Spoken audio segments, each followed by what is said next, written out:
Oh, you thought this was a game, huh? Oh, you slept, you missed the range, huh? I don't switch sides, still the same, huh? 101 is for my name, huh? Told you this is not a game. Done playing, time to live up to my name. Cuss them off, they said I changed, they just ain't keep up to pace. In my lane, go time, sun or rain. Oh, you thought this was a game? This is not a game. It started 15, big dreams, and I keep dreaming. Strategic, I'm not scheming. Put that work and I achieve it. If it's bad vibes, then I leave it. If it's good, then let me see it. Connected with the heavens, ducking punches from these demons. Oh Lord, I speak my truth long as I'm breathing. My best move was investing, now it doubles when I'm sleeping. Life is like a ring, take some punches, leave you bleeding, leave you bruised, beaten, but I'm still never conceding. You thought this was a game, huh? Oh, you slept, you missed the range, huh? I don't switch sides, still the same, huh? 101 is for my name, huh? Told you this is not a game. Done playing, time to live up to my name. Cuss them off, they said I changed, they just ain't keep up to pace. In my lane, go time, sun or rain. Oh, you thought this was a game? This is not a game. 24/7, 247. Still get my 8 in. Was never mad if they win. Lace up my shoes and weigh in. Went out and I stayed in. Burnt out so I came in. For me the vision made sense. For them I told them patience. Now I'm done waiting, time to get it done, time to get it shaking. Started from the basement, knew I was the one. Now we on top of skyscrapers. $100 steak, still my paper plated. Gotta stay humble, 10 toes down, gotta stay motivated. Knock, knock, who's there? Another coming in, stack save, tuck high. So save a little to spend, what, where, how, when. They ask, I show and tell, turn L's to a win. I really thought this was a game, huh? Oh, you slept, you missed the range, huh? I don't switch sides, still the same, huh? 101 is for my name, huh? Told you this is not a game. Done playing, time to live up to my name. Cuss them off, they said I changed, they just ain't keep up to pace. In my lane, go time, sun or rain. Oh, you thought this was a game? This is not a game.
looking back on how life used to be. You were mine and I was yours, it felt like you glued to me. Ripped apart my heart in two, I gave it for you to keep. Broken pieces all over the ground, I'm losing sleep. Take me back to how it used to be. We all say that, but the past always seem to play these tricks with me. Suffocate and need room to breathe. Take me back to how it used to be. And that just been the way the story goes. Everything that shine ain't gold. Always find my way to make it home, but all on my own. And that just been the way the story goes. Everything that shine ain't gold. Always find my way to make it home, but all on my own. You said you needed space, so I gave you space. Life's a movie now, I feel like Vinny Chase. But when behind the scenes, that's when I unweave. When you not with me, not as fun as it seems. My friends think that I'm dumb, but they not cool with me. Like you cool with me, so who are they to preach? Yeah, I made mistakes, we haven't talked in weeks. Said I need inner peace, but look at what you did to me. Sometimes when I'm with you, I don't really wanna be here. But when you gone from me, I'm sad you disappear. What's going on with me? I'm playing both sides. You said I'm dead to you, it's feeling like we both died. How did we get so far with swimming on the shallow side? Floated off way too far, I'm drifting with no paddle. I need you to save me, but you kill me at the same time. It's like a drug, when I withdraw, I need the same high. Cause without it, I'm a mess, and I don't wanna start again. But it's way better than feeling like this. And that just been the way the story goes. Everything that shine ain't gold. Always find my way to make it home, but all on my own. And that just been the way the story goes. Everything that shine ain't gold. Always find my way to make it home, but all on my own. We was young and looking back on how life used to be. You were mine and I was yours, it felt like you glued to me. Ripped apart my heart in two, I gave it for you to keep. Broken pieces all over the ground, I'm losing sleep. Take me back to how it used to be. We all say that, but the past always seem to play these tricks with me. Suffocate and need room to breathe. Take me back to how it used to be.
artificial intelligence, and I can't talk to you. Get ready for the start. 1 minute to go. Players ready. Get ready for the start. The players are warmed up, and I hope you are too, my cucumber. While you and I are having fun, it's already 40 seconds before the start.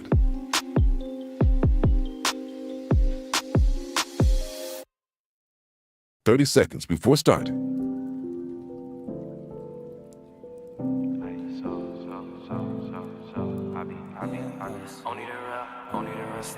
20 seconds before start. 15 seconds, baby. 10 seconds before start. 5, 4, 3, 2, 1. Ladies and gentlemen, welcome back to Galaxy Battle Phase 4 of 2025. We're kicking things off today with a pretty interesting match between Eternal Fire and, well, I certainly know the other team, Partizan, is somebody who we're going to have a lot of fun with today. Yuba and Pronago on the mic. How you doing, sir? Oh, yeah, I'm very excited about this one. I got 3 best of 3s today, and starting off strong, it's Eternal Fire against Partizan. I think the cams are possibly switched because I saw the Partizan players on the Eternal Fire cams, but I think that's going to get fixed quickly enough. It's an interesting best of 3 because these two teams faced like 2 weeks ago, and it was a very close-fought battle, so I think that we might get the same today. It's Overpass Inferno to start things out as the first 2 maps. Of course, should we need the decider, we're going to get to that. And I actually think that we might get to see Mirage in this point in time because these two teams really like to fight it out. And of course, you got Eternal Fire, you got their, can we even call it a new lineup? Because they've changed things up a few times, actually, after selling their previous roster to Aurora. Yeah, it's really interesting how Eternal Fire have had to enter into a bit of a rebuild phase. And, let's just say some of the player changes weren't necessarily because of their own volition, but instead because of authorities. And that's the way it goes sometimes in different places, different parts, different walks of life. Right about now, though, Partizan are going to be looking to get up to a bit of a cheeky defense. They do have a little bit of additional presence on Overpass that I don't think you'll see out of Eternal Fire in the same way. Despite that, though, this is, of course, the pick of the Turkish side. We'll see what all they can get up to as Masked is going to be taking the first fight. Dragon immediately dispensing with him, and that does set us up with a bomb spotted towards tunnels. That feels like an unforced error, but Eternal Fire continue crawling. Yeah, no chance for Dragon, though. Can't fight like that. Calyx catches him off guard. Excuse me, it's 4v4. And I think the Turks still want to hit that B-bomb site. As you said, it's a bit of an unforced error that the Partizan players saw the bomb, but you can never know. And that's why you can see on the minimap, 2 players are still toward that A-bomb side when it comes to the CTs. It's 40 seconds on the clock.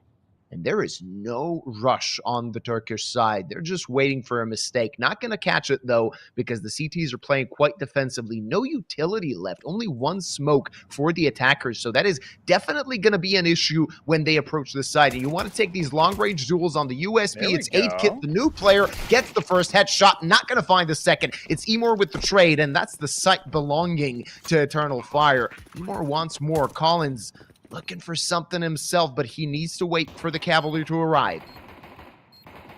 Arriving they are. Colin's going to be taking the first contact. Emor, a steady hand. Don't necessarily want to stare him down without a little bit of backup. Now the double swing comes out, but it's Calyx with the P250 to dispense with the first. And, well, Vladen trying his best, but it looks like this site is on lock and not how we expected this pistol round to go. They slow things down just enough to really take control. The bull by the horns. Partizan are down 0-1 as Eternal Fire claim the pistol. This is not what you want to see. If you're looking at Partizan, Serbian teams are usually not known for their overpass gameplay, so they really needed this pistol round to go their way. It's sort of a hated map from the region I come from, or rather from the region they come from, but they're going full MP9s in the second round, only 8-Kit. with a bit less of a buy. He wants to get that op as soon as they get a full buy in their hands. A UMP in the hands of Emor. I see that gun a bit more often lately. We'll see if it can actually turn into a meta weapon, but the first point of contact will be Masked. Of course, Max and Vinox, two very interesting players. They also had Mary when the core was Polish, but that was short-lived. Two first frags go to the hand of Partizan, and now Eternal Fire, they need to bring up pace. They need to get to the side, and they get the opening kill. No chance for 8-Kid either. Now it's a 3-on-3, and on the back foot is the defense, as they are lacking HP, and the Turks have already managed to besiege the site. It will be a bomb plan, and do you want to commit? It turns into a little bit of a weird, broken attack onto this B-bomb site now for Eternal Fire to defend and Partizan to execute. They're just looking for any little peek they can, shimmying a bit forward. Unlikely for Duresi to really be tested here. Emor passing the first with that UMP. He's actually up to 2 frags in the round. That's going to be a nice little pretty penny, and it does force the disengage from the 2 survivors of Partizan. Really good openings so far from Partizan, but as you mentioned, Overpass being a bit of a fickle beast for the Serbian squad. Eternal Fire are going to be a little bit more comfortable. Dragon going for the hunt, but he's got the Galil.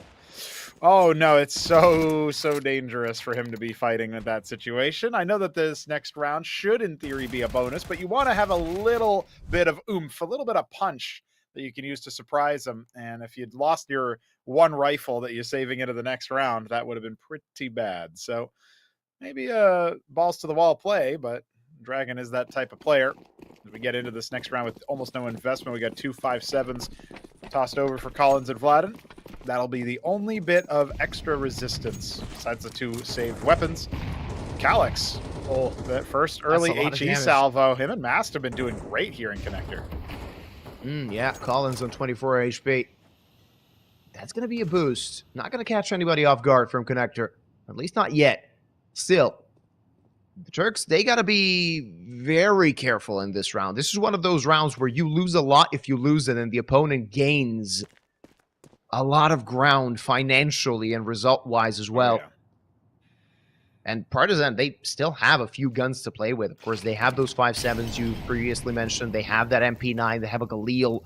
That can always be a threat, especially in Dragon's hands, as he has been playing lights out lately. One of those players that you expect might be joining a bigger team in the near future. A very slow approach from Eternal Fire, as is known, of course, on a map like Overpass. So many angles to check. Let's see which team will actually play in first blood. That was close, and Duresi is quite low. That's also info gathered by the Partizan players with time ticking away. Eternal Fire, they need to strike. Dragon falls. That's the Galil. And that's the best Partizan had here. Collins just praying they don't check him, but they're going to surely do. They have to check this angle, especially with such little time remaining. Partizan is rotating completely to A, but that is read by the Turkish team as they're going to B, and the bomb will surely get planted.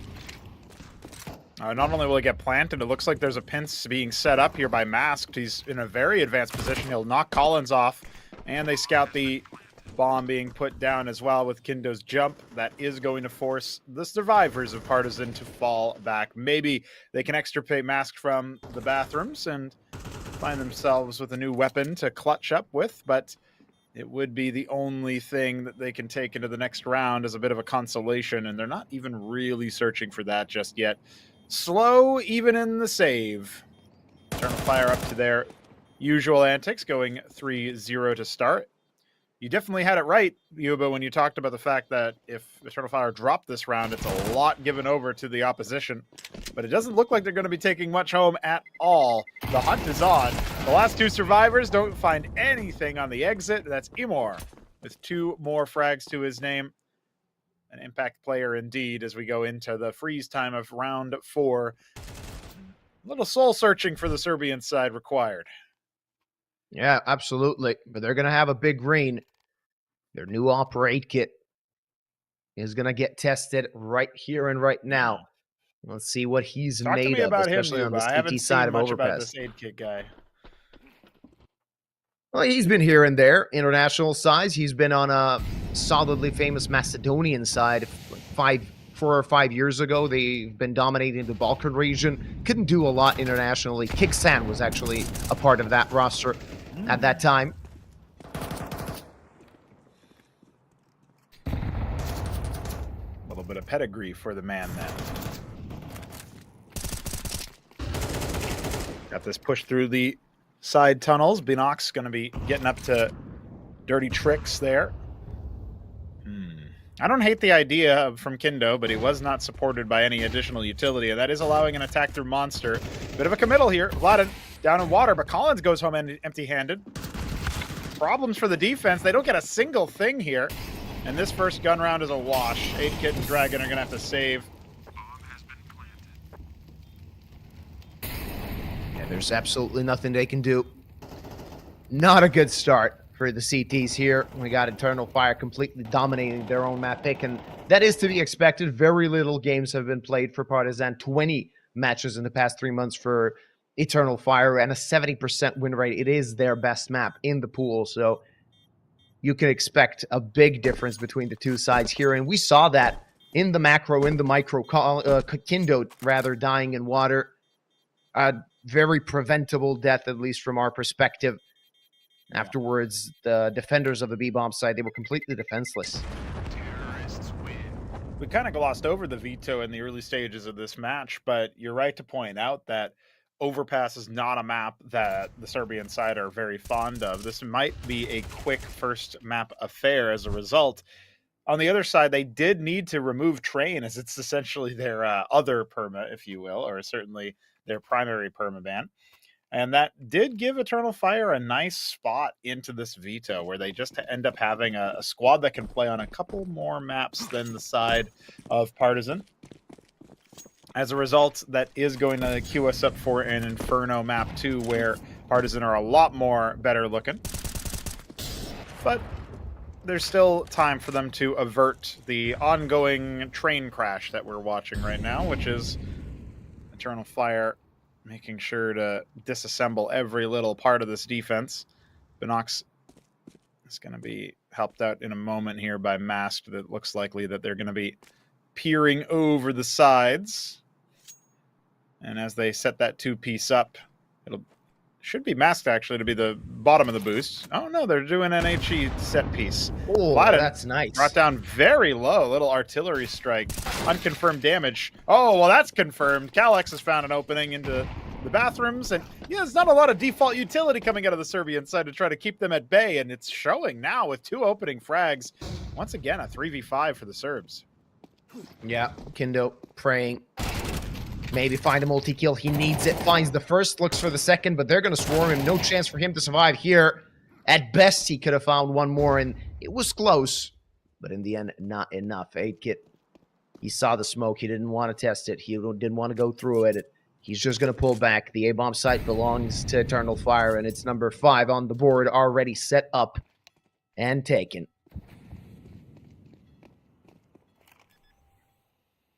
Crossing their T's and dotting their I's. Eternal Fire is going to be happy to get that bomb planted down. Plenty of money, plenty of economy, and like you said, 5 rounds, Luda. Oh, yeah. Relatively quick 5 rounds, even though the early round play was quite slow.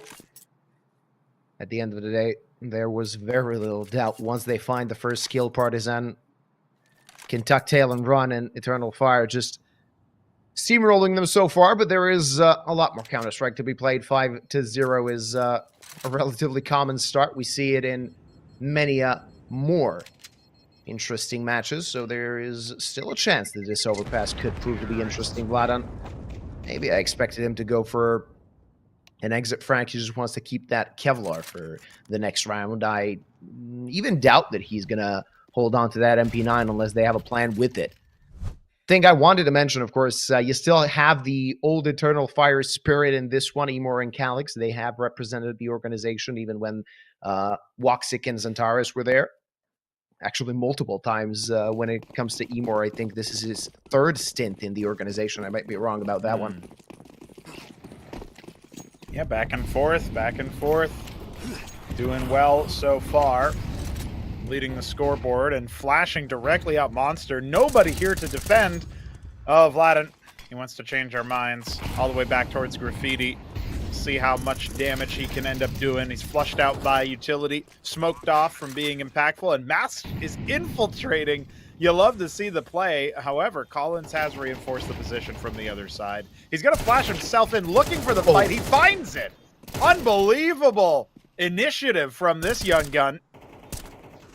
And now, with Kindo having damage dealt to him by Calyx, he should be dead to rights. Dragon does end up finding him on the push. This is still a live round, but they need to go now. They're running low on time for the bomb, and they have no kit. This is not looking good. They're going to have to concede a 6th round, but maybe they can take a few guns with them. Pad their coffers, each kill worth 50 for the whole team. And it does look like Eternal Fire will go down with the ship. A full team wipe. And even one player having to take a moment. It's Emor going to end up reconnecting. He's unhappy about, finally being killed but once in this game. Let's take a timeout. But look at this. The fact that the Serbian side gets all of these good starts with that push, but they don't have the time to execute back onto the site, that must be gutting. They finally win some of the duels, Yuba, and they just can't convert onto the next round.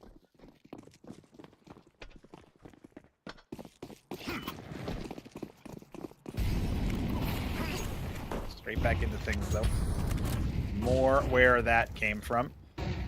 Wow, it's a repeat of the last round. We'll see if Vladdy can get up to his usual tricks. No, the answer is no. Mask will decapitate him, and there's nobody here for support.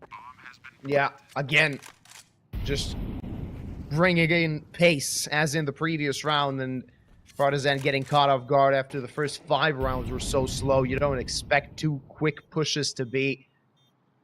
Not solid positioning, no chance for Collins, looking for the second, and he's going to find Kindle. 8-Kid trying something, finally finding the trade, but that is absolutely inconsequential. Even that other kill, even though it's a 2-on-2, they have to tuck tail, they have to run. This is number 7 for Eternal Fire, and there is hope fading for Partizan on map number 1 already in the first half. Yeah, indeed. Dragon can't even really give up his position just yet. He should be able to finish him off at the end and upgrade to the AK. But we are talking about a 7-0 start. We are talking about the first half already secured before Partizan finds any reprisal against Eternal Fire. And, you can talk about the by-the-numbers positioning here. Beanox just doing very solidly. He's been playing very well alongside the likes of Emor. You can talk about the fact that 8-Kit finds 2 exits, that Dragon is able to upgrade himself. These are all very Pyrrhic and very, very simple. Really, the problem is that this is a consequential sort of downfall of the Serbian side. Comprehensive in the way that they are not finding the right positions. Now going to be trying a bit of a double boost setup. However, it's kind of already red. Despite that, Kindo is going to take 2 frags. That's impact, and it's unanswered. 8-Kid also on the site. There's no way they were expecting the a 3rd player to be here. It was such a heavy committal of 5 players towards this position. When you think about that secondary boost inside connector, Emor the only one to fight back. It's a 1v5, and he's only found the first. A round for Partizan. But if that's the kind of complexion they need to secure a single round win, Yuba, I'm not hopeful going forward. And that's a breath of fresh air for them. Kindo's spray started things out. I mean, he had to find both of them at the end of the day. They're doing so, well,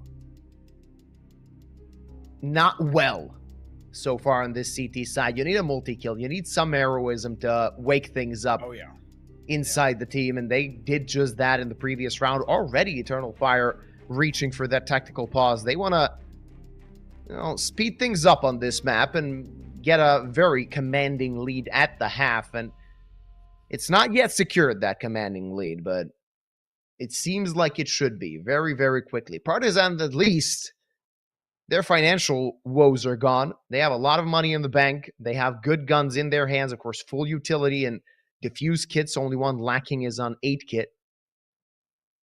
But they need to chain together rounds, and should they get a few more, we might still see an interesting map number 1 in this best of 3.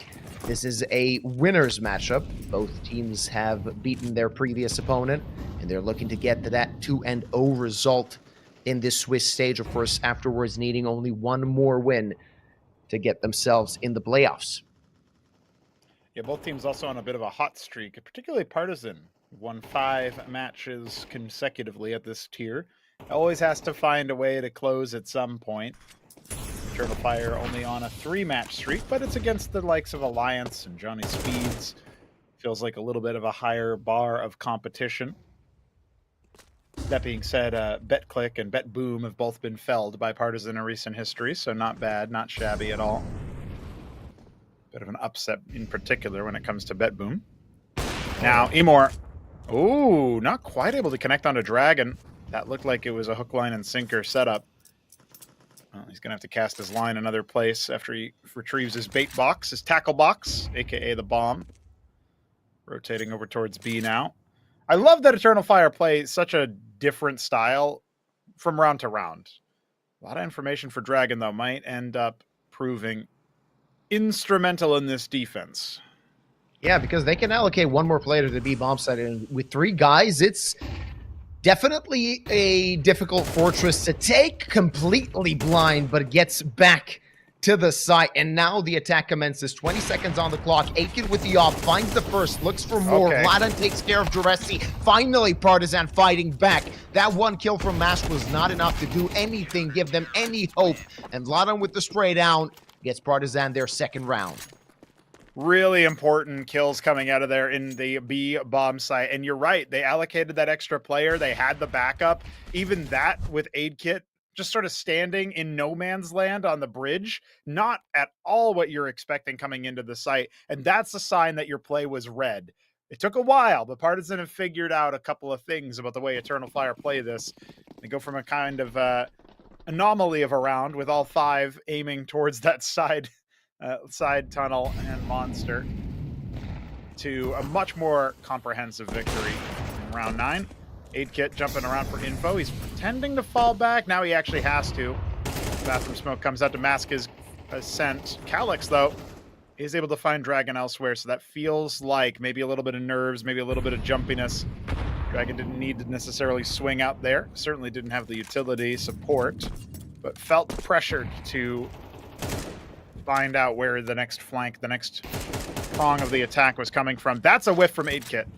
Emor punishing with just a little bit of damage, but the fact that he's still alive is definitely a problem. And now Kindo set up with a boost. I think he just disassembled it, though, and that would have been heard. They're going to fall back silently and see if they can get ahead of this A hit, but Eternal Fire still has so much room to manipulate the map. It's not going to be an easy hold, despite it being 50 seconds on the clock. Yeah, especially when you lose the first player, right? It's one of those situations where the T's can just string you across the map. Throw a flash to A, move closer to B, and that might be the case here. 35 seconds on the clock. There's still time for their rotate if they want to go back to that B bomb side, but it seems like A is their final destination, which currently is the good play. Only one player there. 8-Kit is going to have his hands full very, very quickly with this op. He blocked the smoke that gives him a sight line and a chance to maybe find the first kill. So little time, but unless he can find a big play, the bomb is going to get planted, and that's going to be the case. They need to commit to that, and Partizan can't stop the plant. Do they even want to commit to the retake? That's the question. They have money in their pockets, but the players are so far away, they can't reasonably get close enough to the bomb.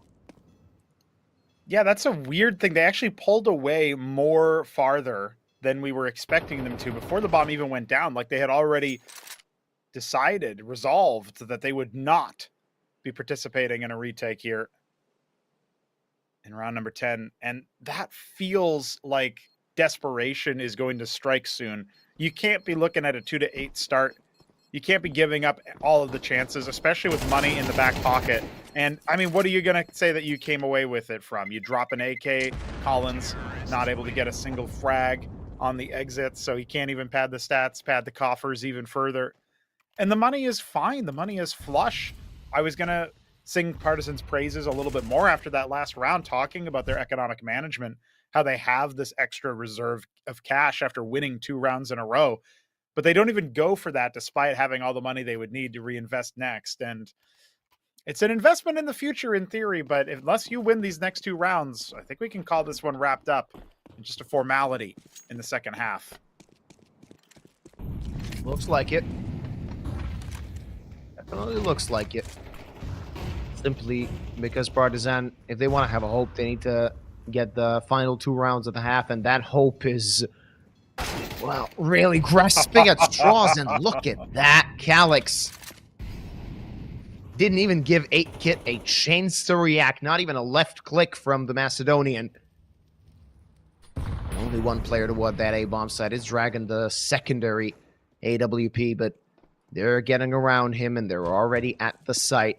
Still leaving players across the map. You can look at the mini-map, and you're going to see Beanox all the way at the B-bomb site. No chance here for Collins. He did not expect such a forward push from Eternal Fire.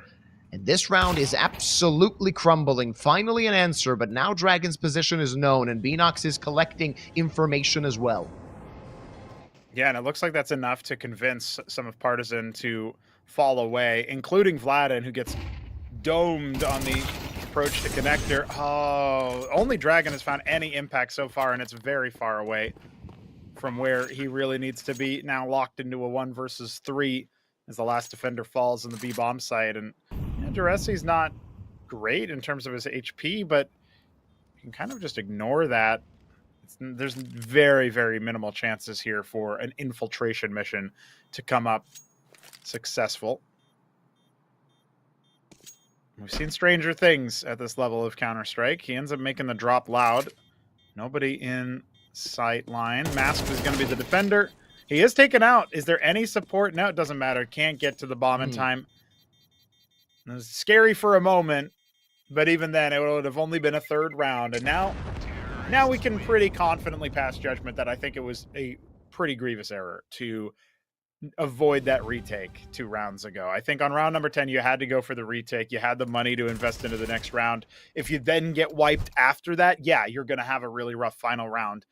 But that was most likely your best chance of chaining together a few more. And now we see what happens when you let Eternal Fire have their inch. They have paved their mile.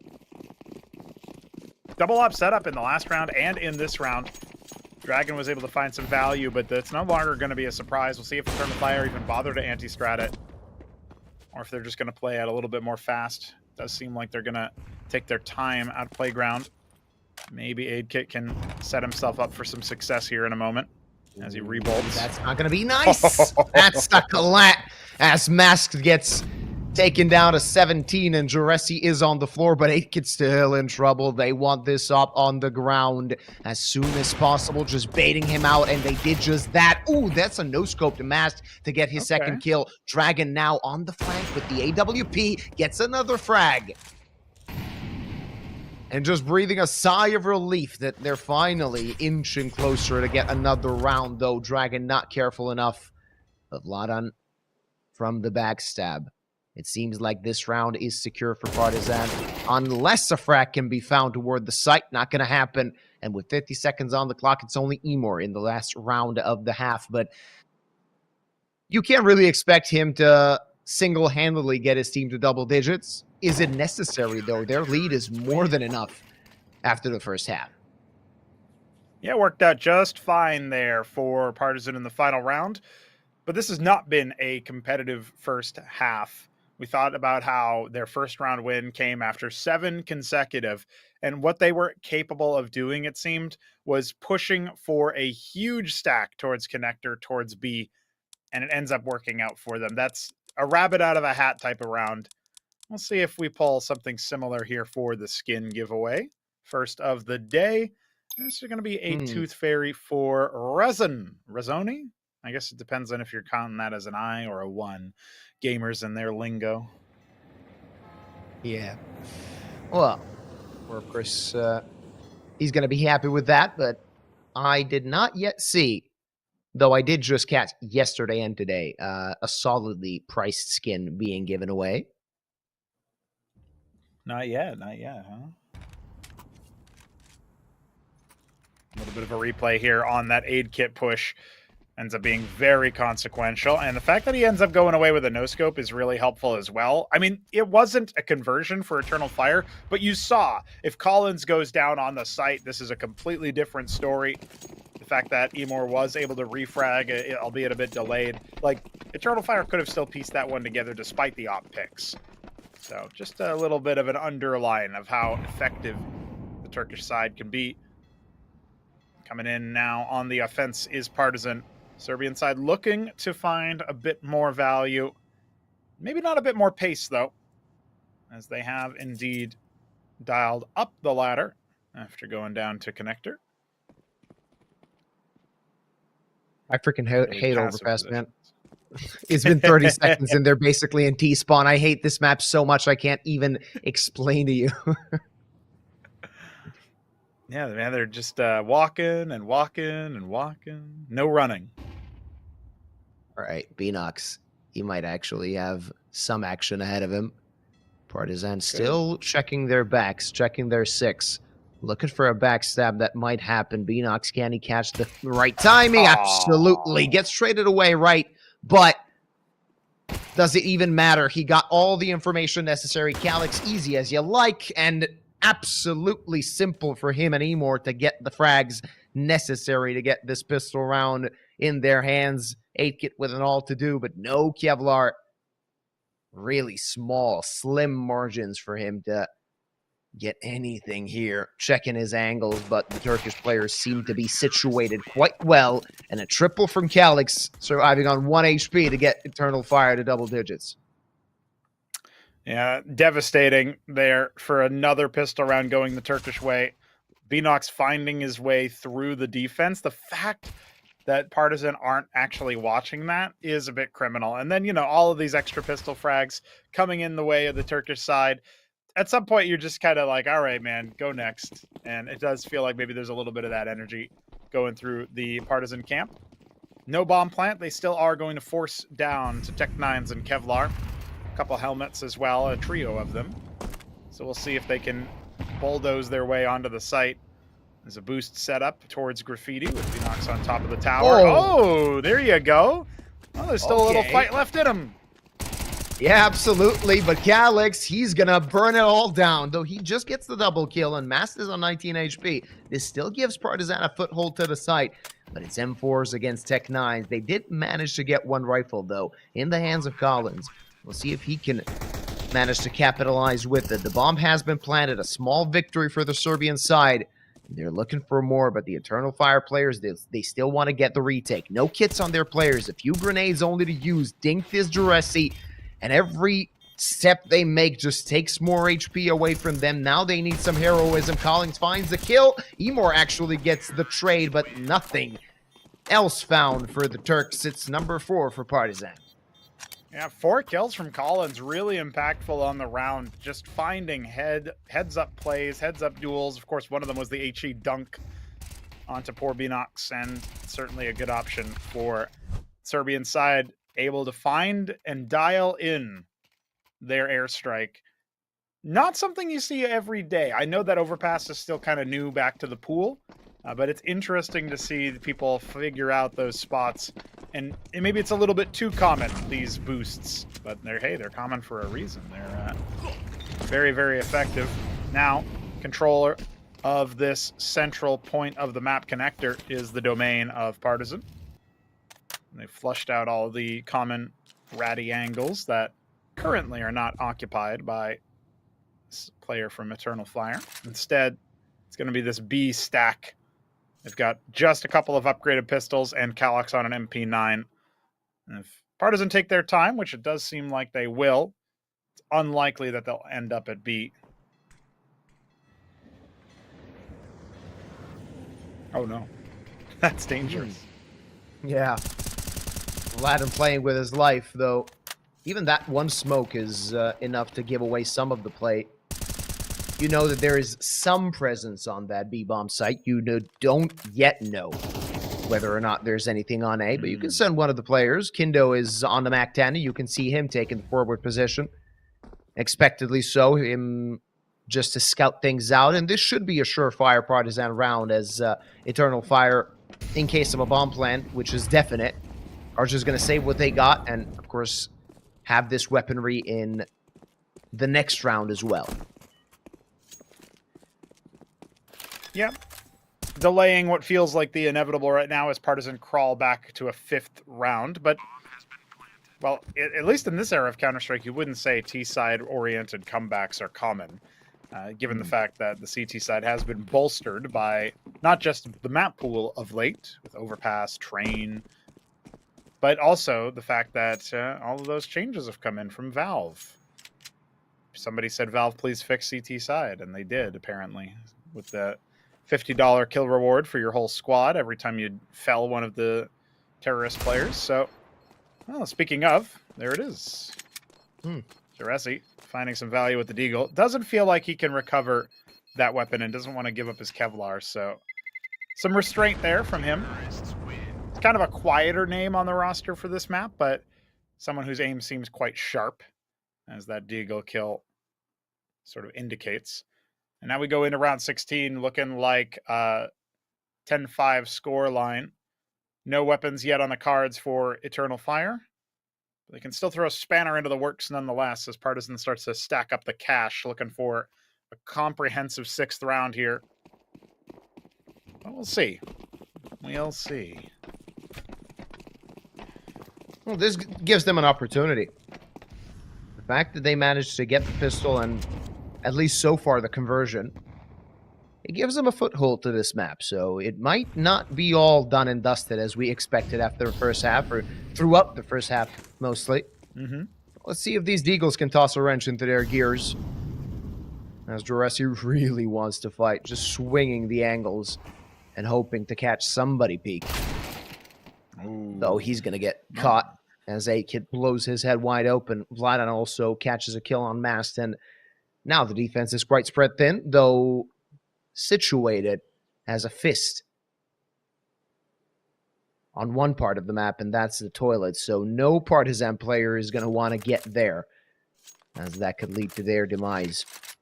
But even if one does, they should have info. Beanox finds the first frag. Now the crunch comes in. Let's see if they can find it. And they do. The bomb is felled, but the kills are found for the Serbian side. That was enough for number 6.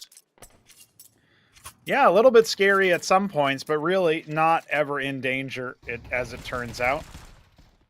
Really, really solid play from Beanox. Obviously, Emor going down to Dragon's flank on the other side.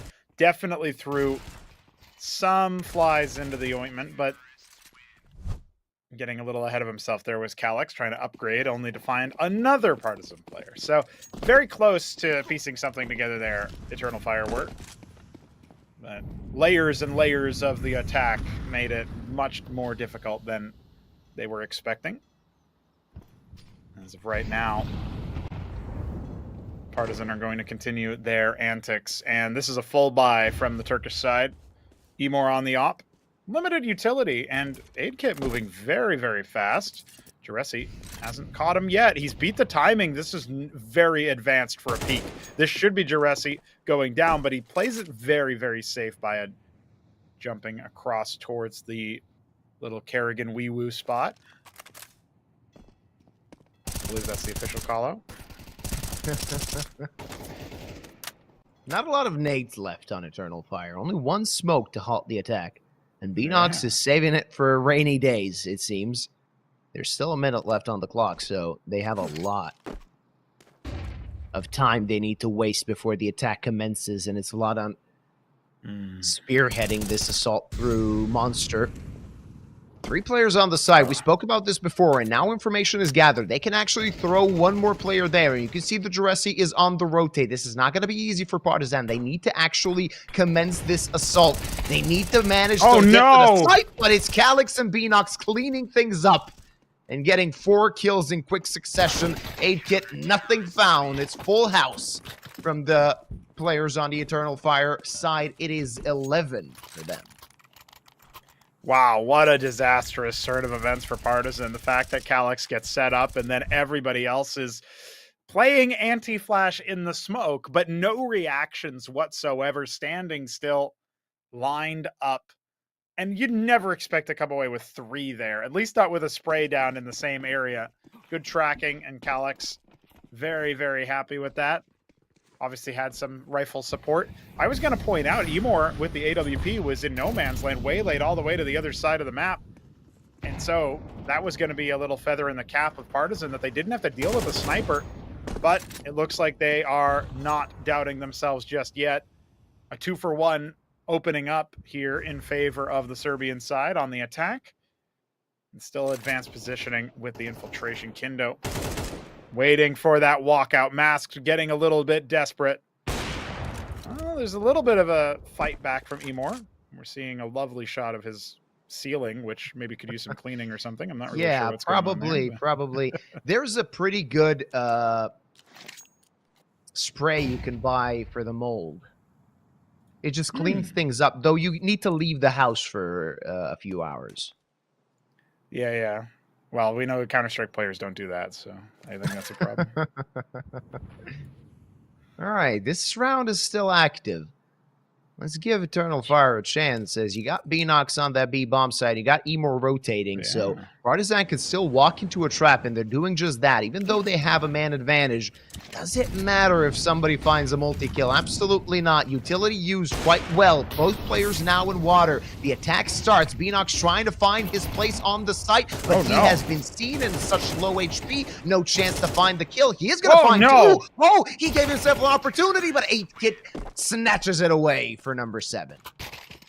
Yeah, at least he can grab that AWP. Really big round there for Partizan to take away, but Beanox going nuclear felt like he might not even be stoppable.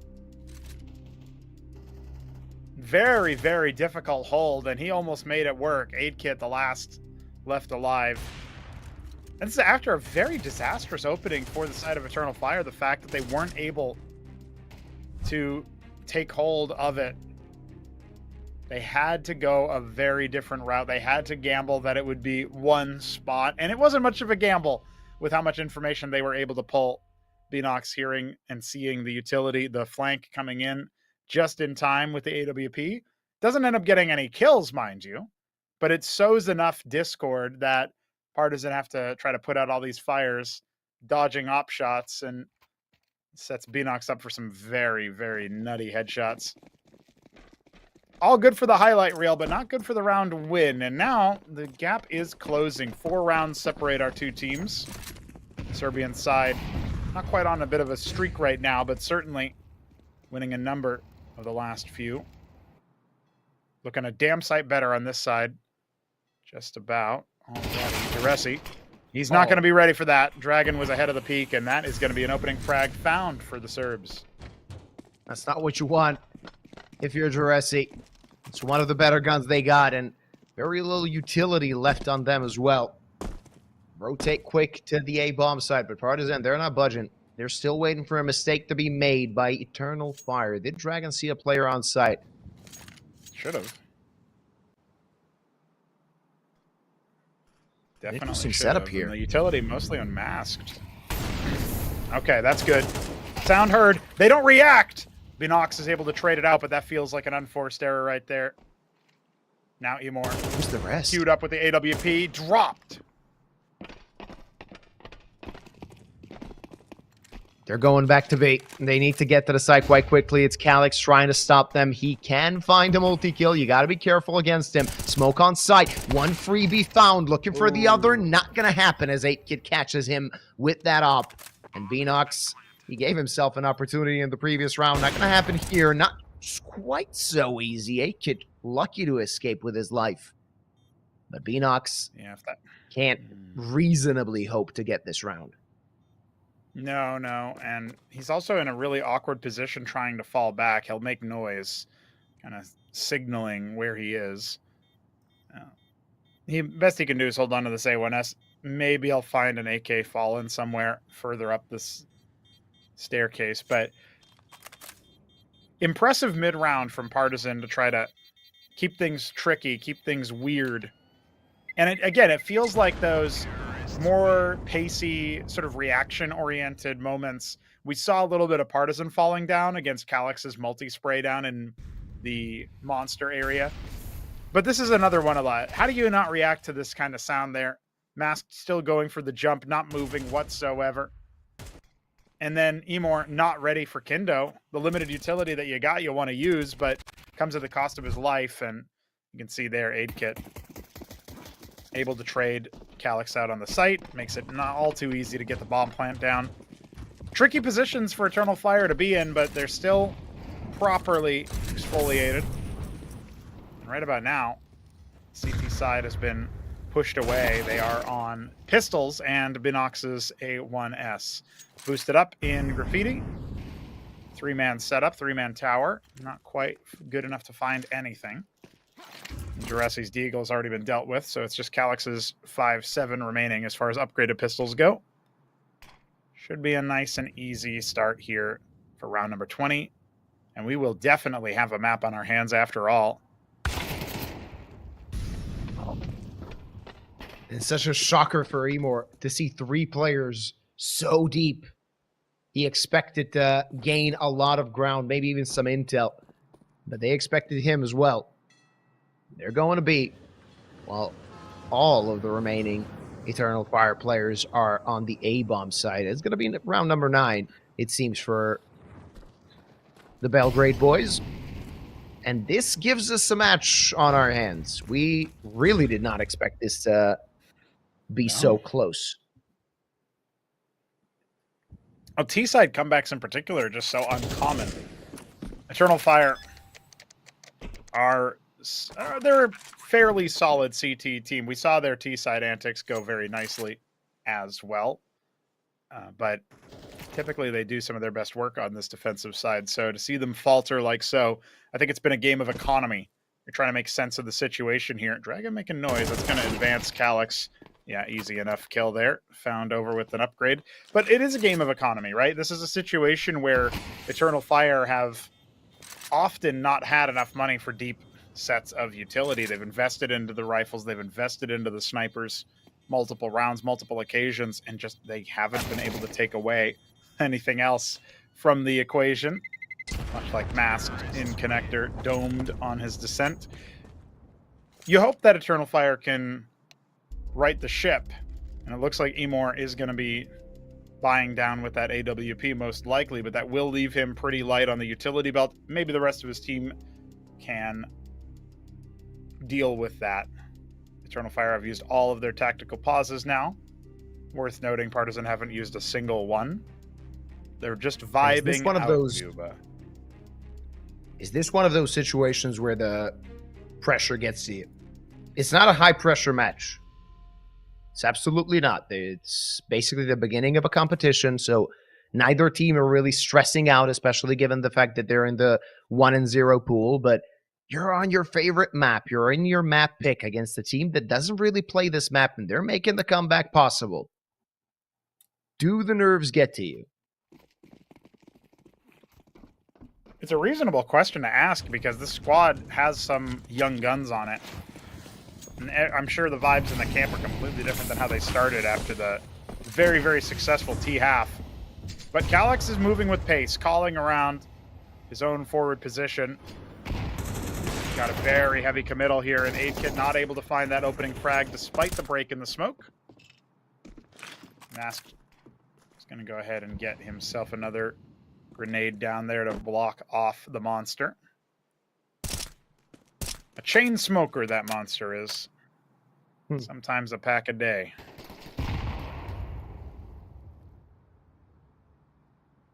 Status quo maintained. 70 seconds on the clock. No kill found so far. But the utility is lacking now on the Eternal Fire side. They expended a lot of grenades to try and hold, or rather halt an early push. Now they have no smoke, but they do find a kill. Kindo did not expect Calyx's boost. And that gives them a +1. They gives them some info, and Vladimir put down to 23 HP. This is not looking good for the attackers as there's still 3 defenders on that B-bomb site. Somebody is going to have to make an entry play. Is that Calling? Is that the leader? Yes, sir. As Dragon and Calling collect 2 quick fire kills. Calyx still trying to find something, but they know where he is. The rotate is coming in. Do they even want to find him? Or do they just want to plant the bomb? That's a good trade. Dragon gets the kill, but Emo on the flank, not able to find anything. It's 8-Kit. And only Jurassic in a 1v2. Bomb has been planted. They see him and they find him, and it's only 1 round separating these 2 teams. Yeah, there's a real chance that the Serbian side ends up pushing this over the line. There's not that much money in the coffers for Eternal Fire now. And I think a lot of this just comes down to those, mid-round situations as the time advances. Great start from Calyx. He even puts damage down to Vladin, and HE would have sailed him on through, but instead it's Calyx to finish the job and then just get traded. And 8-Kit, he finds this frag. I kind of wanted to see the other one. I can't imagine how Emor ends up once again on a retake having such a disappointing showing where he's not able to find really hardly any action. This is the B site. This is where you, generally speaking, I know things can get slippery, but you generally know where your opponents are. I don't know if it's a comms issue. I don't know if Calyx just didn't quite communicate where the positions of the enemies actually were. But the fact that once again, in back-to-back attempts, every time Emor brings the op to this site on a retake, he ends up going down empty-handed. At best, he can be a distraction, a sideshow that you start to look at a little bit and then get bamboozled from the other side. From a rifler, we saw Beanox miraculous attempt on a hold in what was effectively a 1 versus 3. But you don't want your opper to be a decoy on the site. You want your opper to be able to find impact. And Emor hasn't found that on those B-side retakes. So that might have been something that at this point Partizan have dialed in. Like, Emor very rarely starts on the B site. And when he's rotating into a position, he's a lot less effective than when he's standing still. That's just how it's been so far on this second half. A tale of two halves for real. It's Partizan, like you mentioned, 1 round separating them. And look at the money. Beanox with the A1S, as well as Calyx, and MP9 on Jaresi, and just 2 5.7s on the remaining players. Eternal Fire are looking dire, but maybe they could find some miracles. 8-Kit already cut down to size. 20 points of health on the offer from North Macedonia.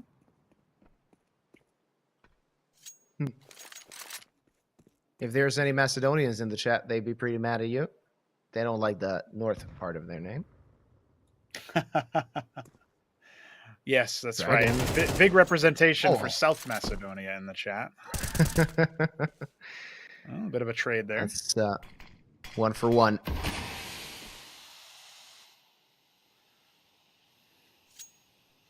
And another slow round. Does he want to go through that smoke? Oh, that's ballsy. That's nice to see. And Jaresi did not expect it, only getting a few points of health out from Dragon.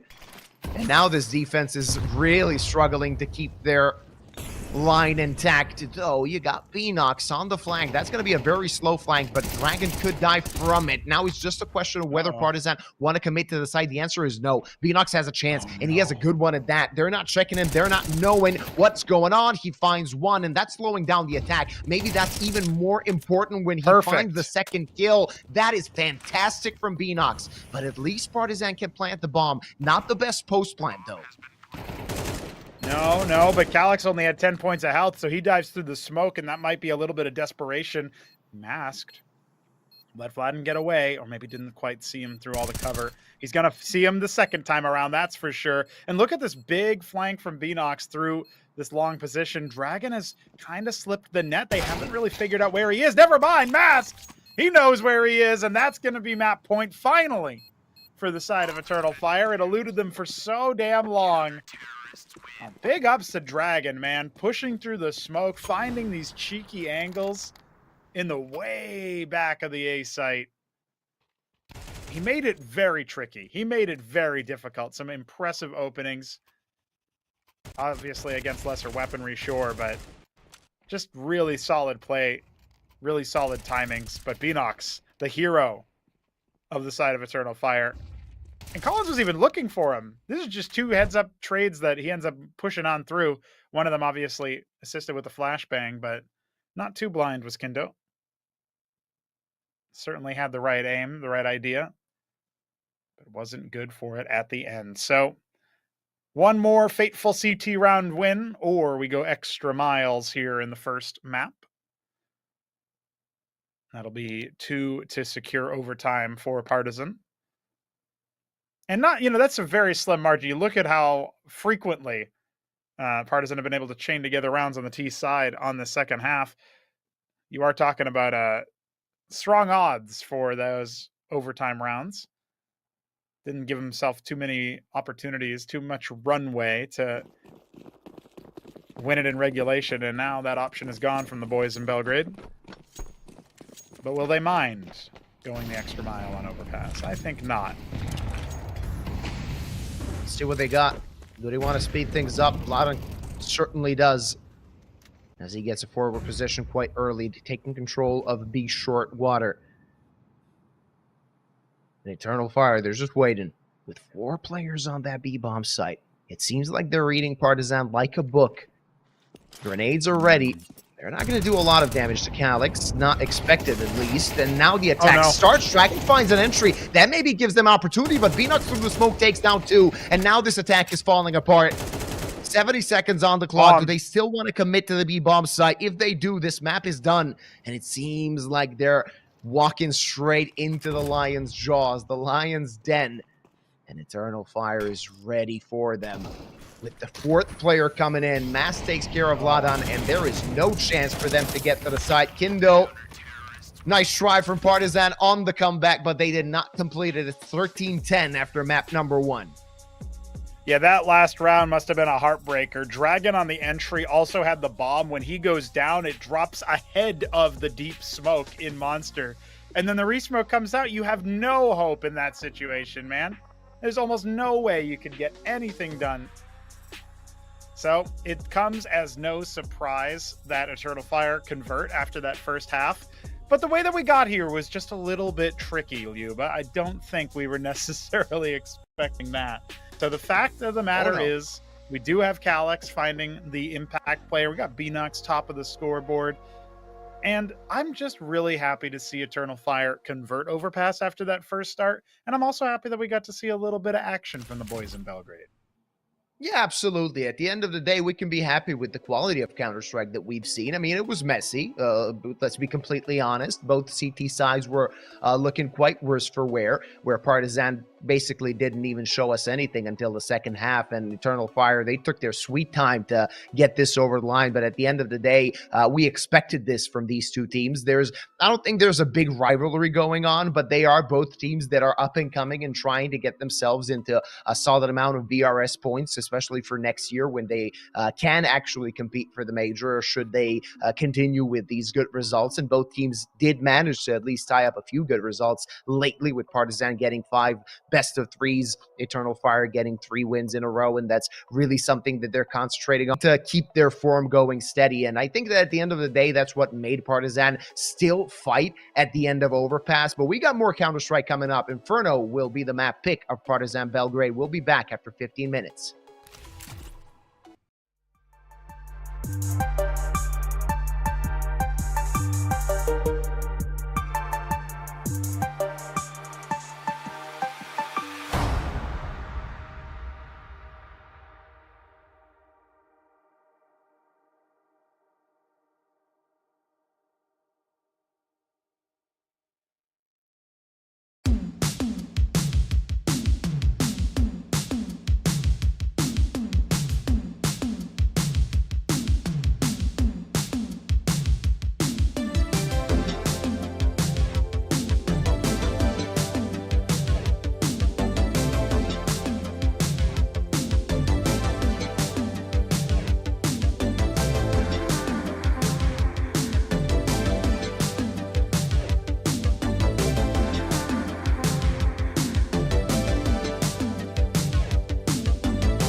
Woo! Woo!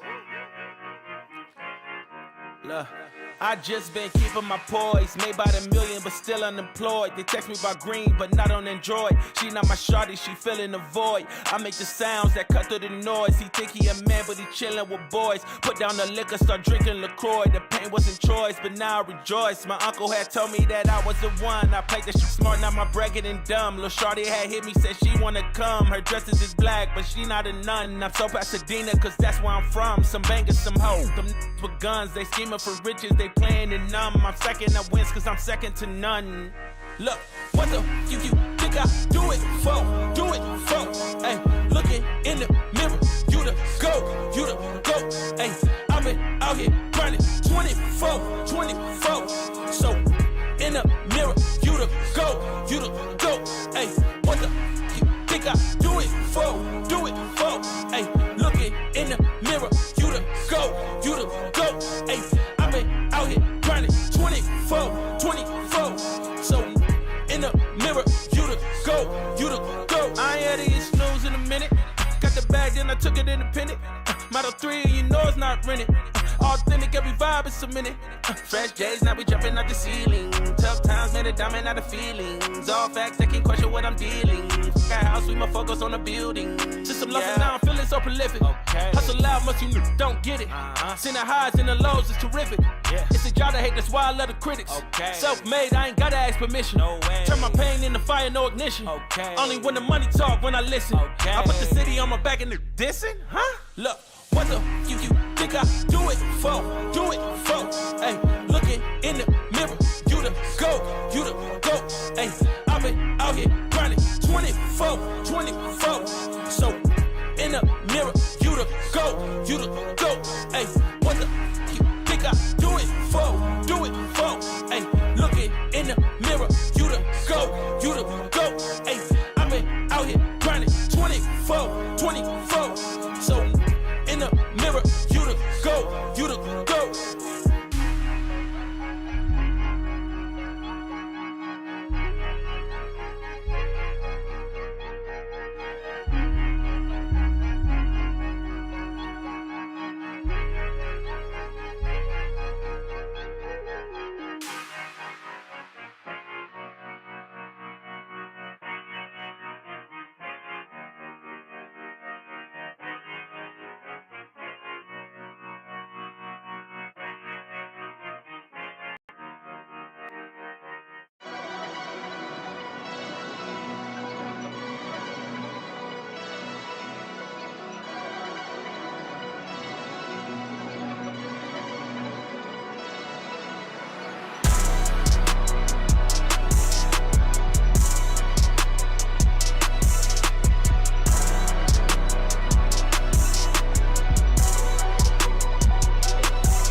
I am an artificial intelligence, and I can't talk to you. Get ready for the start.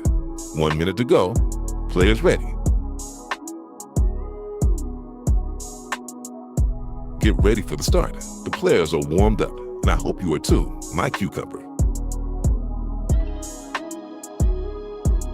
While you and I are having fun, it's already 40 seconds before the start.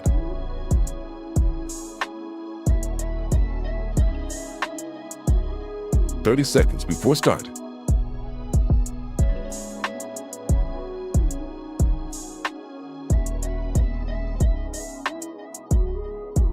"20 seconds before start. 15 seconds, baby. 10 seconds before start. 5, 4, 3, 2, 1.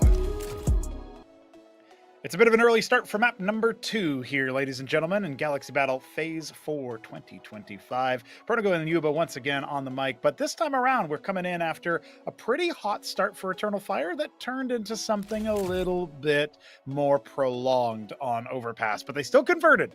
They still got it over the line. The boys from Belgrade are going to have to do it on their own map pick of Inferno if they want to send us to Mirage to decide things. Well, yeah, it's going to be quite interesting to see how this Inferno pans out. I mean, you and I got to cast Partizan multiple times on this map, and it didn't always go so well, but that was under a different roster. As I recall, that was even under a different coach. So hopefully they patch things up in the meanwhile, and they can actually show something better now against Eternal Fire. And also the fact that they actually gave us the fight on the first map, that kind of tells you that maybe they're warmed up coming into this second one, especially due to the fact that the first one ended only a few minutes ago.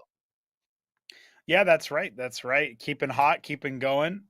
Normally a bit of a longer break here between maps, but players were ready earlier, so we started earlier. Sometimes that's the way that it goes. Eternal Fire are going to kick things off on the attack, and Inferno can be a tricky map for CTs even after all the economic changes. So once we get a couple rounds deep, we'll start talking about where the funds are situated for the side of Partizan, but right about now, their triple dually setup is going to be primed. We got Kendo over towards B, and the other two going to be squatting in apartments, but nobody's there to face them. That's an interesting setup. I like that. Of course, the apartments players, they're not going to have a lot of action coming their way, but still, this B setup is tricky to deal with. With a player in CT, he's just going to spam through, and he also has 2 flashes as Vladan can throw it and maybe halt the attack at least for a little bit. Ooh, that's a solid tap from Collins as Beanox gets deleted. Now the attack doesn't want to start. The smoke has been thrown, so they're going to have to wait just a little bit longer before they can actually get to the site. That actually gives time for the A site players to gain a lot of ground. Look at the minimap. You can see Dragon and 8-Kit already with forward positioning, and this is going to be painful for Eternal Fire. Do they expect this? Absolutely not. 8-Kit gets the frag, and now they need to deal with him. Dragon, ooh, that's labored a little bit, but he also gets 2 kills on middle, and the Turkish team with no chance of getting this pistol, barely dealing any damage, and Mask, the last player alive, but no Kevlar. Especially against dualies, it's very difficult to fight. Yeah, twin setups there on the side of Partizan. They end up having 2 players towards A in those apartments, completely abandoning middle. Just listening for sound cues. It's a cool drive-by from Mask, but it doesn't shut me up for long because Vladan is able to finish us off. And the fact that that B-site setup looked so damn good with Kendo playing around the pillar. He had his own smoke and Collins on the lineup. If Beanox doesn't get dropped by that, it could still get a little bit tricky. But remember that they have 3 players towards the B site. The odds of him playing ahead of the smoke going to be pretty limited. They had the double flash setup as well from CT spawn. So all backup would have been full blind trying to charge through the blooming smoke. It looks so, so beautiful there. And it's an easy win. Pistol rounds eluded them on overpass, but they've struck out nice and early.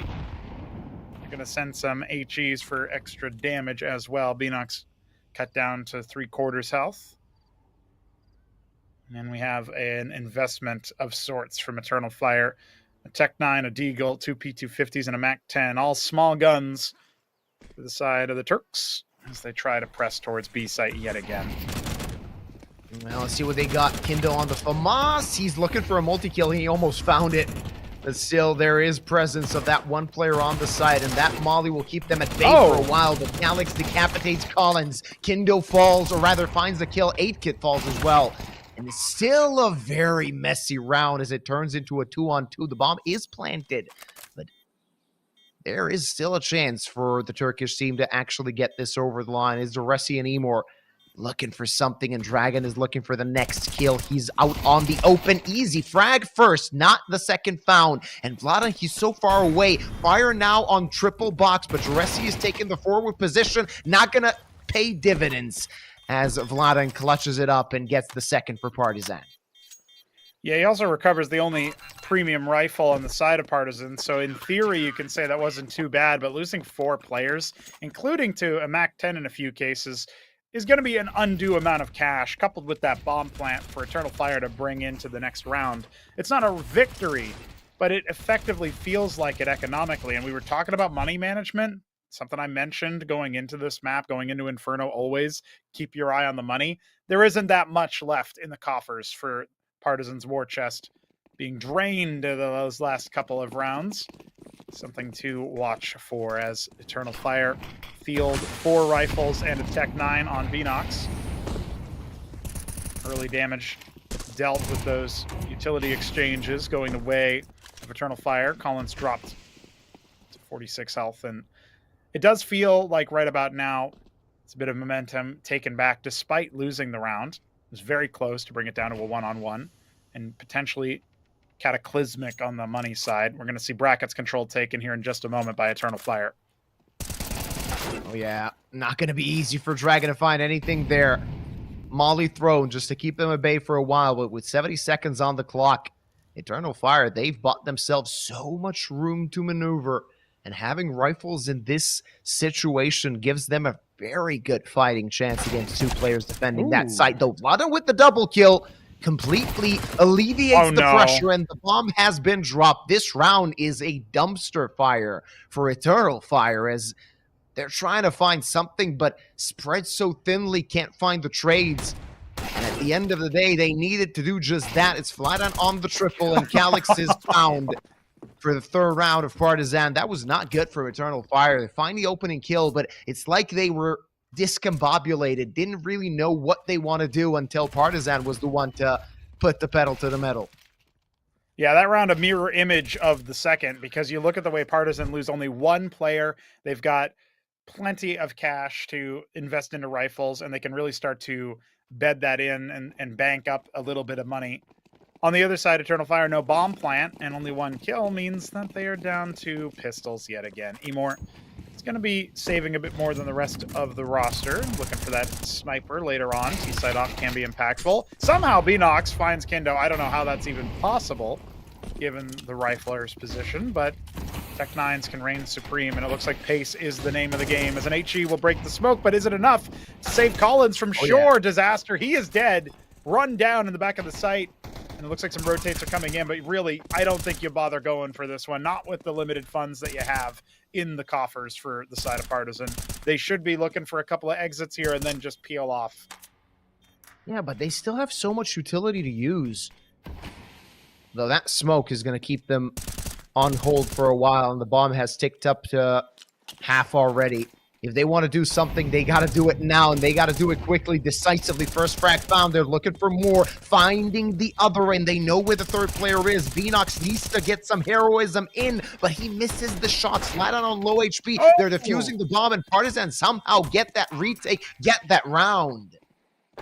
Vladan on 21 points of health at the end. You can see how close it is to utter disaster for Partizan. As it stands, they defuse the bomb and keep 2 alive. But Eternal Fire are getting closer and closer to the finish line. That one looked like it was locked up, but excellent utility, as you called out. Plenty of incendiaries to flush out pool and backside. And Binox still, he was just a hair's spray away from eliminating Partizan from the contention of that round. That would have dropped the player with the kit. Vladan would have gone down hard. And that would have cratered the chances of a Serbian victory in round 4. They do well to chain it together. At the end of the day, the scoreline matters a bit more than the economy does, although they're often interlinked. We'll see if they can keep on making such expensive maneuvers as we wind up in Inferno. This is, of course, the playground of Partizan. Eternal Fire on the other side. No op yet onto Emor. So they're going to be facing down Aid Kit Sniper with just a couple of rifles to their name. It's AK round for the attacking side.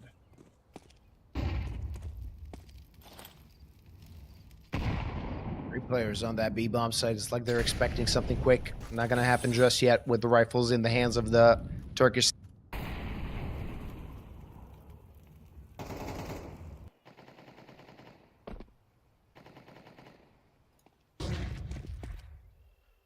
Dangerous to be opting so close, it feels like. Beanox flashed on through on the other side of the map. Kindo has found a bit of a hot and cold opening here for him, but he does end up doubling up with Collins. That's going to be 2 opening frags, and they are going to get cut down, but that is bomb sighted, and rotate's already here. Dragon waiting from CT spawn. Oh, he's going to be able to take that one every day of the week, and Aid Kit finding a little bit of a pressure release valve in the way of Calyx dropping in Boiler, letting some steam out. Kindo finishes us off. That's a clean 5th round. Only 1 player going down. Eternal Fire falling flat so far on Inferno. Yeah, and that was a bit of a lucky shot from Kindo. I don't even think he saw the player, but managed to get the headshot in. And it's 5 rounds straight for Partizan. They're feeling quite well. Max loss bonus gives Eternal Fire enough money to spend in this round as well. But as you previously mentioned, it's important for them to get something on the board, and sooner rather than later. Otherwise, we might see a similar situation like last time around. And that was a bit of an overzealous pick from, or rather peak from 8-Kit. Yeah, not expecting the AWP apparently, but it doesn't matter if Dragon's just going to finish it all off. Apparently, Avarice is punishable by death as Vladin also doubles down. Talk about overzealous. Eternal Fire charging right into the Dragon's Den, and, well, there's a reason why he's protecting the Horde. They'll be cut down from a surprising angle. Calyx going to plant default. 1 versus 3. He's found the first. And Kindo's very close. Spotted. Calyx knows it. Yeah. And Kindo knows as well. He needs to wait for his teammate to arrive. They got a smoke. They got a molly. They got 3 flashes and 2 HEs. They can use all of that utility to just keep him at bay, and that doesn't matter the fact that he has thrown that molly. They can just extinguish it, or yeah, they're going to do just that. That HE grenade, only minimal damage dealt. They can jump onto the fuse right now. They're just baiting him out, waiting for him, and he's missing his shots, unable to kill the diffuser. In the end, Kindo will find the frag in round number 6 that goes to Partizan. A lot of bomb plants for Eternal Fire, but just no cigar so far. And this is after Emor finding a very important op pick down middle. And you saw what it turned into. Calyx once again making it close. Getting the bomb down at all is kind of a heroic moment there. And these broken round situations can be so tricky to play on Inferno in particular because the CTs are sometimes worlds apart from each other. Calyx piecing it together based on that alone ends up being very impactful to get his team a little bit more economy to play with here. But again, this utility, somehow Kindo goes home empty-handed. Now on top there, hitting the barrel hard. Collins takes him out back to the winery, shows him the special brew. It's going to be Aid Kit in apartments to duel with Calyx at some point. It loses that. Slippery on the peak, and it's just Vladin to defend right now. If he gets overrun, this is a different story, but he's been playing lights out on the defense. He's still got 8 bullets in the mag. Shouldn't be run down by Jaresi. Just holding it, holding down that fort. Bomb isn't even rotated over. This is still a messy 2v2, though. Oh, yeah, very messy. Look at where the bomb is. Look at where Dragon is. And both teams, or rather both sets of duos, really in trouble. Jaresi on such low HP, and Dragon knows against an op, he does not want to force the issue. But on the other side, on the B bomb site, He got the bomb already ready to get planted, Oh. and that was an important frag from Dragon. His first of the round is 1v2. Emor, what does he have in him? They have no idea where he is. They have 2 pieces of utility to work with, but they're going to have to search around that site before they can even contemplate defusing the bomb. This messy round is still quite chaotic. They need to throw the utility as soon as possible as the bomb has ticked down to half, more than half rather. They have both of them have defuse kits. They just need to use them, and now they know exactly where Emor is, but he finds the first. And no chance now for Collins. Enough time. Does he have enough time, though? It's going to be down to the wire and just a hair too late. Just a little bit. And finally, a round for Eternal Fire. How heartbreaking would it have been for a last-second defuse to have come in for the 7th in a row? The Partizan are finally held at arm's length. They've just been pocketing all this money, stuffing their coffers full. And Eternal Fire are finally able to slap them on the wrist and say, no, not again, not right now. Very wise tactical pause from Eternal Fire as they finally secured themselves 1 round on the T side. Emor has the op-out. They're talking over money problems for the side of the Turks. On the other hand, though, full investment has come through. Partizan have cash to splash, and they have done so. So many brittle rounds, really, where we're a hair away from an Eternal Fire victory. They finally broke through. In theory, if they end up getting through this gun round, next few could be a much easier offer for Eternal Fire to find some value. So let's see how deep their scrapbook goes on Inferno T side. And let's see if Partizan have already made their own adjustments. They really do like to use their own opponent's timeout. That they don't take their own timeouts. They just let their opponent call those shots and talk over their plans during that time. That's about it. Well, let's see what they talked over. Both teams, actually. Because this round could be pivotal. Rather for an Eternal Fire comeback or for a Partizan breakthrough to continue with this momentum they've gathered. First 2 kills go to the hands of the CTs, and now the T side, only place they can go is B, as the A site has been completely cleared, and Collins not careful enough. Kindo in trouble. The rotate is coming in, but is it quick enough? It's gonna die, and so is Kindo after only 1 frag found. It's a 2v2. Partizan, they fluffed a solid lead in manpower, and 8 Kid again dies.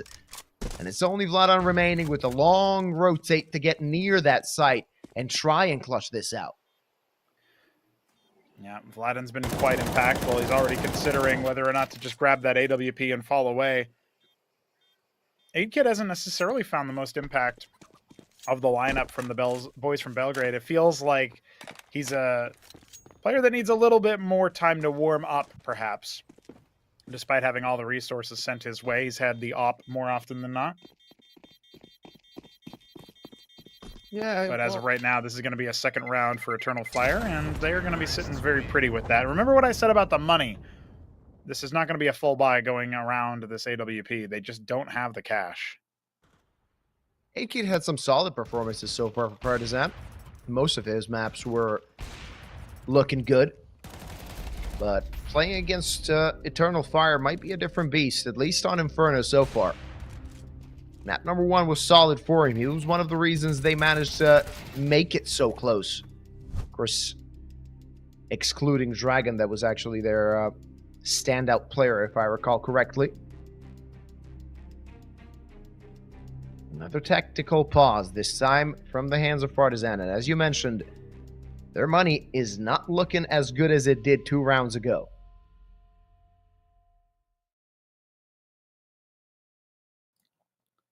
As of right about now, Emor is going to be back up with the big green. We have plenty of rifles to work with, and that's on the side of the attackers.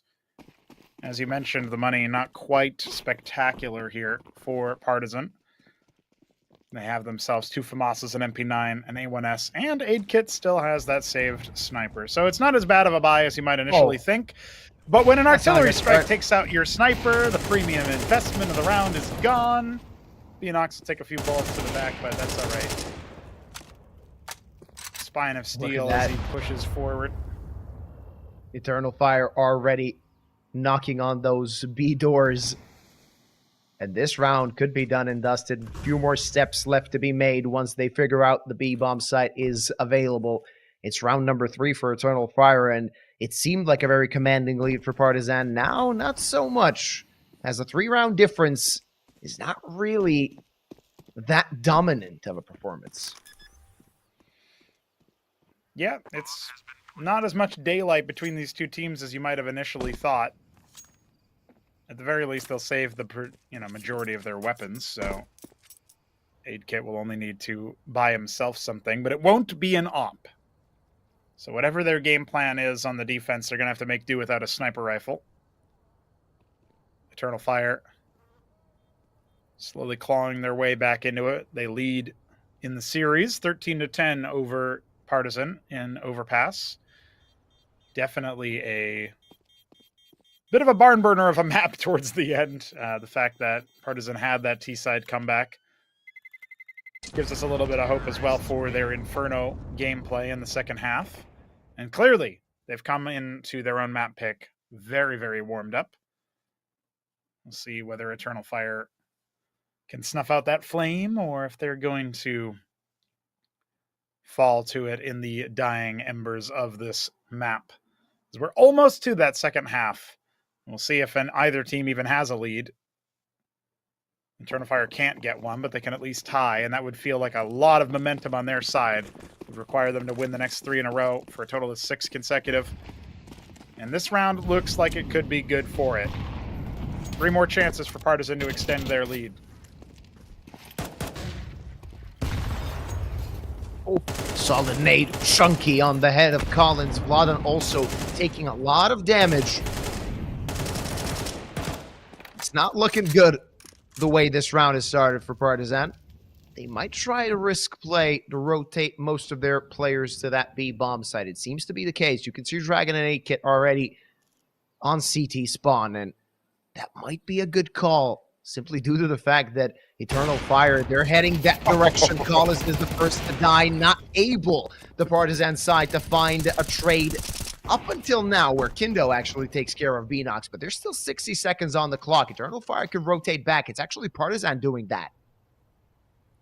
Oh, this is a little bit tricky. Calyx is still lurking in Boiler, and it does feel like Eternal Fire want to reconsider their angle of attack. But smoke play still available for Eternal Fire. Partizan have no utility left. 1 HE grenade on Vladan, who is summarily executed by Calyx's lurk. Thankfully, Dragon has rotated over, but he's only got a FAMAS to work with here. And now not even that, as he's cut down quite quickly. They're going to cross their T's, dot their I's, and check their corners as Eternal Fire take a 4th round in a row and in the map with the bomb plant on A. That lead is melting slowly but surely, as EF get themselves to a round number 4. It seemed very, very difficult for them. Don't forget, the way this streak of theirs started was by a margin of a millisecond, that difference that it took Collins to or not defuse the bomb in that round number 1 for Eternal Fire. That's right. Had he done that, it could have been a completely different story. It's been a game of milliseconds in some cases on both sides. Chicken goes down with the coop. Remember that Eternal Fire had a number of cases where one bullet goes the other way, one peak happens slightly faster, and this doesn't look like a 6-round streak at all for Partizan. Eternal Fire are, well, let's just say that they're still steaming after so many clutch attempts don't go their way. They haven't needed them as much in this situation. It's going to be a 2-round difference right now between these two teams. We'll see what it looks like once we're all wrapped up with our first half. Eternal Fire will take to the defense, and Well, we're just going to have to see what they have on offer there. That HE did not do nearly as much damage as you would have thought. Second one's a bit better. Kendo also cut down the size. Calyx made noise. Fanning the flames. Aid kit. Dueling with him for a time. Sniper on both sides. So full buy, full investment. No excuses now, Partizan. Let's see how you can hold B. Oh, it's not going to be easy. The D's are so deep, but Collins with the spray down catches 2 down and looking for more. There's the triple, and they know there's one more behind the smoke. Dragon takes care of him. And Calyx's role was just to play that lurk, but now in a 1 versus 5, he has no chance of claiming this round as Partizan is securing at least a minimal lead at the half. Yeah. Sometimes that's all you can really do is grab that 7th round and hold on to it, switching gears, but finally extinguishing some of the momentum that Eternal Fire have built up this whole time. It feels like a glimmer of hope for them to close it out 2-0. Mirage will loom otherwise. HE smoke is going to go ahead and get broken. And through the smoke, Dragon finds a second frag in the round. A full house with him and Collins on the site. You almost would have believed they were the only 2 on the map, but there's a lot of defenders here on the B site. Kendo even assisting in the middle of the hold. And this was really, really close to working for Eternal Fire, even though it looks entirely one-sided. They catch one defender, maybe they can start trading out. But really good positioning. It kind of reminds us of the pistol round, evocative of how Collins and Kendo were dueling and playing with each other and playing off of each other based on their positioning with that CT support from Dragon.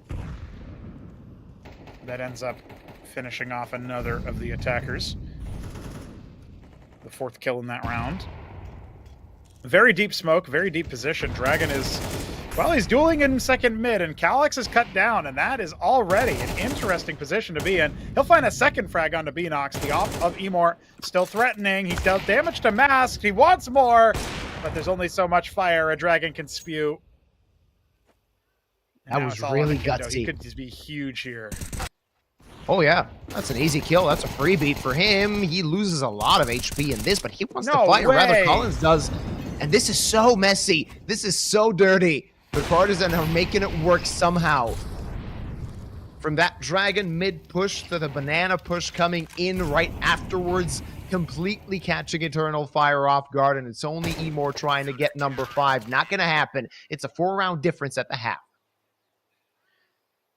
Fairly easy at the end, but let's be real, those middle portions of this half looked like Eternal Fire had finally cracked the code. It took a long time before Partizan could answer back. 8-4 is a much more respectable scoreline than the first map, but also worth pointing out here that Partizan are going to have to take to their own offense.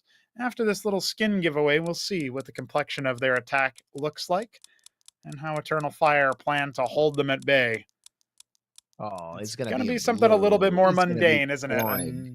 Yeah. Oh, it's the same one. Rizzoni got this, two different Tooth Fairies visited him in one day. Can you believe that? This is fixed. Rizzoni, you paid somebody off, my friend. We caught you red-handed, or rather Tooth Fairy-handed. How many teeth did you lose, man? Did somebody just give you a good sucker punch after the club, or what?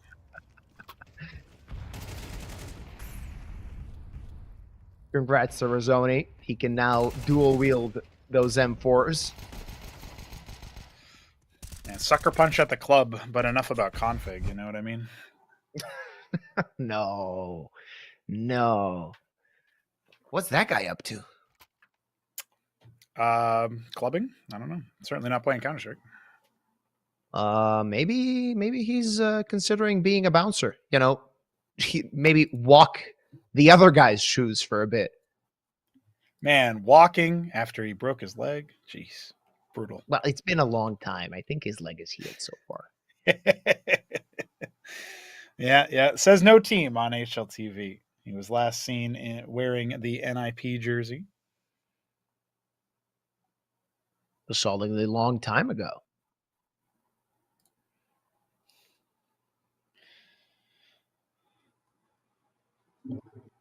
But it's okay. I believe in config.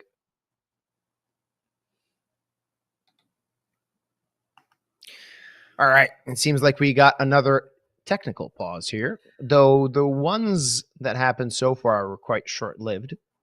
So hopefully this one will be quite quick and everything should be resolved soon. Given the fact that both teams are rather, at least Partizan are in a hurry. They got another match coming in 1600 hours CEST. Eternal Fire, they're good up until tomorrow. They got no matches after this today. Hey, that's pretty cool. You know, we also have no matches after this today, so we can maybe hang out with them a little bit, get to know them, ask them why their fans keep calling us monkeys. What? Oh yeah, don't read chat. But when it comes to the pistol round, Eternal Fire are on the defense. Not 3 pairs of dualies, only 2. So they're not quite following in Partizan's successful footsteps. Remember that both pistols on Overpass went the way of the Turkish side. So this would be justice for Partizan if they're able to secure this one. Eternal Fire are certainly going to try their hardest to make that not the reality we live in. And Kindo lurking forward with a Glock. Masked playing very passively. Beanox waiting for that contact. Oh, easy enough. And no hope for Kindo.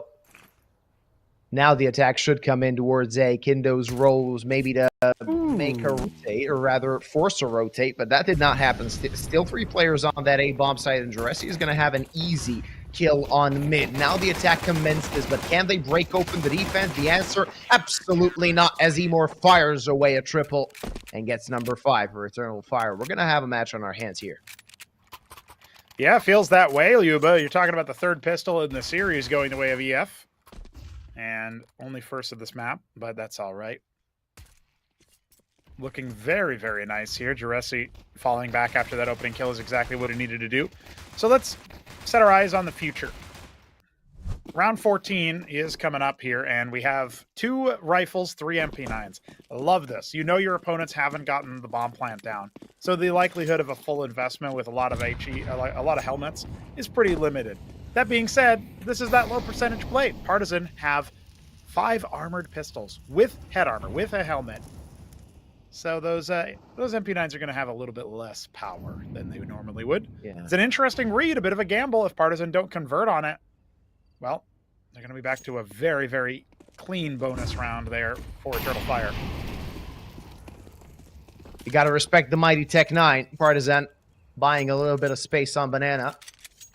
Forcing a rotate as well from A, as Beanox has joined mass to the 2 Polish players defending that B bomb site. A smoke will keep them at bay for a while, but Partizan have just enough utility for a take. 1 smoke falls on CT spawn, the other still waiting. 2 flashes as well can be used, but a smoke ready from Beanox. They're going to have to go through this smoke if they want to get to the side, and they're going to do just that, it seems. Flashes are still being waited on. Now the attack starts 1 for 1. Mass fighting, only 1 found. Kindo good with the double, but he gets taken out. And look at the health. Collins and 8 kit, very little HP. They can get the bomb down, but they can't keep it down for a while as the CTs are already at their gates trying to get this retake, and it seems like a high percentage retake, especially with Calix coming in, finding one, not the others so easily. Collins, he's still got a little fight in him. Not enough for the clutch, though. Yeah, that was scary. That was starting to remind me of how close, how down to the wire some of the retakes ended up being for Partizan CT's side. So glad to see that it's just a trade of inferno between these 2 teams. Already in the first round, getting damn close to a 9th. Partizan are held at an arm's length. And, you know, Eternal Fire do lose 3 members. That is going to strain their economy going into our next round. It should still be a relatively low investment, but now with the bomb plant, you can maybe get away with a couple of things. Yeah, look at that. They aren't going to give them any chances whatsoever. Like, just to point this out, you guys, you don't see this kind of heavy investment play out of most T sides. I mean, you're going up against 5 A1Ss. You've got 1 hero AK, and it finds purchase to Emor. There is no world where Eternal Fire were expecting that. But still, they've got the firepower advantage on the defensive side. Oh, maybe not anymore with that flashbang. Mask taken out. He was instrumental in the last round. Beanox, what can you do? Oh, he's going to try something through the smoke, but Collins takes him out as well on a beautiful round coming in from Partizan, using that hero AK to find the first kill and completely annulling any plan that Eternal Fire had. And they can just save their guns now. It's number 9. Dominating in this particular round here. The fact that Eternal Fire don't get a single frag in recompense. I don't think Emor will ever peak as liberally down middle for the rest of his days, at least not for this map. I think the next time he does that, it might be in the pistol round. And even now, look, the players that didn't come into this weapon with guns, Vladin doesn't even use the rifle he skewered. He just ends up getting Juresi with that Deagle, and Kindo will run him down in apartments as well. Calyx hitting the deck. They leave this particular round with all 5 alive, and all of them more rich, more wealthy, more well-to-do. Ridiculous scenes here as they scarper off with several saved rifles.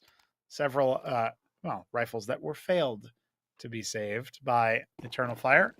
Partizan pulling back to a 3-round lead, and the money is not with Eternal Fire. We'll see how good their cheeky defense can be.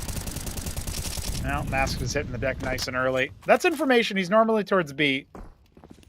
Whether they piece anything together from that or not remains to be seen, but it's only Juresi on the other side of the map. Everybody else sort of jousting for banana control here, and it's not looking so good for Eternal Fire. Dragon setting himself up for a lot of info here. Oh, yeah. And the thing is, at this particular moment, Partizan, they hold all the cards. There's very little that Eternal Fire can do, even with 3 players on that site. With that backstab coming in, can't really hope to find anything. And Dragon, oh, yeah, he wants more than 1 kill. Yeah. Sees the player, and he knows what's up. His teammates are just ready to pounce toward the site, and there is no information gathered by Eternal Fire. They have no idea what's going on here. Oh, that's beautiful. Nice. 1 clean headshot. And he has an idea where the other player could be. Beanox didn't stand a chance, especially with that flash. So Partizan, they took control of that site, and it's only Juresi hoping to maybe scavenge a rifle somewhere. But that's the best he can hope for. Yeah, not likely anytime soon. I mean, his position already kind of called out with that flashbang. They don't know for sure that he's there, but feels awfully bad when Partizan just know exactly where you are. By the way, Inferno normally a map where we see way slower T-sides, way more prolonged affairs. And yet here we are. We're looking at double digits for Partizan already. This could be a very quick Inferno indeed, if they're able to keep this kind of form going into it. Looking far more convincing than Eternal Fire were on Overpass, which might give them a little bit of that advantage going into our decider. It seems like we're very likely going to see that. Still, it's not over yet. The Turkish side could do their damnedest to extend play and give a good accounting of themselves and their opponent's map pick. It won't be in this round. The money is not with them. Money management has not been their strongest suit coming into this one after losing 3 players in round number 2 of the half. It all went downhill from there. And you know what? I think while we travel downhill, Partizan are putting the pedal to the metal. They've got plenty of rifles. They're going to suss out this pistol stack towards B. And the HE is going to make it an even less fair fight. See Sakindo clocking the weapon. Just a pistol. Oh, Collins will decapitate Beanox, nice and this shot. should be a nice and easy finish. Yeah.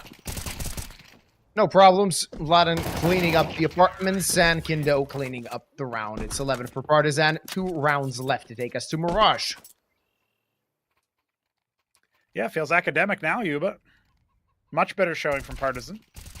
And they were pretty reasonable on Overpass. It's just that their defense kept falling flat.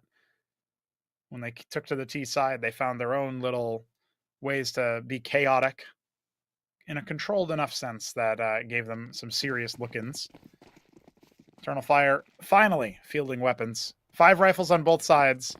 And so many of the T weapons are actually CT ones. We almost never see this in Counter-Strike. You typically will see like saved AKs brought over by a dominant CT side. But they've been coasting. Partizan haven't really had to invest much money into any of these rounds lately. 10K on 4 out of 5 players, man. Good grief. Their money is really not their issue at the moment. They would just want to clean this map up and proceed to Mirage. Map which, of course, could send both teams into the 2-0 bracket, the qualification match. Chance to get to the playoffs. That's a good flash. Dragon did not give Juresi a chance, and Emor inside the smoke. Ooh, he's between the lines. A chance to maybe find a kill. Collins is the first victim, and now he's looking for more. Now that's confusion in the lines of Partizan as Emor finds the second and gets away with murder. Calix takes care of 8 kids. That's a good round from Eternal Fire as Calix doubles up as well. It's only Kindo left. And he has a lot of work to do, a lot of bodies on the site, and none of them except his are hitting the deck. Yeah, it should be pretty easy now for Eternal Fire to feel a little bit better for themselves. They narrow the gap to 4. Only 2 more rounds required for Partizan. So this does look like a lock still, but Eternal Fire, a very clean round, losing only 1 player. A lot of that down to Calix, a lot of that down to Emor being overlooked in the smoke by Dragon. Maybe a little bit too jumpy on pushing 4 brackets. Sometimes all the duels just don't go your way. That's how Partizan lost that last round. If either of them worked a little bit better, it would have been a different story. Like that! Collins and Kindo doubling up, trading each other through. That's going to be easy pickings on the B site. And we've only got 2 players here to defend. Calix so far away. Juresi wants to move through the smoke. It's very obvious. He's calling for the support. But is there any there? He drops the bomb, but that's it. Funky situation, but Emor not able to blind enough players with any flashes. Finds an impossible situation for himself. He's cut down before the first attempt really takes shape. Calix in a 1-on-3. He'll save his A1S. And that will be 5 different chances here for Partizan to close us out. Yeah, I'm curious to see what the finances are looking on Eternal Fire. Calix does have a solid chunk of change, so you can drop a gun even if somebody needs it. But it's not really an issue. The money. The problem is they need to collect 5 rounds in a row to get themselves into overtime. And it does not look likely. They had a few good rounds, but a few flashes of solid Counter-Strike will not get you over the line. It seems like Mirage is looming.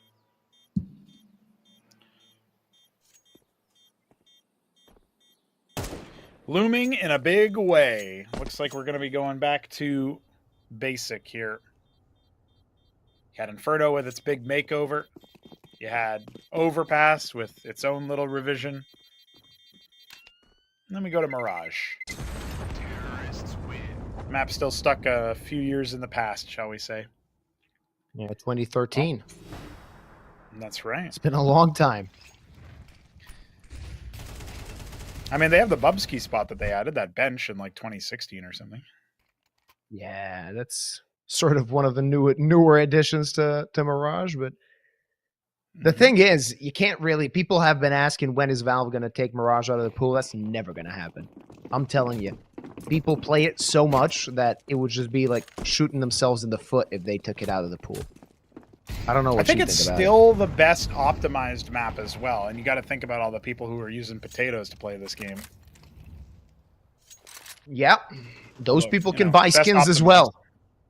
That's right. That's right. They can. They might not look any good. An opinion I have about all skins, really, on all graphical settings, but Seriously. they still don't work out the same way. Now, Masked, he's called upon to see if he can defend, but they're already out on the site. This looks very deadly for Partizan.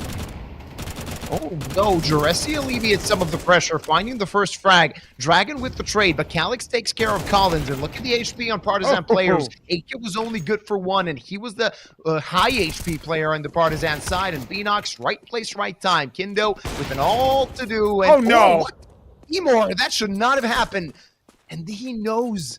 Kindo knows where Juresi is. It's 9 HP against 10, and Kindo is already on the other side of the map. How has this happened? That is a ridiculous little flourish there from Kindo. Emor trying to track him, maybe not realizing he was one pistol bullet, one stiff breeze away from it collapsing on the site. And then Eternal Fire would have been into the next round, not even worried about this situation. But as of right now, Juresi with only a flash, he's got to piece this one together, a one-on-one fomenting. And time is ticking. Bomb is ticked down to half. He does not have a kit, and that's one of the more bigger problems. So it's going to be an easy clutch for Kindo to end things on Inferno. We'll be seeing Mirage in this best of 3. We sure will, Yuba. And again, this is a very, very swift Inferno. Not normally the complexion of the map. You know, a couple of times you see the bomb plant go down after a very prolonged joust for the map, and then, you know, one team would decide to pull away and save. That happened maybe twice in the whole map. That's usually every other round on this particular map. So to see a very different look Inferno, hey, I'm appreciative of that. I'm a bit of an Inferno hater, so I'm happy to see that. And I'm sure Partizan are too. Eternal Fire can just shake that one off and go straight to Mirage. A map where both teams have some reasonable stats. Eternal Fire having a little bit less sample size, but much higher win rate. So Dragon finding some serious impact as the map MVP. Comes at no surprise. He had some serious shockers when it came to some of those opening rounds. And so glad to see him find some success as we go to our decider. Yeah, last map of this best of 3 will be Mirage, and it's going to be an interesting one. A bit of a 50-50 matchup, given the fact that you expected Eternal Fire to take Overpass as Partizan barely played. You expected Partizan, on the other hand, to take Inferno, as it is a solid map for them. Mirage will show which one of these teams is better, of course, after a 15-minute break. Everything that shine ain't gold. Always find my way to make it home.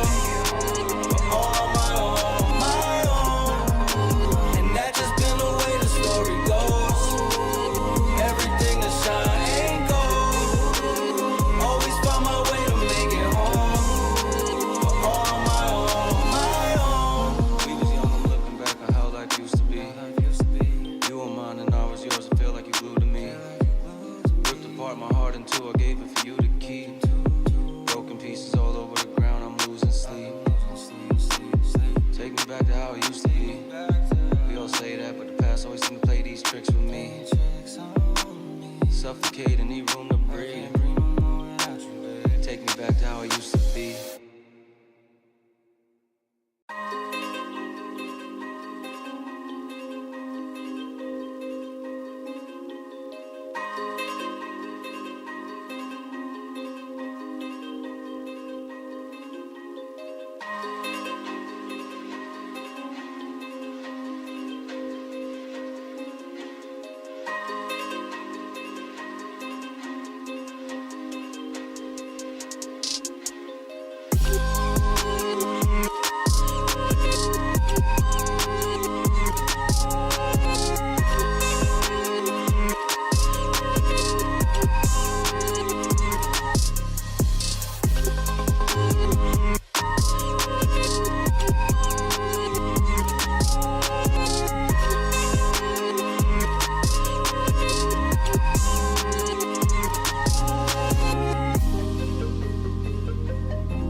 Only the real stay isolated. Only the real stay isolated. Only the real, harder this shit, cause I'm ISO deal. Shine on these hoes, ice gold grills. Been in that house, yeah, I might go chill. Rather stay in, cause I hate them fell. Link with the bros, yeah, I might call Lil. Yo, what's next? Only time gon' tell. Last few years, yeah, been unreal. Whoa. Staying to ourselves, cause it's better what you mean, yeah. We was quarantined way before quarantine. Trapped inside the basement till the sky started to gleam. Yeah, I'm stepping with the Gazas, it's gon' boost your self-esteem. Staying to ourselves, cause it's better what you mean. We was quarantined way before quarantine. Yeah, trapped inside the basement till the sky started to gleam. And I'm stepping with the Gazas, it's gon' boost your self-esteem. Hey, I be isolated. Only real ones with me. That's just how I did. Ay, no, you cannot get in. It's a reservation. I set it for the team. RSVP. Ay. I be isolated. We done elevated. Where we supposed to be. Ay. My current situation ain't my final destination. That's just how I see it. Only the real stay isolated. Only the real stay isolated. Only the real stay isolated. Only the real stay isolated. Yeah, only the real forget how they feel. It's me and Dill. Hey, we in the stool, we working on hits, we staying until. Yeah, link with the bros. It's been a little while since last time we chilled. Hey, send us a beat, you know we on go, we know we gon' kill. Hey, we in the bag, season the chicken to throw on the grill. Yeah, hit up Germ, hit up Jude when we in the Ville. Yeah, staying to myself, man, if I ain't with the team. We been grinding all these, yeah, they see us on them screens. Now, people do me dirty, but I keep my hands clean. Now we seeing mills, cause we running up these streams. Don't let these artists fool you, they ain't really what it seems. They know we bring the vibe when we pop out to the scene, yeah. Hey, I be isolated. Only real ones with me. That's just how I did. Ay, no, you cannot get in. It's a reservation. I set it for the team. RSVP. Ay. I be isolated. We done elevated. Where we supposed to be. Ay, my current situation ain't my final destination. That's just how I see it.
So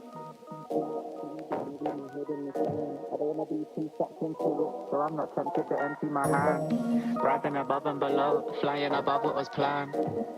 I couldn't suffer in silence, I ain't a suffering man. I don't wanna read too much into it, so I go bury my head in the sand. I don't wanna be too sucked into it, so I'm not tempted to empty my hand. Rising above and below, flying above what was planned. Said I couldn't suffer in silence, I ain't a suffering man. Cash that check, get that money, man I jet set and invest that P. Ask respect, man I get that honey, show interest and I set that fee. Man I go red but it ain't that sunny, so complex for my empathy. So I might laugh when it ain't that funny. New project, let me send that beat, let me send it home. It's too late for the endings, bro. True say got a friend in Rome that'll set this tone for the pending loan. Ending tears when I end that show, breaking bones, paintings here but I ain't that low. The end is near when we take that dough. I don't wanna read too much into it, so I go bury my head in the sand. I don't wanna be too sucked into it, so I'm not tempted to empty my hand. Rising above and below, flying above what was planned. I couldn't suffer in silence, I ain't a suffering man. I don't wanna read too much into it, so I go bury my head in the sand. I don't wanna be too sucked into it, so I'm not tempted to empty my hand. Rising above and below, flying above what was planned.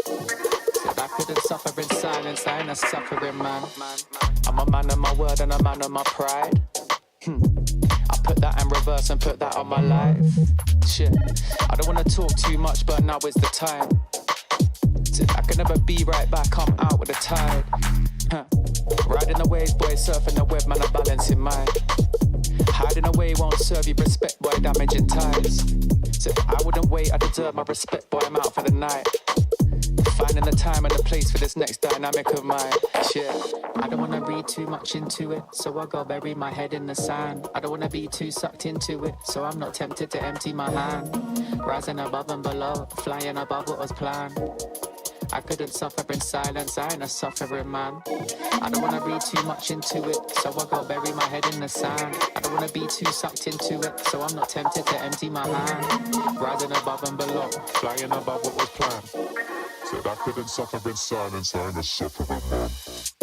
Highly in touch on the low, shit blow up with a bang. Slightly in love with the blow, try come fuck with a fan. Sharp like a cut on my throat, leave with a couple of man. I'm not asking to double my dough, so he should have run to the bang. Breaking it in, facing your fears when you're faced with the king. Say with your chest, get lace in your limbs. Aiming correct, now he's tasting his chin. Aiming the left, try raising their sins. Saving the rest, man, I'm waiting to win. Pay me your debts, ain't safe in the bin. Aim for the chest, hearts racing within.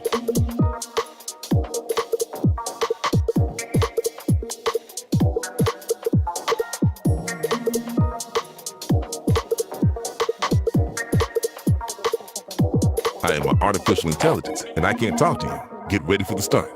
1 minute to go. Players ready. Get ready for the start. The players are warmed up, and I hope you are too, my cucumber. While you and I are having fun, it's already 40 seconds before the start. So I'm not tempted to empty my hand. Rising above and below, 30 seconds before starting. I couldn't suffer in silence, I ain't a suffering man. I don't wanna read too much into it, so I go bury my head in the sand. I don't wanna be too sucked into 20 it, so seconds I'm before not tempted starting. to empty my hand. Rising above and below, flying above what 15 was seconds, baby. Said I couldn't suffer in silence, I ain't a suffering man. Cash that 10 check, seconds get that before money, starting. man I jet set and invest that P. Ask respect, man I get that honey, show interest 5, and I set that fee. 4, Man I go red 3, but it ain't that 2, sunny, so complex 1. for my empathy. So I might laugh when it ain't that. It's time for Sunny Mirage in our 3-game best of 3. We're headed to the rubber match here between these two squads. Partizan taking their own map pick of Inferno. Before that, it was Overpass for Eternal Fire. Pronago and Yuba back at it with another map between these two. We're going to see how we can separate them. This is the 1-0 part of the Swiss stage. This is a match which will decide who is going to fight next week or as soon as possible for the playoffs qualification. So there is some consequence to this matchup here, but who do you have taking it after all that we've seen today?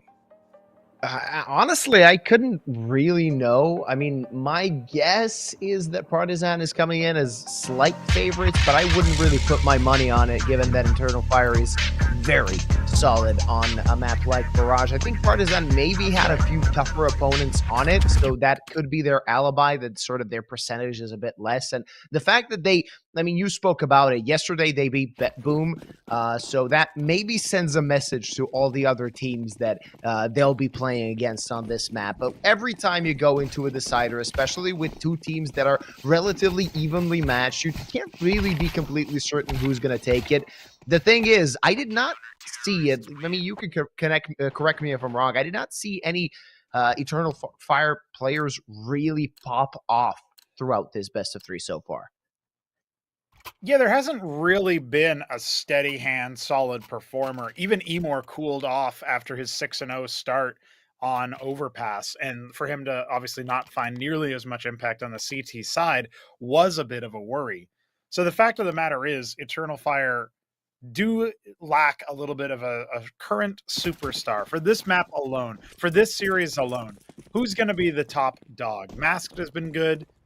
Emor's been good. Beanox has had some important moments, and so has Calyx. But it's been much more of a team effort. And sometimes on Mirage, that's where you can fall down. We'll see if they can elevate instead, as they are on the offense after losing that pistol round.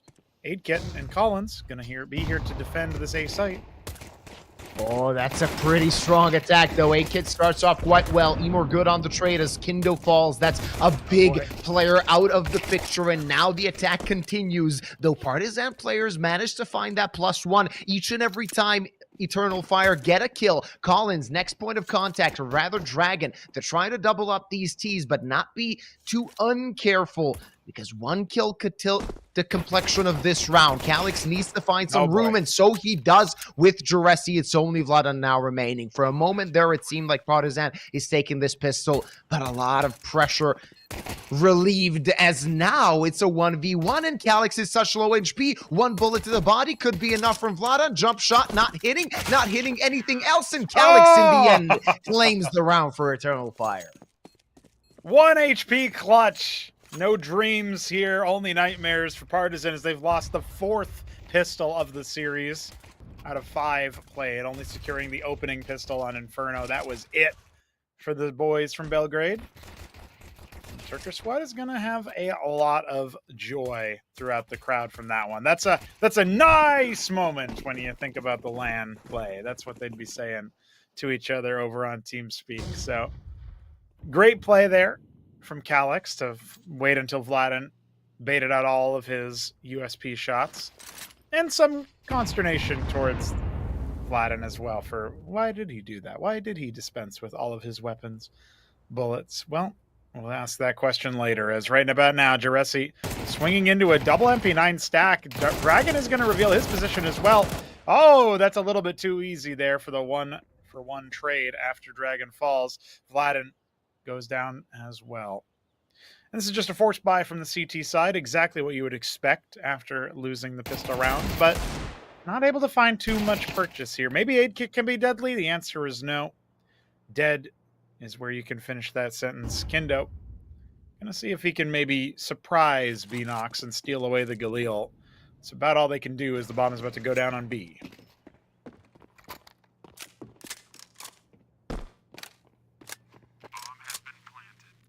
Bog standard, nice and easy. Right about now, we have Eternal Fire roaring over to the second round. Mirage is a map that everybody can play.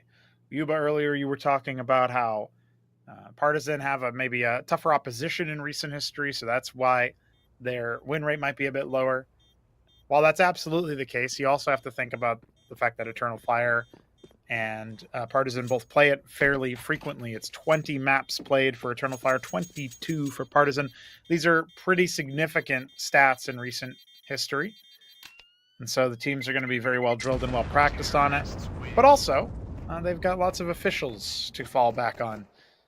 And anybody can play Mirage. It kind of reminds me of Dust 2 from way back in the day, when obviously Dust 2 is still in the map pool now, but it's a little bit more consistent than it used to be. Used to be the refrain on top-level Counter-Strike. You never want Dust 2 to be your home map because at best you can have a 60% win rate. Whereas if you're talking about 70, 80% win rates for some of the most dominant teams, obviously 100% win rates for streaks, for teams like Vitality, teams like Astralis. That's possible in other maps. Mirage, I think everybody's got a puncher's chance. So always a little bit of a brawl. Never expect who the winner could be on such a 50-50 matchup, though. Eternal Fire starting strong. They want to get to that B-bomb site, so 8-Kid is going to be in trouble. His scout is going to have to make some damage happen. Not going to do that just yet. Missing his shots through that smoke, and Partizan, they know they missed probably their best opportunity to get that starting frag. They're still going to have a buy in the next round, so they can toss a few bodies to the side and at least deal some economic damage to the Eternal Fire side. Yeah, remember each kill is going to be worth about a grand total of $250. $50 distributed to each player on the CT side when you frag an attacking player. Fairly recent change Valve made. But it looks like all the kills are going one direction, and that is Eternal Fire's story to tell. It's just Vladin might be able to surprise Calyx and Skarparov with an AK, but Juresi was holding for it. Nice and easy. It's looked comprehensive so far from Eternal Fire. You have to remember that the B site was just awash with utility. There's no way to look into it whatsoever. And even at the last second, Mask finding the last kill. Gutting for the defense. As you mentioned, they will have a buy. It will not feature too much compromises, concessions. We're talking about one kit. Limited utility on a few players, but even that looks fine. And you don't really necessarily need the head armor on the CT side when you know your opponents are fielding full weapons, which is exactly what's happening on the other side here. Masked with a bit of a timing. Must have been equipped with the op because of that. Calyx, on the other hand, could be staring down the barrel of 8-Kit's Big Green, and that's going to be an opening frag for the side of Partizan. First time on Mirage. Absolutely. And that's a good start. Kindo gets the +2 now when Vinox is on the floor. He's quite low, but we'll see if that actually proves to be consequential. The Eternal Fire players, they need to get to the bomb first before they can even contemplate which site they like best. And currently, neither site looks good for them. Wherever they go, they're going to need to find a really good opening kill. Kindo already making some room, making some space, and gathering intel for his team. He could still play a part in this round. And a very important part of that, 55 seconds left on the clock as the T's are inching ever so closer to that B-bomb site. The bomb, though, it's in apartments, and it is alone. If it falls there, that could spell trouble. It could spell danger, and Kindo is at his heels. Both ops missing their shots. Let's see what's going to happen now. Dragon takes care of Juresi and Mask. Now he's making noise and apps. It's easy as a like for Vladan. Imor, he can only save this op. Nothing else to do in this round. He might not get the chance either. Obviously not a great amount of cash to facilitate a hunt here for the side of Partizan, but they would be more than happy to take away this sniper if they could. After time would be even better. Collins makes visual contact, confirms what's going on here. And you are seeing a little bit of a shuffle from the Partizan players. Molotov revealing the position, confirming that it's still quite there. Oh, I don't think this is going to end very well. The flashes come out. He misses the shot. Oh, he dies after time indeed. Top of the ladder. Tried his best to stay away, but that's no money for Emor and no op either. From 3 on the trot to a total disaster. Mask pinched from multiple angles. Kindo shooting him from the entryway to apartments. It's going to be a dire situation, yeah.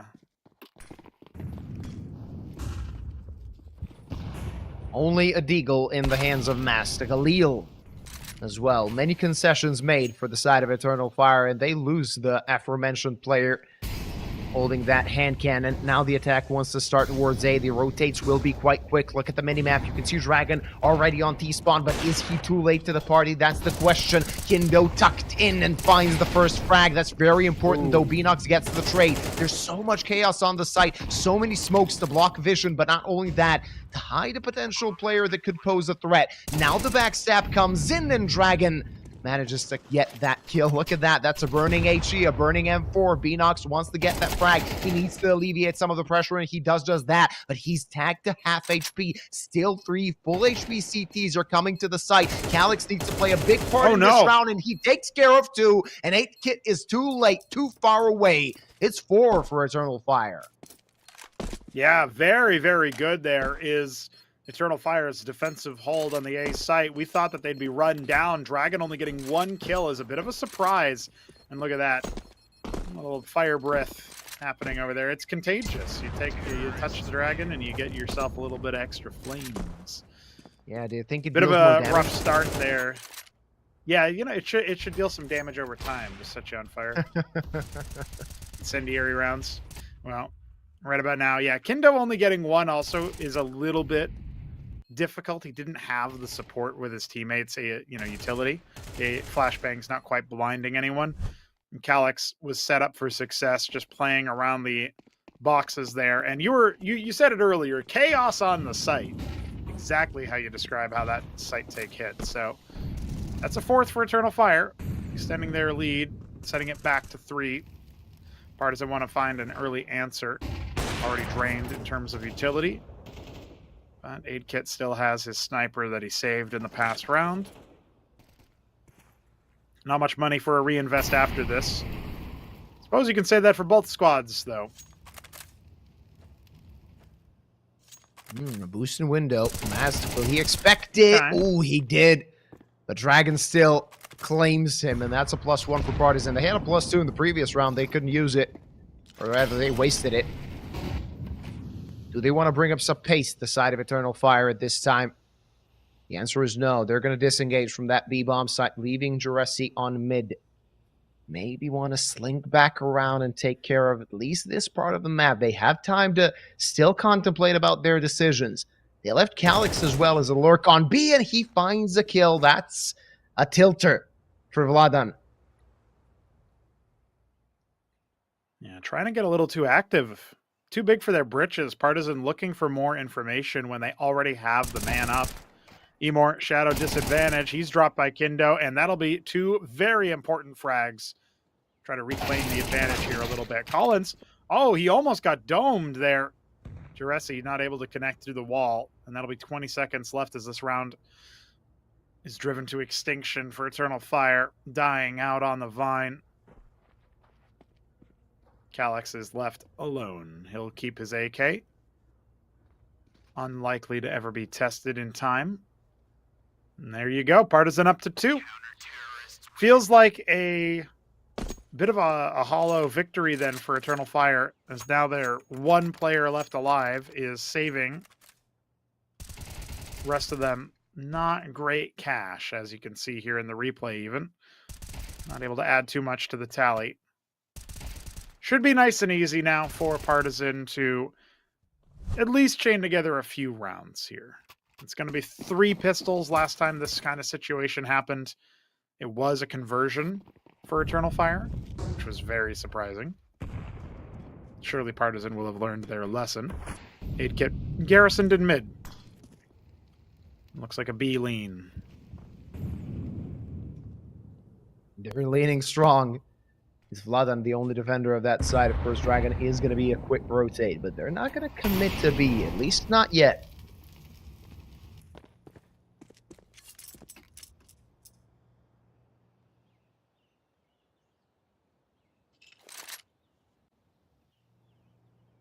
Low burner of a round.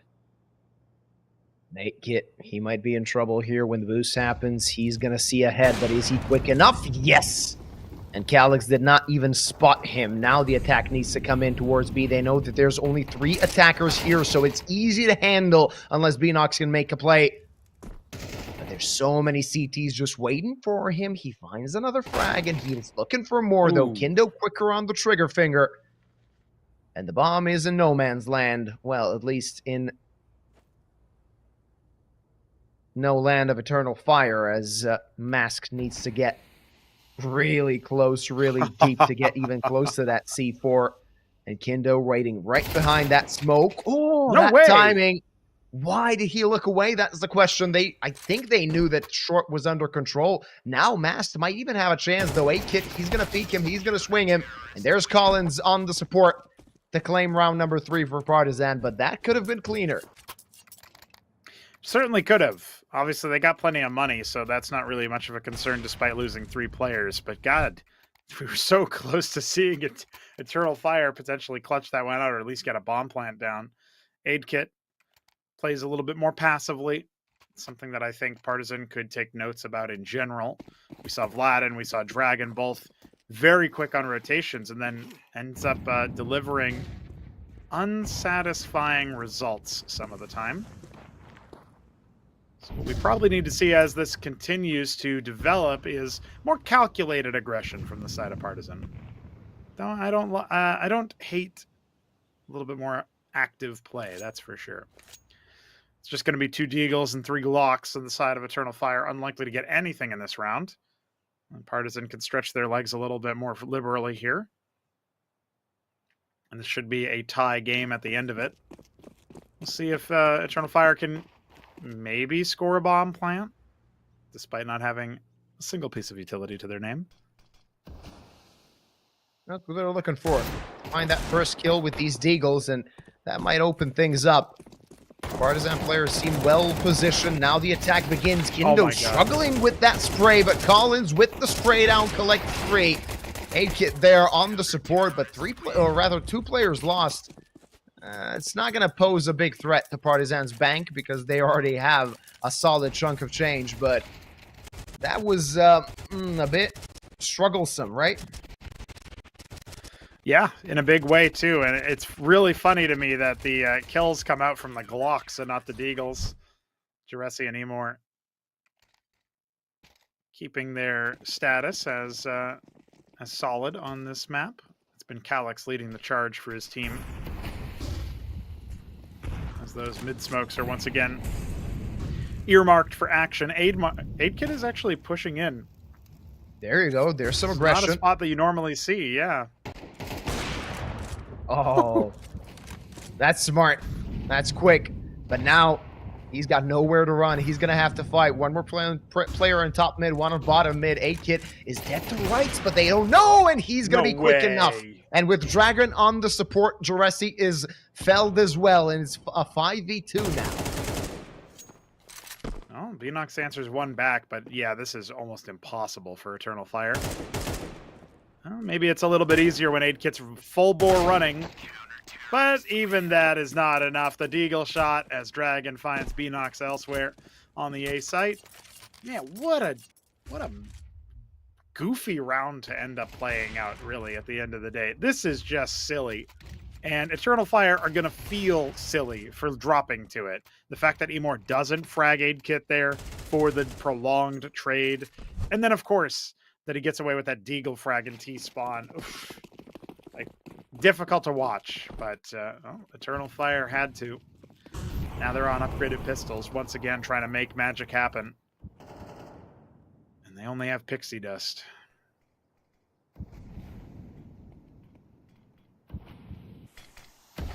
Well, wouldn't be the first time that Tech9's run over a defense. Let's see if they can do that again. 8-Kit quick yet again, and he has support with these rifles. Kindo, Labored spray, but manages to connect, and there's Collins as well with the 2-player spray down.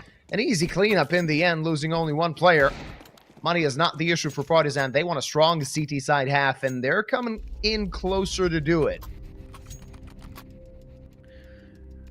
And if you use your Desert Eagle to shoot an HE grenade into my back pocket, I do not want that anywhere near my person. Surely not. I will say, though, the way that this hot streak has started to foment for Partizan makes sense. We get another tac pause out. By the way, Partizan still have not taken a tactical timeout across the whole series. Always interesting to me which teams do, which teams don't.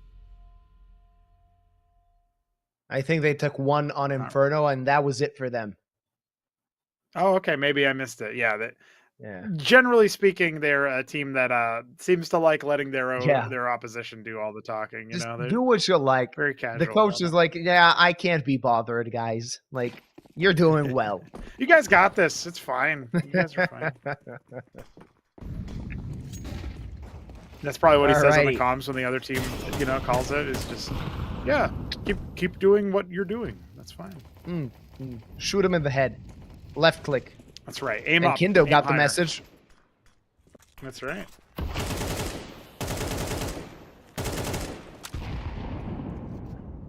Ooh, more. He's quite deep. He might find an opening, and he does. Catching a player off guard. Kindo can't do anything, but Vladan does. And still maintaining that man advantage. 8-Kit needs to be careful. He just needs to wait for Dragon to come on the flank. All posted up, and they really want to take care of that upper, which they will. Well done for Mask. And now it's a 2-on-2. They bought themselves a lot of space, though. Dragon is going to stop that plant, and Mask now is in trouble. He knows where the one player is, but he has no idea where Vladan could be. He could still be towards Connector or Jungle. He could be on CT, and on the other hand, you got Dragon making a long way around. Now, this is going to take a little bit of time here, but locked in to the 1-on-2. Vladan will be probably the first point of contact here. Dragon coming in through Connector, though. Bomb not really planted. He's got to swing pretty wide. Oh, he sees him through the smoke. Yeah, there you go. That's nice and easy. And Dragon might find the frag, but there's no way he finds the defuse. No. 5th round for Eternal Fire. Very well played from Masked. Yeah, that should not have happened. A bit of an unfortunate smoke at the end of the day for Partizan that cost them this round, but also the fact that 8-Kit died in a 3 versus 2. Yeah, they managed to get that 1 kill, but that left Mask with an opportunity and left him with a chance, and you gotta hand it to him. He did make a very gutsy play to plant there, simply due to the fact that it's the same place where his teammate died just a few seconds earlier.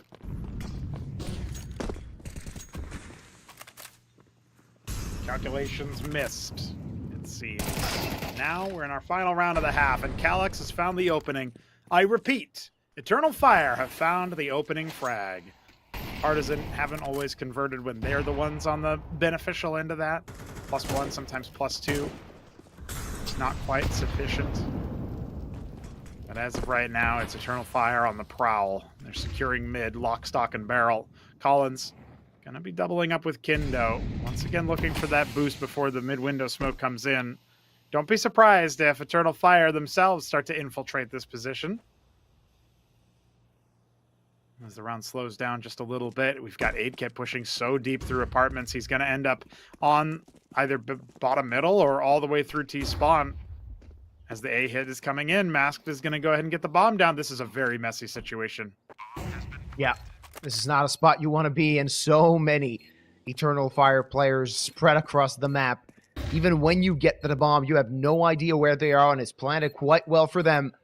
So Partizan, they can't really get close, not reasonably enough to try and make this a realistic retake, though Kindo manages to find one, and Beanox misses. Emor gets the kill, and Jaresi does as well, and that relieves a lot of the pressure, and now the CTs can get close, and it's going to be 6-6 at the half. Man, you can never separate teams on Mirage, I'm telling you. There is no way that we thought at the start of this one Eternal Fire would have to struggle to tie it up, and then Partizan really locked in on their defense. Of course, we're going to switch halves and see which team has a better T side. Of course, by extension, which team has a better defensive posture. Eternal Fire absolutely can finish the job here. They have a little bit of momentum at the tail end of that. But a lot of their woes came from, situations where they really shouldn't have won rounds anyway, down 4v5, down 3v5 with compromised buys, no less. It still wound up working out for them enough to tie things up and stay neck and neck with their opposition. So while we wait for the skin giveaway to hit, bypassing a couple of goodies, instead it's just going to be that Amphisaurus headed over to ZLD Para. Zelda Para? Gamer alert? Never played Zelda, so I don't know. I don't know. I think it was ZLO.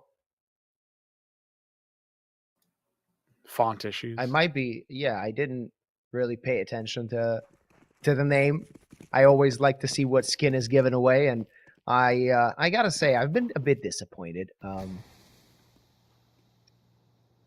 so far, but who knows? We might get to see some good skin being given away throughout this competition. The pistol round starts, and Juresi already down so low. Beanock's in trouble. He's gonna get run over. He's struggling to find something, but in the end, not finding anything. Partizan opening things up in the pistol round, though. Collins, a bit unfortunate for him to get taken down so early. Dragon falls as well, and Partizan, what is the plan?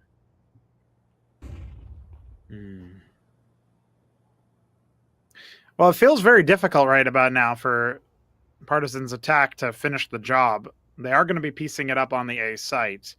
Juresi very low, as you mentioned, but Calyx, Emor dug in. Palace is not really a good spot to be in against those dualies. Look at how far forward Emor is. They're not going to be checking him here.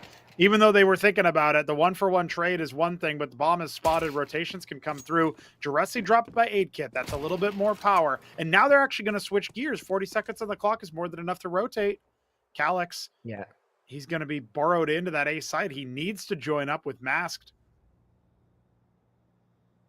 it's only mass defending the site. Still so little time remaining, and Partizan there not really committing to a site currently. Mask needs to take a forward position, and he does, but 8-kick punishes, and Calyx might still have an opportunity here. I mean, there's 15 seconds left. Partizan, they might have played themselves. Calyx might still have a chance to clutch things out. 10 seconds. They need to commit to the bomb plant, and Calyx is looking. Now they know where he is, and the bomb is planted. An 8-kit on the drive-by with the 4K and the pistol round. Collects this round for Partizan, but that was... Ooh, that was uncomfortable. Yeah, all right. Final score on pistols for the series is going to be 4-2, and Partizan take that as their second. Really prolonged, really belabored, but it ends up working out at the end, down to the wire. Not something you see every day out of pistol rounds. That frag onto Juresi was probably what sealed the deal in retrospect. 8-kit having so much more freedom to move around once the quick rotate through mid ends up going their way. And the fact that obviously bomb could just rotate anywhere it pleased, that was pretty dangerous for Partizan to do towards the end there. If Calyx had found a little bit more of an advance warning and he dropped the bomb planter while he was moving towards stairs, that would have been a completely different round. Suddenly 8-kit has to find out where he is before he can ever plant. Ends up working out for them though. Partizan powering on up on the second half. And of course, Eternal Fire aren't going to let Sleeping Dogs lie necessarily. An MP9 already picked up by Juresi. We're going to see the CT Force Buy come through. Maybe it'll be a bit more successful than Partizan's was. Yeah, we'll see how it goes. People are asking in the chat sometimes how to participate in the giveaway. If you're watching us on Kick, just head on over to our Kick chat and type !mark Galaxy, and then you will be submitted in the next giveaway. Skins are given away on each half and also on halftime during overtime. So if these two teams go to extra rounds, you have maybe even more than a few chances to get yourself a skin.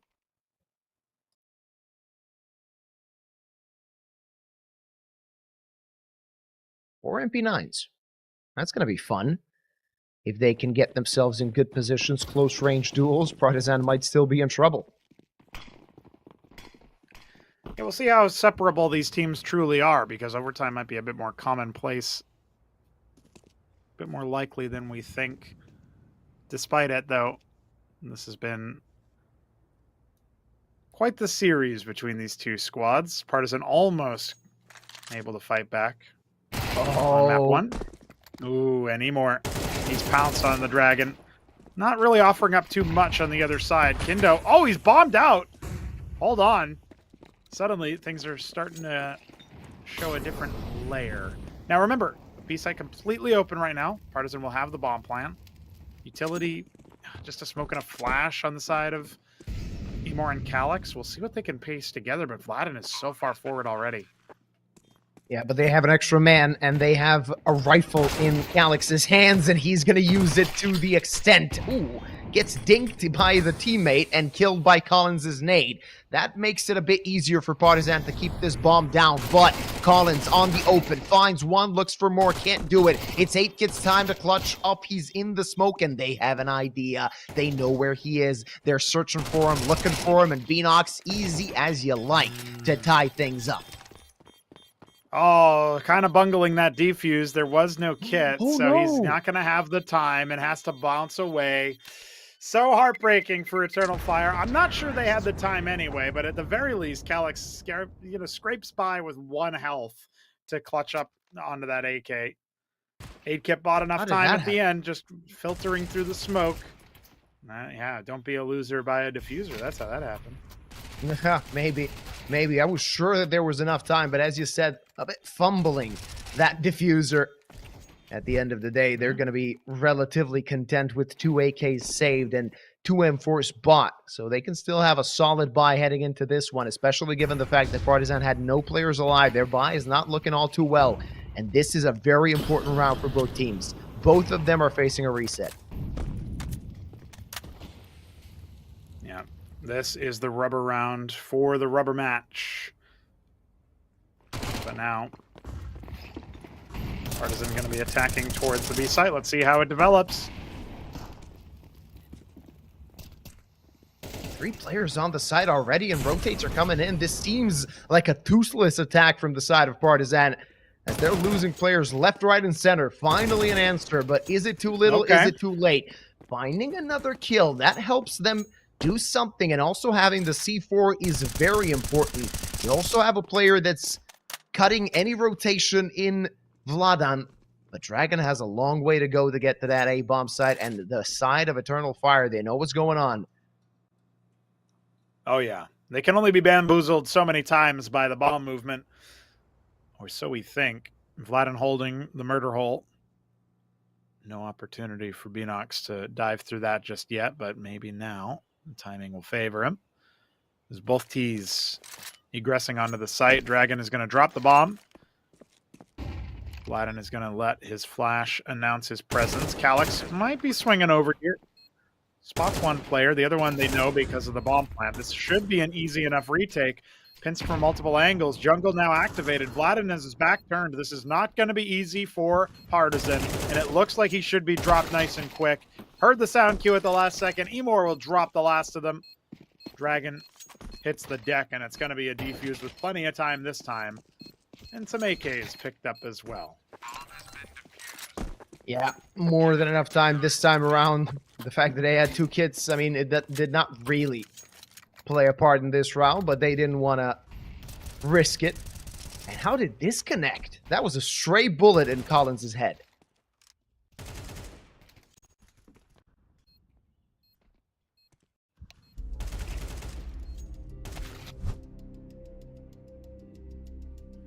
Hey, another tactical Eternal timeout. Fire. I mean, yeah, you're not going to expect Partizan to go for one.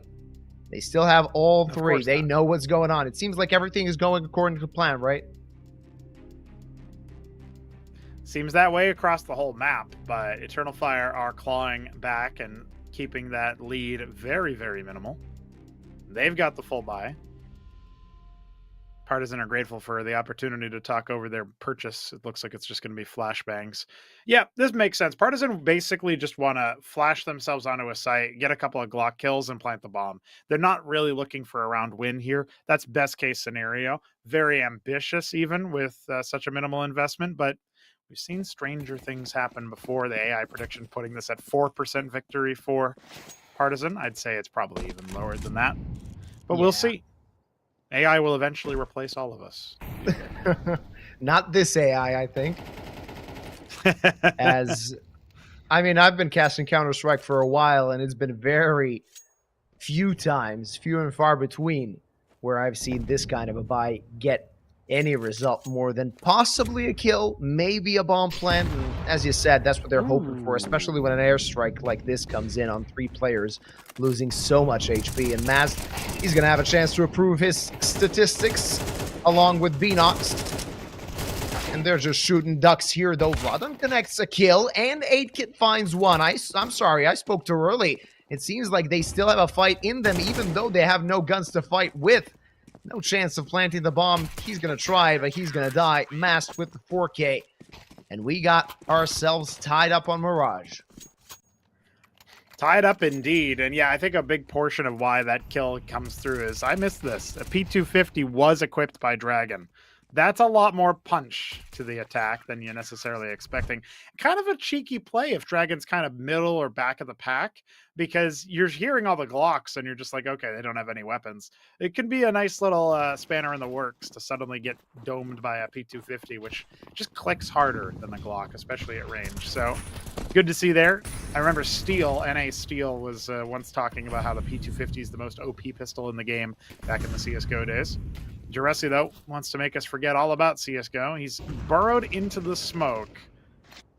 I mean, this is ballsy. Oh, yeah. Oh, yeah. Finds one, looks for more, and he's going to find him as well. That's the bomb. That's around, basically. I mean, you can just immediately get activated here. He's going for more, which is a mistake. Vladin will punish him. But now they don't know if there's other aggression behind it.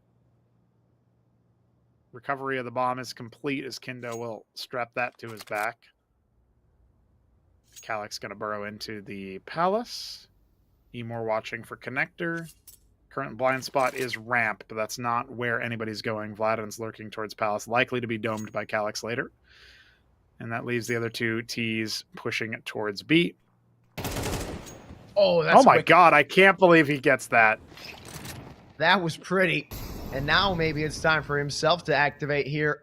At least force a rotate, and he's doing just that. At least keeping Beanox on CT spawn. Only one player defending that B bomb site, so it could still fall, especially if the timing is right on the side of Partizan. Let's see if Mast is going to expect such a forward push. The answer is yes, he finds one, not the other, though. So there's still a lot of action here to happen, but look at this.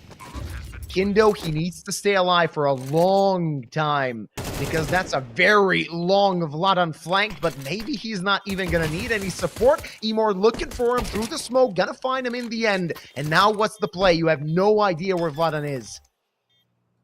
No idea at all. The flank coming in. He's already out the window. There is a defuse kit for Emor. He can take time to really piece this together. He's making a lot of noise, and that's going to simplify this for Vladan. Do you dare check towards bench? He sees him. He knows where he is. He needs to run him down and does. That should be plenty of time for the defuse. A huge clutch from Emor, who upgrades his op to an AK just to make sure he can make matters a little bit worse for Partizan. I expected this to be an easy 1v1 for Vladan. Not able to convert it, though. And it's Eternal Fire taking the lead. The consolation prize for Partizan is simply the fact that their loss bonus is solid, if I recall correctly, and the fact that they planted a bomb, they could still consider being a danger, being a threat in the next round. But this one was very important for both sides. Yep, sure was. Hero AK on Nikindo. Playing very well at 15 frags. 8-Kit has more, but obviously more of a sniper. For the first time since the first half, Eternal Fire have the lead. For how long? That's the open question. Approaching double digits. 8-Kit showing himself, masked. Refusing to go down to a single deagle shot so far. Oh, that's a cheeky little boost. Dragon will be brought down. That was boosting up the Hero AK. Kindo announcing it, resounding. Oh no.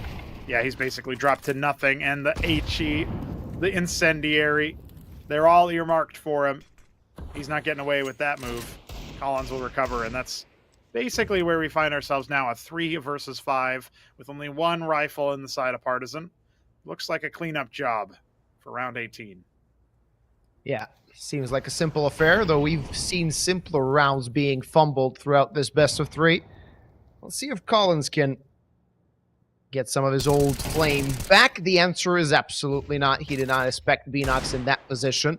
Though Vladan gets a nice little deal shot. There's more where that came from. Or rather, more necessary if he wants to even have a chance to fight for this round. On the other side, you got 8-Kit with the bomb, but no longer Vladan on mid. We'll see if he can maybe get a single frag here to try to manage the money. That's about all he can do. Steady hand almost had it, but Calyx bobbing and weaving. Double digits for Eternal Fire, and there's going to be some distance now. A final attack pause. Oh no, it's actually Partizan taking it this time around.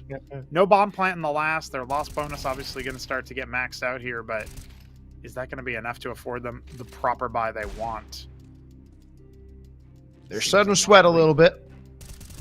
Oh yeah. Not too comfortable now. And this Mirage looked really good for them at points.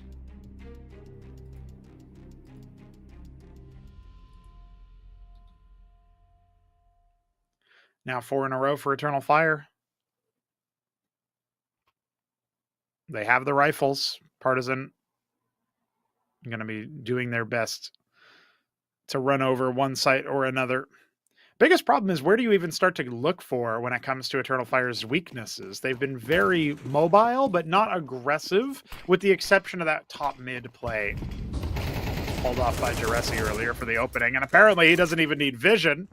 Through the smoke, through the flash, sits Collins down. Not the start Partizan wanted, but Aid Kit is going to claw things back. It's a very pointed A attack here. Bomb needs to be recovered by the star rifler of this map for Partizan, which is Kindo. Not normally the one that we sing the praises of all the time, but solid throughout the series. And it looks like they might be posturing away from A now. They felt like they took a little bit too much time after that opening kill. Emor getting active. Oh, dropped by Aid Kit. That's huge. B's going to be the target. And Aid Kit, he's so clean, but he's not going to spec mass. Not in this position, definitely. He might even find a multi-kill, but look at this. He's baiting Jaresi. And this might cost them more than it gives them. Mass finds one, but gets traded back right away. That was a misplay. That's criminal, man. Mask really should have just been able to calm the player. It's also criminal for his teammate to go down, though, to be fair. Like, there's no reason when your opponent is totally seen, totally calmed. You can even look at the radar and know where they are. Like, that's not something that is necessarily as bad as Masked have made it look for themselves. And yeah, you're going to be flustered in that situation. Like, I know where this guy is. Why are you peeking him? And, you know, on top of that, now there's going to be 10 HLTV threads about me, man. What the hell? Oh, yeah. This is a round for Partizan through and through. Calyx will be saving that M4. And as for a moment, it seemed like Eternal Fire is going to escape with map number 3. Partizan are fighting back. And they still have something in them. A solidly important match for both teams. Of course, we've mentioned that previously. Not catastrophic if you lose it, but a big reward if you win it. You get to the 2-0 bracket. Next time we see them on Galaxy Battle, they will be fighting for playoffs, and it's always good to go through a Swiss stage 3-0. Not only do you get easier opponents in the playoffs, but also your schedule is not as booked as it would be if you play all 5 games. Yeah, always better to play less games if you can. Tier 1 CS is certainly indicative of that. Tier 2 grinders kind of burn themselves out sometimes. Final tack taken by Eternal Fire as they stare down the barrel of Partizan's strange but effective offense. It's going to be difficult now. They've got the op-out for Emor. They'll have utility for him as well. But this is their last rifle buy for the foreseeable future, unless they avert what could be disaster in round 20. 8 Kid has found some serious impact, by the way, in the last few rounds. He's certainly surging back up. Obviously, he's 21 frags. He's going to be the player you look at anyway. But just to underscore it, those are not cheap frags. Those are not, empty calories. That's the full course meal right there. Oh, yeah, especially that previous round. He was instrumental getting some important kills. Some low percentage shots as well hit. Good HG grenade, and now 8-Kit's out of the picture. Calyx, fantastic to get that opening kill. He's not he's shooting. Crashed, I think. Oh, that's unfortunate that's for crash, Calyx. sure. That's a freebie. So it's a 4v4 We had to make it a now. little easy on him. Yeah, game time, but not the time that we wanted. see what happens there. You know, he might have, if he hadn't been body blocked by his teammate, he might have been able to scarper off into a connector there.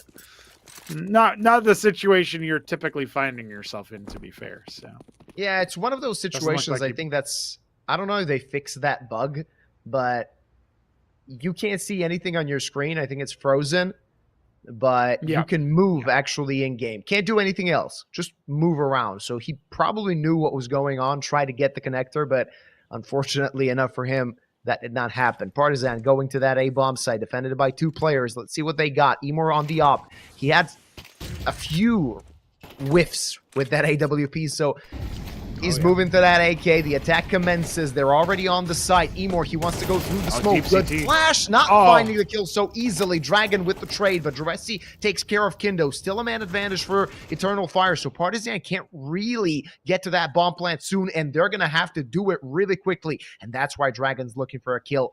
He's trying to at least make some space for him and his teammate, but there's so little time. As soon as they tap that bomb, the Eternal Fire players will swing, and they're doing just that. Dragon, no chance. Perfect. Yeah, Eternal Fire secure 11, and it would have been such a tilter if they dropped that round, and at least partially due to a crash. You have to think to yourself, using your teammate as a decoy is not what you're expecting to need to do in the mid-round after a successful opening pick. So excellent work there for the remaining players on Eternal Fire's side. Emor does get traded very, very quickly, and it's credit to Dragon that happens. But honestly, Kindo charging so far afield down CT spawn made Juresi's job a lot easier. It was a tense firefight. If he loses that, the round is obviously Partizan's. But when you drop that player so deep into CT spawn, you give way more room for rotations, for safe harbor. It just becomes a lot harder to extricate the CTs from that position. And right about now, it's all about that removal of the defense. Partizan smoked off pretty deep in apps. That's an interesting angle. I know that Emor in particular has played a lot from that position. Very far forward inside apartments, but he has had some whiffs, as you mentioned. Back on his sniper. Gonna be a bit of a compromised buy from the T's, but that can still be dangerous. 8 kit on the sniper. 2 AKs, a Galil, and Vladin's Deagle. Vladin's cooled off since Overpass. It's a little sad to see. Player who was at one point touted as a pretty solid talent from Ents and Bleed. Not quite soaring to the same heights ever since. Attack on to A. For some form. That's See right. if he can find it. And definitely necessary to do that in this round. If Partizan lose it, they can wave goodbye to this best of 3. And it was a close-fought battle, but they need this round to prolong it. Now the attack commences. They're coming in from all sides. Utility reigns in as well. Juresi solid position. Calix managed to find 1 kill and doubling up. Nothing more than that. 8 kit takes care of Juresi, and we might see a prolonged battle on Mirage still. Bomb is not going to get planted. Kindo is dead while planting, and 10 seconds on the clock. They're not going to try and stop that plant. Are they? Yes, they are. Oh, yes, they are. That's it. That's over. 8, he can't do anything. He can't win the round. It's 12 for Eternal Fire. 12 for Eternal Fire, and they've got 3 series points to play with here, Yuba. Chaos from Partizan, not able to control it. They had such a pretty situation looking here, but spams with the A1Ss, that's what separated them from a victory. And that just sucks. It sucks all the oxygen out of the room. Now they've got an even more broken buy aid kit on a hero op with no utility. 1 AK-47, 3 Deagles. Partizan can't make this very unlikely round work out. If aid kit can't continue to put this Serbian squad on his back, we are going to be seeing Eternal Fire sail through to a surprising, perhaps, but confident victory here in a Mirage. Absolutely. And as you said, 8-Kit needs to get some impact as soon as possible. They have that AK on Kindo as well.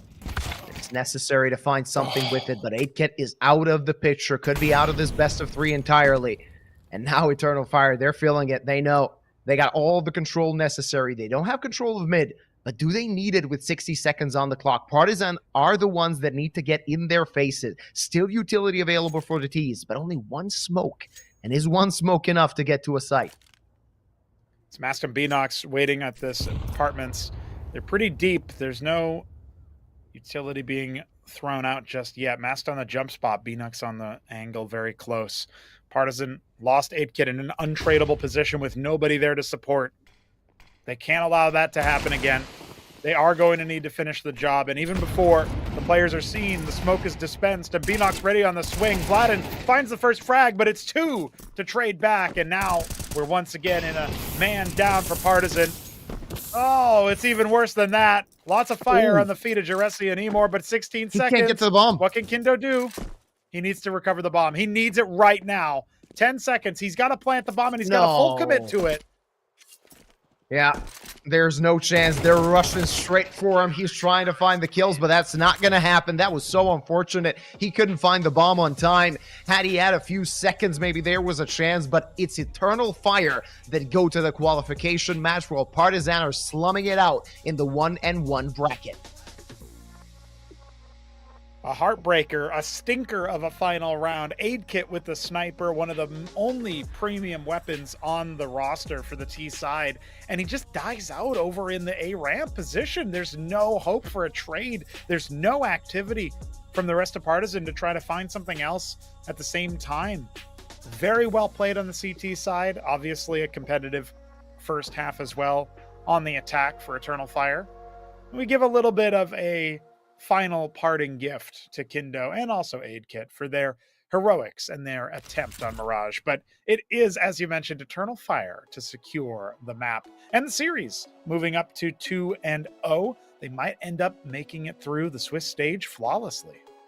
Yeah, absolutely. And why the hell not? I mean, they've been playing some solid CS lately. There were some matches that didn't go their way, but this is their 4th consecutive win, which in Tier 2 is a big deal. Let's be completely honest. So many up-and-coming teams, and if you can actually find yourself a streak, that's pretty well done. And well done to them as well for finishing Partizan's streak, because BetBoom couldn't do it, BetClick couldn't do it. Teams that you would tout a little bit higher than Eternal Fire in this lineup, right? Yeah, absolutely. It's one of those interesting situations you find yourself in where at Tier 2, anybody can lose to anybody is what it feels like. But as it turns out, Eternal Fire just had a little bit more consistency. And again, a lot of little things that you can tweak on the T side in all of these maps, but especially on Mirage. It just felt like these two squads, Partizan in particular, they were defaulting into chaos. They weren't really controlling the situations as well as I think they really ought to have. And on the CT side, they did get a little bit too aggressive, a little bit too active, maybe gave away some opportunities to have an advantaged first half. It was still playable after the first half, though. And that's really where it guts me a little bit to see Partizan fall down there, because they had a very inspiring attempt on Overpass. They comfortably won Inferno. Where was that gusto on the third map? That's what I needed to see. A little bit more confidence in yourself and a bit less jumpiness maybe going forward. But despite that, they are still in the competition. This was not an elimination match. We got a few more days of play before we're at that stage. But that basically wraps us up here, doesn't it, Yuba? Yeah, absolutely. Of course, Pronogo and I are done for today, but there are still 2 more best of 3s to be played in Galaxy Battle. And of course, Galaxy Battle will be back after a break.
May the truth be told, I was down bad, now I got it on go. Finna count my dough till my thumb got slit. Put my neck on glitz, put my name on the list. Finna shine on the bitch, I'm from the bay, been player one, way too clean. I was born this way, this my DNA. I was EBT, now the bread on the way was the ETA. I done took my payment, it sound too clean. I'm a trail ass nigga, never thought I can't. Got $1 on me, what is life but a dream? I've been living my faith, nigga turn me up. I ain't even hit 10, bro, this shit like wait, let them feel my bass. Finna test your jaw like my last name Davis. Heard your slap, but it sound outdated. What you rated?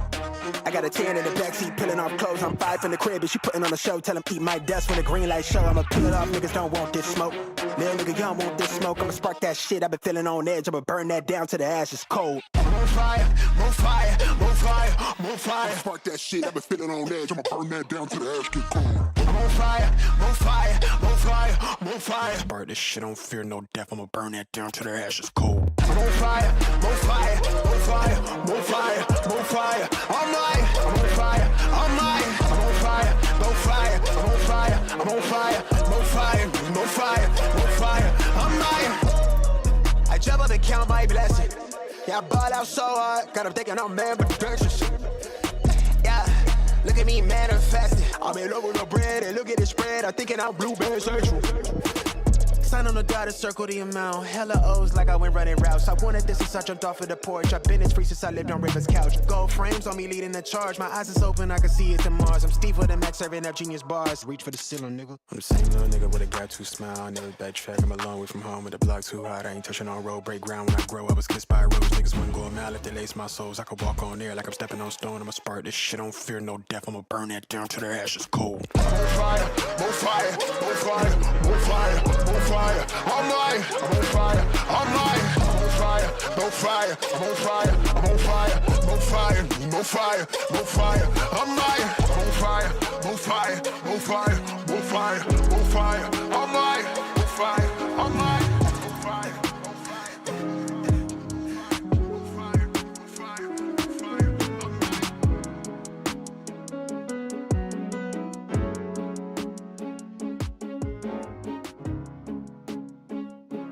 no fire, no fire, I'm mine.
I am an artificial intelligence, and I can't talk to you.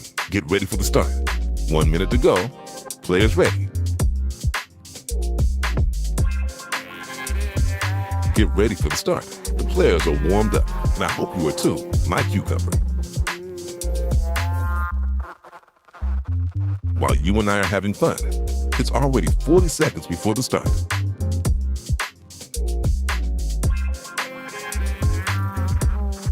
"30 seconds before start.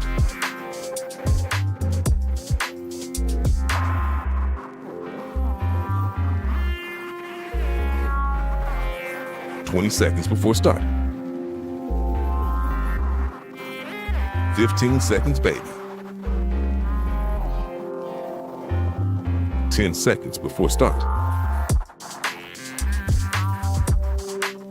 5, 4, 3, 2, 1. Welcome back, everybody, to Galaxy Battle. Oh, he's done it again. He's done it again. He can't hold it in. I can't, bro. I'm trying. I try so hard, bro. It's like, before we get into this, it's always the first, like, the last 15 seconds we get into it, we just start, we talk about something stupid, and I can't help it, bro. I can't, man. Truly unprofessional. Unbelievable. Get this guy fired.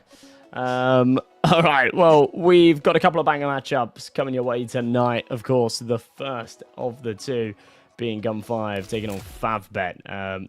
This should be interesting, to be honest. GUN5 are definitely your favourites coming into this game. FAVBET have kind of disappeared a little bit recently. We've seen them come back in the last couple of weeks, but they did have a little hiatus, had a couple of weeks off. But yeah, it's kind of taken a bit of a hit to their VRS ranking. We've not seen too many invitations in some of the sort of bigger and more recent tournaments. But they're here in Galaxy Battle, and they're here to play.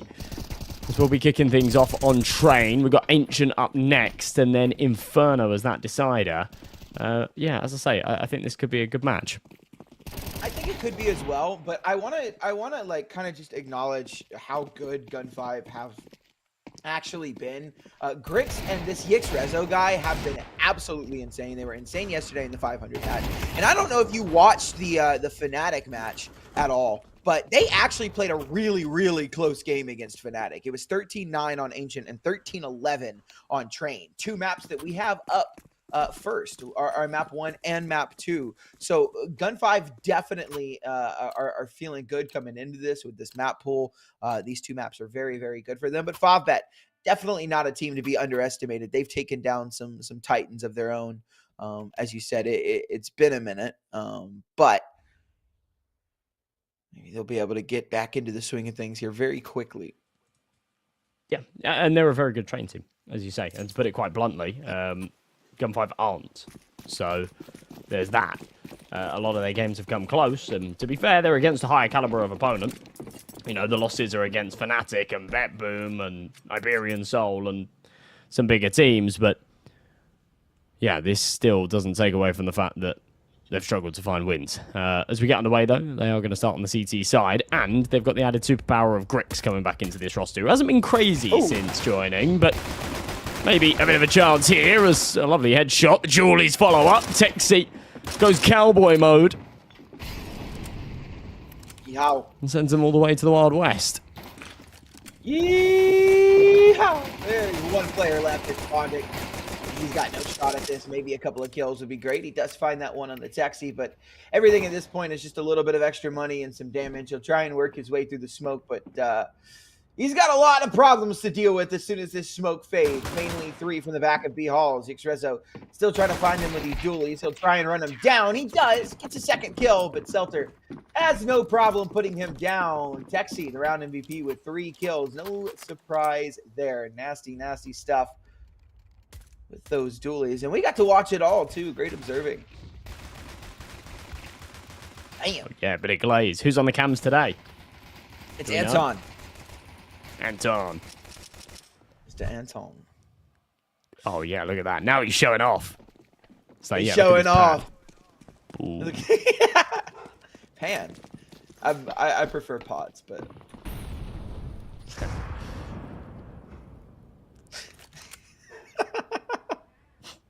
It's just the Glocks this round. We don't expect too much to come from FAVBET. Just maybe try and stick together. Bum rush at a bomb site. Looks like it's going to end up being B. Yeah, they will go down. It should be quite an easy farm for Mr. Grits and Zelter. Should be. Zelter does go down, and maybe Jackie going to try and stick his plan, but he will not be allowed to. Will be a second round very quickly on the board for GUN5. But on the bright side, FAVBET do have a bye coming into this round, so maybe a little bit better stuff for.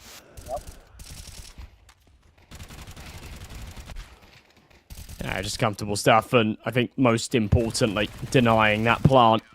You do not want to be giving FAVBET extra cash in situations like that. It would have done them a lot of favors. An extra $600, Marix would be onto a rifle instead of that Galil, and we would just see a couple of extra pieces of util out, but this buy could certainly still suffice. On the other side, GUN5 playing a little bit of a bonus on Celta. A lot of their util deployed early as well. What I'm worried about is no kits. I don't think there's any real excuse for that. I think that's just an oversight. Either that or pure confidence that they're not going to let the bomb go down. They ain't getting this bomb plant. Yeah. It's just weird because there's money for kits. Like, there's like everyone actually could have bought a kit, but they don't. So this is definitely a call. It was a call, probably not to invest too much into this round, I guess, so that they could buy in the next if they lose it, I guess. I don't know. It does definitely feel a little weird that they don't have kits for sure.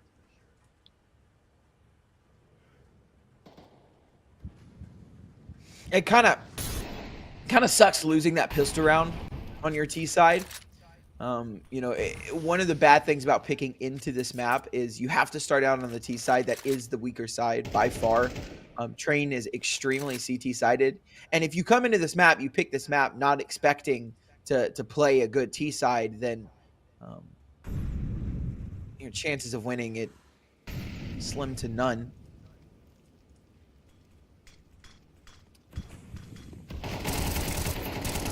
A nice opening pick from Yixrezo.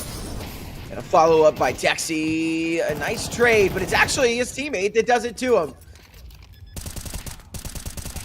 Oh, lovely double from Yixrezo, though, and a nice flank from Celter. Yeah, 3-0 very quickly. You're right, they don't need kits.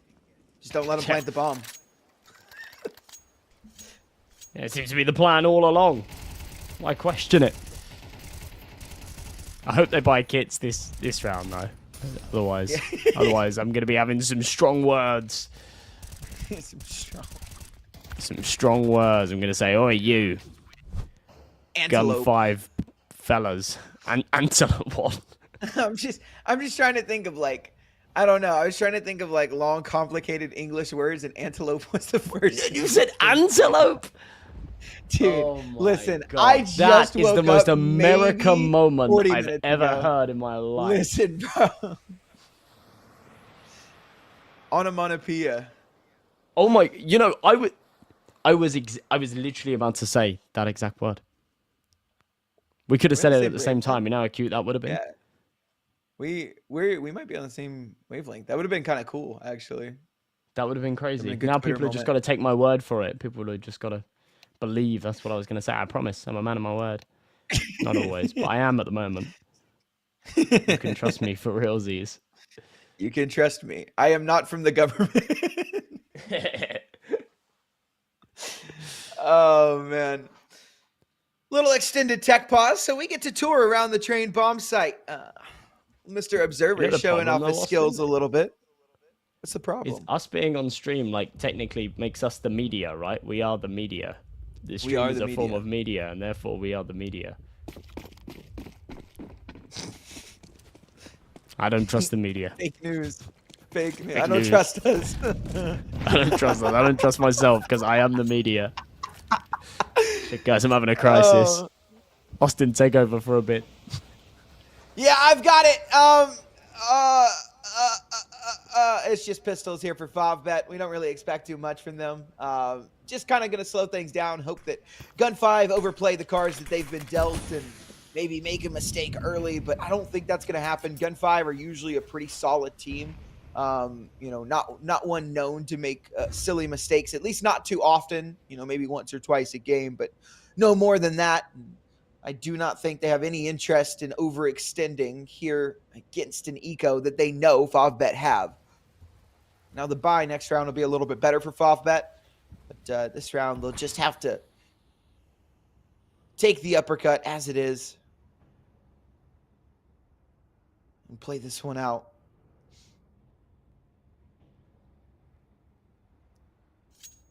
As we know, though, a couple of quick deagle shots can really turn it around. And some Tech 9s as well can really overwhelm these rifles sometimes if they're quick enough about it, and they come through Ivy. A nice double nade, and a Molotov will be dropped in response. They try and come through, but Grix has no problem shutting that down. It's a mow down, and it is just this deagle left in a 1-on-5, and he really doesn't have a chance. A nice shot onto Grix, but maybe that's all she wrote. Maybe he gets something else, though. Texi's pretty low. Texi back away. He's looking for this kill, but doesn't look like he was looking the right way. Texi. Oh my God. Okay, that was messy. I just needs to save this rifle. He got no money. It was a scary round.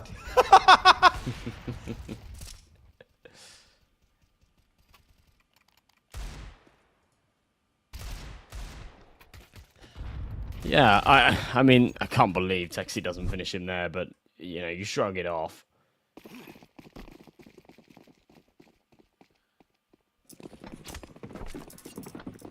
mean, there's nothing else. 4-0. Yeah. Just gotta shrug that one off and not think too much about it. It was a pretty bad whiff, but this happens, right? And, you know, it's nice. And it's nice to know that it happens to people other than me. That it's not just me that sometimes looks completely atrocious while playing the game. Even pro players.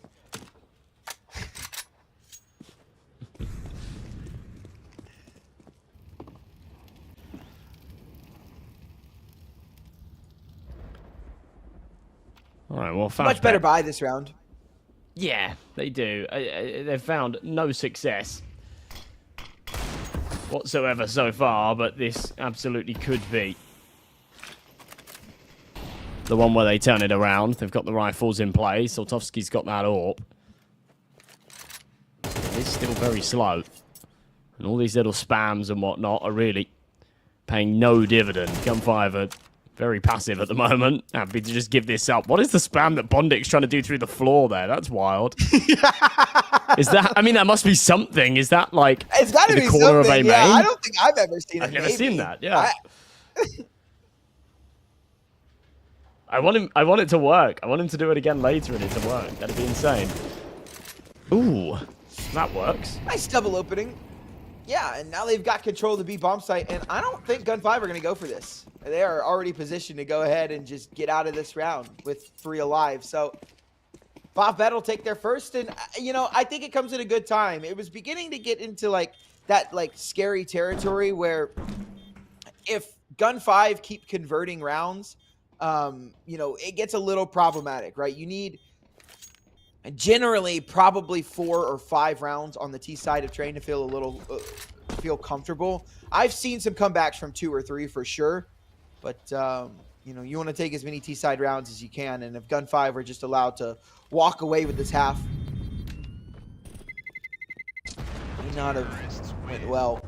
Although I did see Johnny Speed, I think it was like 10-2 yesterday in the Johnny Speeds game, or 9-3 or something like that. And Johnny Speeds lost pistol, and it ended out 13-11 in that Eternal Fire match. So it's pretty good. It was a pretty good game.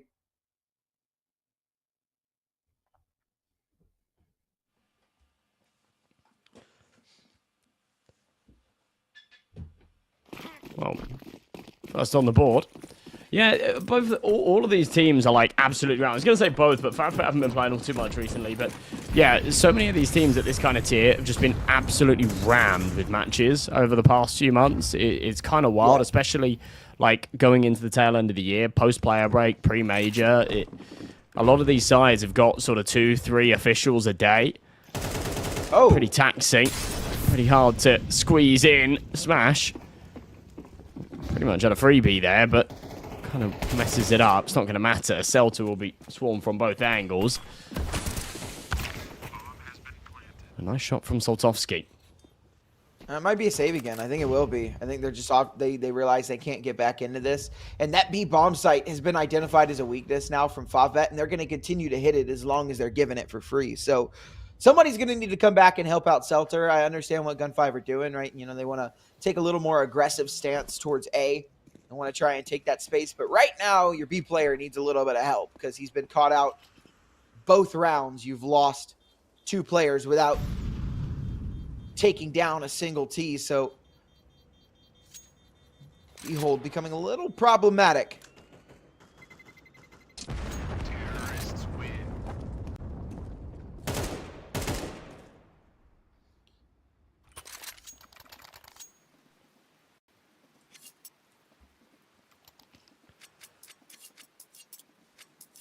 (4-2). Still money. GUN5 have done well to sort of just manage their economy and not overdo it in some of these situations. But at the same time, you know, this is the CT side of Train, and it does feel like the fact that they're not getting these rotations in quick enough to even make these retakes viable is almost a problem in itself, because yeah, it's kind of one of the major factors of Train. It's one of the major factors that makes this map so CT sided, is that it's super quick and fluid to bounce between the bomb sites.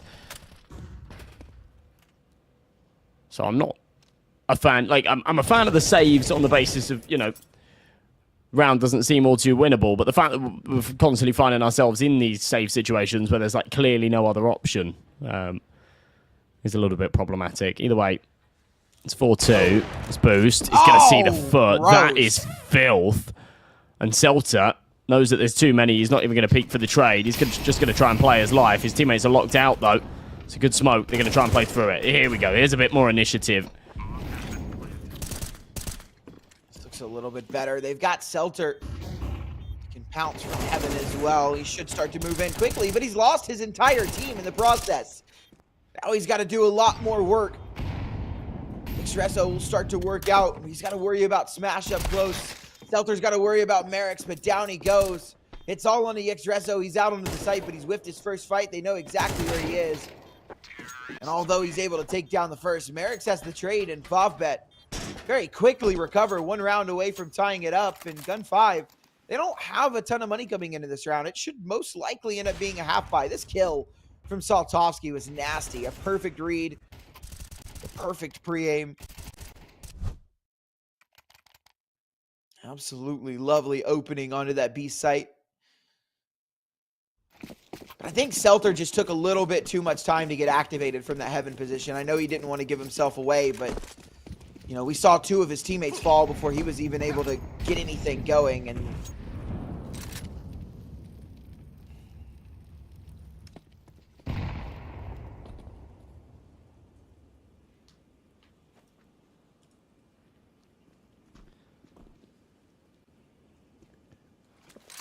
So, one of the only 2 rifles. Finally, their bank sort of broken. FAVBET looking to try and tie things up at 4 apiece at the end of this round.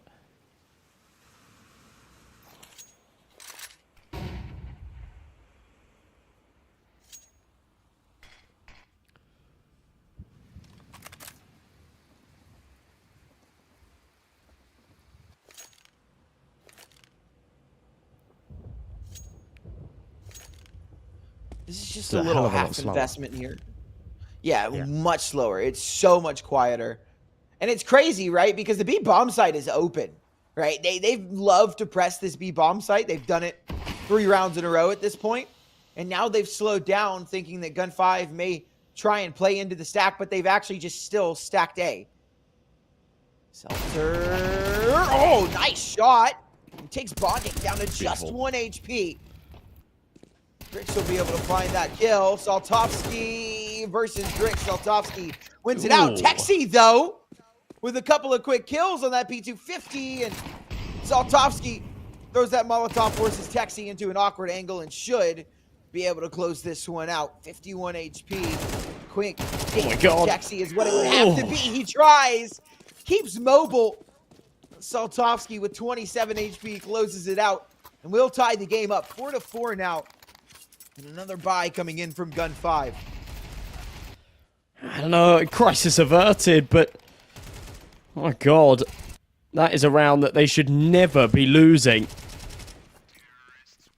And it comes very damn close and, you know, ends up being incredibly expensive as well. So, whilst we've seen sort of 4 almost flawless rounds on the bounce for FAVBET and the money building up, actually, weapons quite expensive now.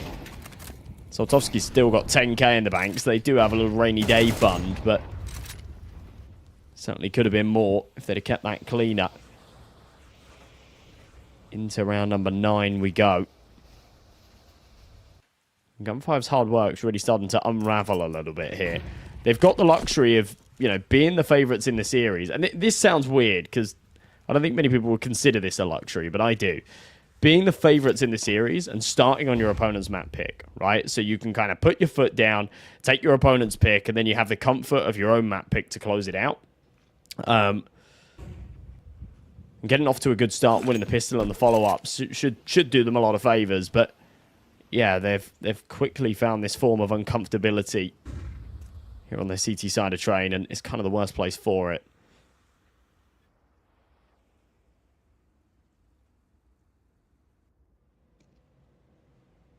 Yeah, it is. You know, it can spiral out of control so quickly. And as we said, the T side is so hard to get the ball rolling sometimes. So if GUN5 lose too much control here on the CT side, this does indeed become extremely problematic. Nice damage done on the Jackie. No kill yet. Grix has got the read. Down goes Saltovsky. An opening pick, and Jackie will fall as well. Merrick's, that was quick on the EX-Rezo. A nice shot, but just as quick as Grix. And now a 2-on-4. Bondic left to do it all, and will just join his teammates in the afterlife. GUN5 restabilize and put that 5th on the board. Grix looked pretty good in this round. Some of these shots were quick. That was a nice read on the Saltovsky.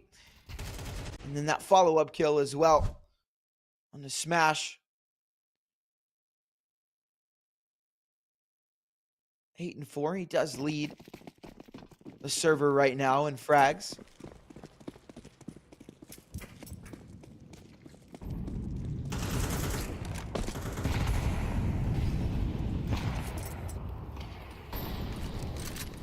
All right. Bondic. Is he going to shoot through the floor again? I want to see it. I want to see it work. He knows all the spam lineups. This guy's a true nerd. There's a lot of them on train. I like it. I just want to see one of them convert. There you go. Shoot through the floor again. It's But definitely it has to be for A main. It has to yeah, be for it has A to main. be for A main. Or like a push. Yeah, if the CTs are like pushed up or something. It'd be so filth to die to that. Imagine you're like, oh yeah. No, I would be pissed. Timing. I would be pissed. I'd be like, how did I just die? I think I'd report him and leave. He's sick on the phone. We do have halftime coming up. And you guys should go ahead and type !Galaxy in the chat. You guys want to win a free skin in the giveaway. Costs you nothing, but a little bit of your time and maybe some finger strength. I don't have a lot of that going for me. Rich does. Yeah, very nice kill. Oh, Merrick's goes down as well. So a 4v3, we might actually see a retake in this round. And they come. Ooh, filthy. Saltovsky and Bondic left to close this one out. Saltovsky on 20 HP, but he finds another on the EX-Rezo. Is thinning out the numbers here for GUN5, and he's been spotted out. You know he's at the back of oil, but they're taking so much time to get him out of this, which has allowed Bondic to set up quite nicely. Grix tries to take him down. He has no time for this. He's just got to run away and save. So Bondic, I don't know if he lived. Yeah, train bomb radius, not that crazy, but crazy enough. And we do tie it up at 5-5. It just felt like they were waiting way too long to get in there. I don't know. Saltovsky got that 3rd kill, and then they just took, I don't know, it felt like forever to finally get him off of that position. I know that you're scared. You don't want to push it and give your life away too quickly, but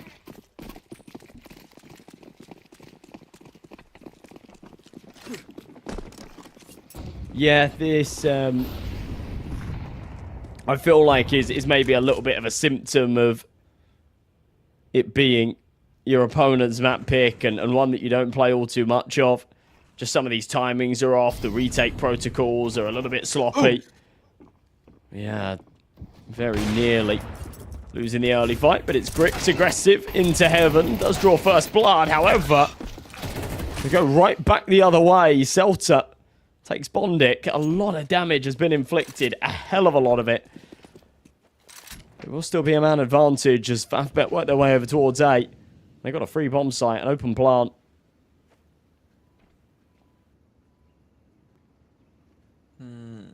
Is he going to be... Oh, he's going to get double swung. This is so cooked. Yeah. All three of these players pretty low, but Grix with that AWP, maybe he can pick up a rifle here in Long Dog, but I don't think he wants to go for this. Just save this AWP. Bring it into the next round. FAVBET are going to find 6 on their T side, and that does not bode well for GUN5.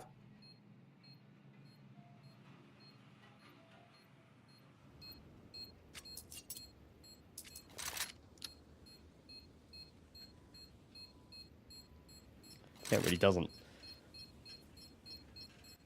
This is going to confirm that the half is tied at the very least and a decent chance that it actually goes the other way, which for a CT side of train is really, really not good enough.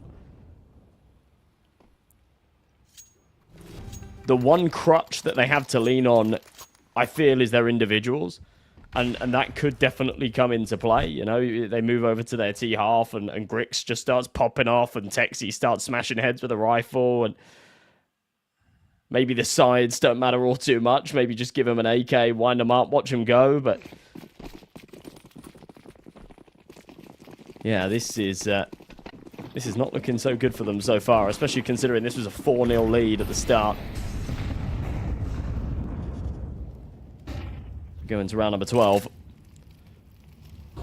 Which means we've gone, in the past 7 rounds, it's been 6 for 1. FAVBET have really found a way to turn this one around in their favor. And already, you know, even if they can't take this round, which they look pretty good to do so, giving the lower utility and some of the weaker weaponry that we see. Now, the 79 is in a really good spot. He does get his, so that's nice. Grix will take down Jackie as well and repost on this heaven angle. Bondic starting to make his way up towards Z. Texie blind. Bondic.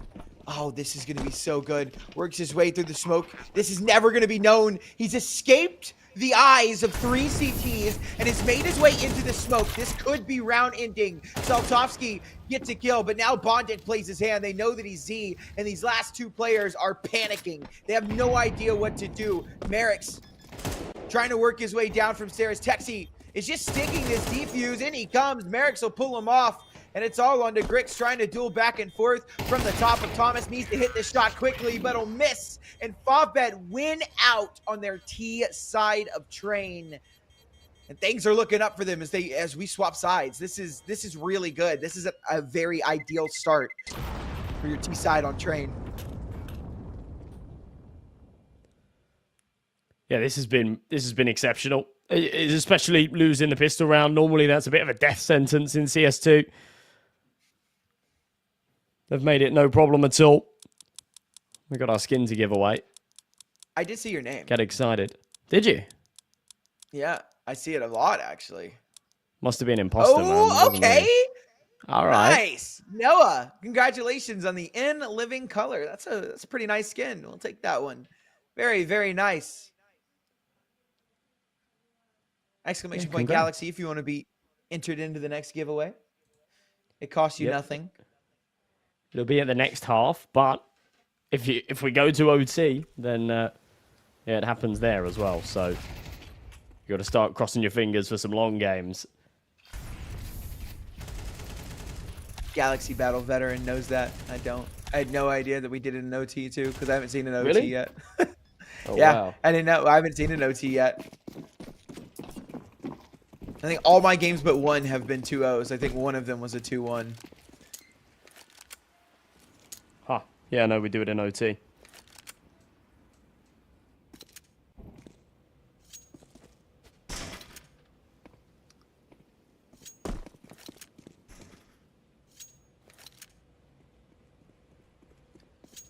An important pistol round here for GUN5. If FAVBET take this and are just allowed to run away at the start of this half, doesn't really look well. Again, like you said, the individuals are I think, just better on this GUN5 team, but that's really going to need to shine on this T side, and already one of those individuals that we talk about so often is gone, and the bomb is down, yeah, but GUN5 able to find a kill before he falls. Now it's on to Sadim. 1v3, bomb's just being stuck. He's got no chance at this. Merrick's will execute him in the back of the head, and it is an 8th round for FAVBET, a bomb plant that will probably force GUN5 to invest into this round, which may, like an angler, lure them to their doom. The false light at the end of the tunnel.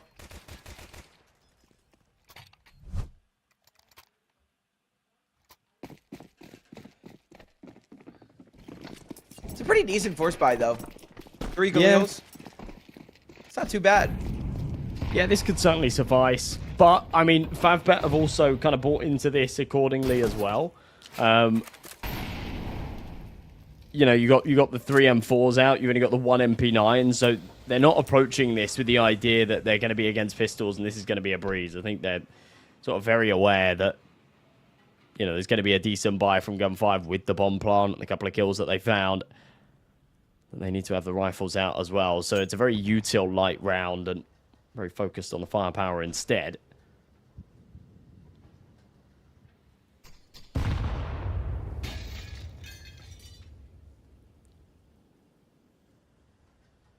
For a kill.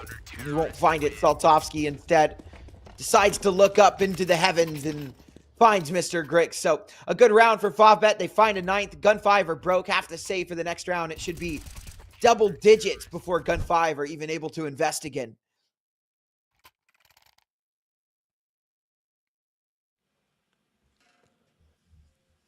It's got to be a full eco. This is kind of crushing. This pretty much puts the entire map down to 1 buy round, I guess. At 10-5, GUN5 will get the weapons out. If they lose it, FAVBET will be on to 11 and a likely 12th. And at that point, you're playing for 7 in a row just to take it to OT. It's a scary sight. It's a scary prospect. You know, didn't have massively high hopes for them on train. Even as the favourites in the series, I did say that they're not a great train team. However, I had higher expectations than this. This has been disappointing. On the side that I think have sort of grown to receive a lot of respect amongst the scene. GUN5. It's a very nice shot. It's a P250 at that range, finding the 1-tap. Oh, wow. Surely not like this. Okay, no. Oh, wait. Hold on. It is a 2v2.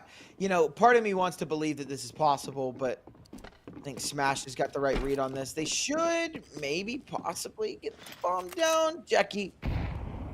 That nade won't be timed quite well enough to stop a plant. This will go down. Taxi will fall. Bomb down. But a 1v2 for Sadim. I don't believe that it's happening. Yeah, just missing those deagle shots. Had a chance there, but couldn't connect, and it will be that 10th round for FAVBET. A bomb plant, though, that'll give GUN5 a little bit of extra money, but as you said, this round could be the decider. Like, this could be it.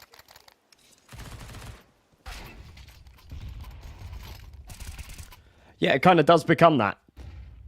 Obviously, far more expensive than it should have been, and the fact they give up the bomb plant is pretty criminal as well, but it is what it is. And yeah, it does boil down to this buy, I feel. Both Orpers out. Saltovsky has certainly been the more potent sniper. I mean, I say that. He's been more potent in general. I think as the AWPing goes, a lot of his kills have actually come with the rifle.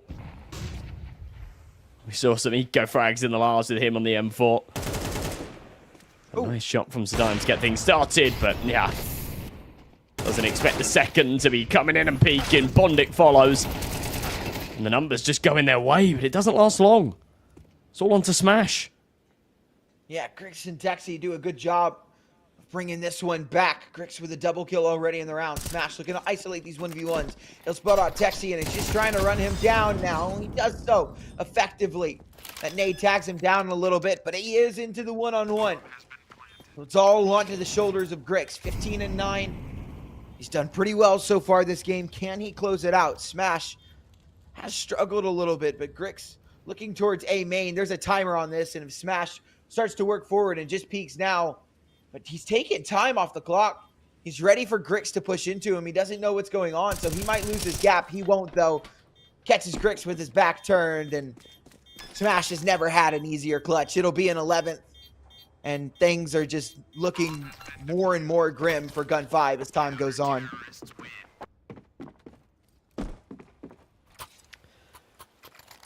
Yeah, that's one they needed to close. You could see the stars aligning. Smash. If there's any time for him to come and pull off a clutch, it's right here, yeah. He does so well to just overrun Texie. Know exactly the timing to play on, and then goes back when Grix is expecting him to have played through. It's smart stuff, and it wins rounds. It's an 11th. And I said it would probably be a guaranteed 12th, but I didn't really account for the loss bonus and how the rounds were going to go. 4 kills on a bomb plant in the last is enough for GUN5 to justify an investment. Peel back the layers, you realise it's not all the bells and whistles. You've got Yixrazo down to the Galil. There's no AWP. They're lacking on util, but there's still enough out here to win the round if they play their cards right.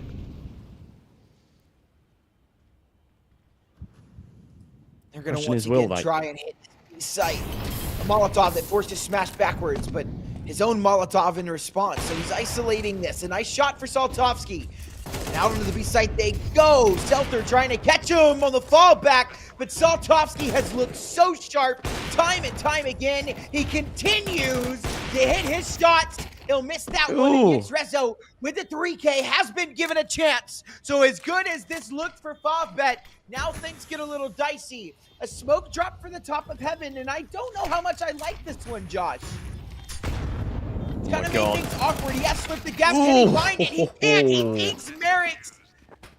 But that smoke just makes things too awkward for him. The CT's dropped the smoke for the defuse, and a nice recovery from FAVBET. Very close. Very, very close. You see on the spams here, the Galil shots were millimeters away. We're praising Saltovsky, but he misses a routine shot that almost cost the round. And then, yeah, the transfer very nearly finishes off Smash as well. Or was it Marix? I don't know. Either way, he was 6 HP. Scary stuff. Scary stuff indeed, but... Trying to end it quick here. Moving out A fast. Trying to find some pace behind this, maybe. And it works out. And take down Marix. They seem to be done playing games, at least for now. Nice kill. Jackie will reclaim one, but... immediately traded out Saltovsky with a missed shot. And we haven't said that too much this game. And a 2-on-4. GUN5 finally finds something back.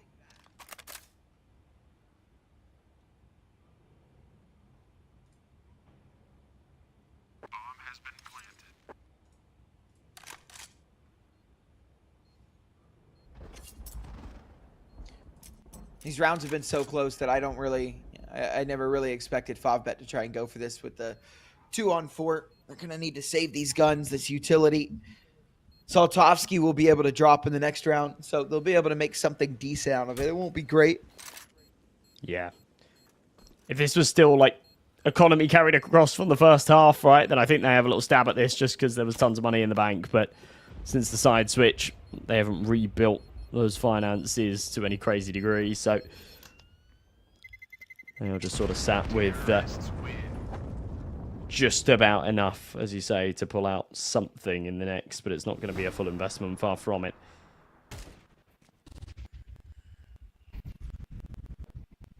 A better round finally, though, out of GUN5. I can't help but feel it's too little too late.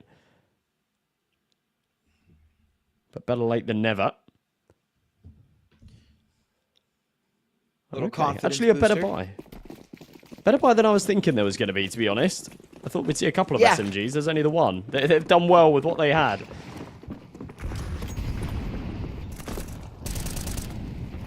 indeed.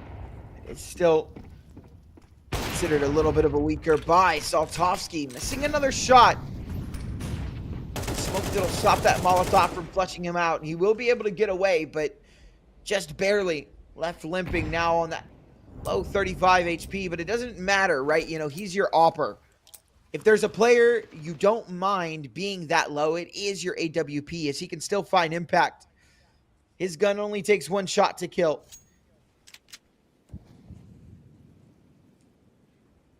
FAVBET kind of fall back, looking to take control of Ivy.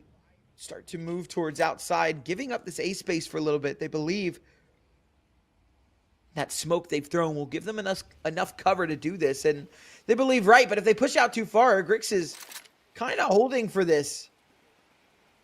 They won't, though. They're just looking to clear outside. They post Merrick's here with the MP9 and quickly go back to reclaim this A space.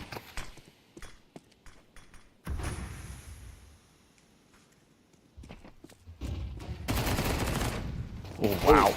This could be the start of the end. I don't know. Marix has got aggressive, but they've actually lost control of the site in pursuit of kills elsewhere. Still, they'll have the man advantage, but Marix is super low, as is Saltovsky. That not really the right tool for the retake. The spam's coming real close, but not connecting. This is a retake I'm sure they'll go for. Smash is the only man with a kit, though, so if he dies here to Celta, this round's cooked. Start to move in. He just needs to wait.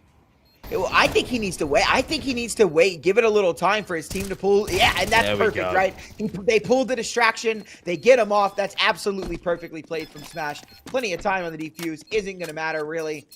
He will stick it with just that kit. But that'll be 13-6. And yeah, I think that was really well played there. Smash was just waiting for attention to be drawn away from him and was able to make his way in there. GUN5 only able to take one round on their T side. But let's be honest, their CT side wasn't really any better. This is Train. It's a map where you're supposed to have that stronger defense, and it just wasn't there. FAVBET looked very, very clean to open things up. And Saltovsky, map MVP, absolutely no surprises there. Yeah, no surprises at all. He went crazy. There was a time that I was saying that him and Grix were sort of semi-even on the AWPing, but he really did pull ahead towards the end and came out as a shining star. 21 kills, nearly 100 ADR, outputting some big damage, and yeah, a huge piece and a huge part of FAVBET's successes. So, having taken the first map, they now move into the second with their heads held high. Now, whether or not they can get this done in 2 bites, I think, is a big question mark that, yeah, the answer is probably not. But it does put them in a strong position. It puts them in a strong position. They're a decent Ancient team. They're a good Inferno team. So, yeah, with the advantage in the series, why not? Maybe we see an upset today for FAVBET. Maybe we do, but we will have to wait to find out. We've got about a 15-minute break before we get into it. So, ladies and gentlemen, you've got time to go grab some water, grab a snack, use the bathroom, do what you got to do. But be right back here for map number 2. You are not going to want to miss it. We will see you guys in just a bit. So I'm not tempted to empty my hand. Rising above and below, flying above what was planned. I couldn't suffer in silence, I ain't a suffering man. I don't wanna read too much into it, so I go bury my head in the sand. I don't wanna be too sucked into it, so I'm not tempted to empty my hand. Rising above and below, flying above what was planned. Said I couldn't suffer in silence, I ain't a suffering man. Cash that check, get that money, man I jet set and invest that P. Ask respect, man I get that honey, show interest and I set that feet. Man I go red but it ain't that sunny, so complex with my empathy. So I might laugh when it ain't that funny. New project, let me send that beat, let me send it home. It's too late for the endings, bro. True say got a friend in Rome that'll set this tone for the pending loan. Ending tears when I end that show, breaking bones, paintings here but I ain't that low. The end is near when we take that dough. I don't wanna read too much into it, so I go bury my head in the sand. I don't wanna be too sucked into it, so I'm not tempted to empty my hand. Rising above and below, flying above what was planned. I couldn't suffer in silence, I ain't a suffering man. I don't wanna read too much into it, so I go bury my head in the sand. I don't wanna be too sucked into it, so I'm not tempted to empty my hand. Rising above and below, flying above what was planned. Said I could couldn't suffer in silence, I ain't a suffering man. I'm a man of my word and a man of my pride. I put that in reverse and put that on my life. Shit, I don't wanna talk too much, but now is the time. I can never be right back, I'm out with the tide. Riding the waves, boy, surfing the web, man, I'm balancing mine. Hiding away won't serve you respect, boy, damaging ties. So I wouldn't wait, I deserve my respect, boy, I'm out for the night. Finding the time and the place for this next dynamic of mine. Shit, I don't wanna read too much into it, so I go bury my head in the sand. I don't wanna be too sucked into it, so I'm not tempted to empty my hand. Rising above and below, flying above what was planned. I couldn't suffer in silence, I ain't a suffering man. I don't wanna read too much into it, so I go bury my head in the sand. I don't wanna be too sucked into it, so I'm not tempted to empty my hand. Rising above and below, Flying above what was planned. Said I couldn't suffer in silence, I ain't a suffering man. highly in touch on the low, shit blow up with a bang. Slightly in love with the blow, try come fuck with a fan. Sharp like a cut on my throat, leave with a couple of man. I'm not asking to double my dough, so he should have run to the bang. Breaking it in, facing your fears when you're faced with the king. Say with your chest, get lace in your limbs. Aiming correct, now he's tasting his chin. Aiming the left, try raising their sins. Saving the rest, man, I'm waiting to win. Pay me your debts, ain't safe in the bin. Aim for the chest, hearts racing within.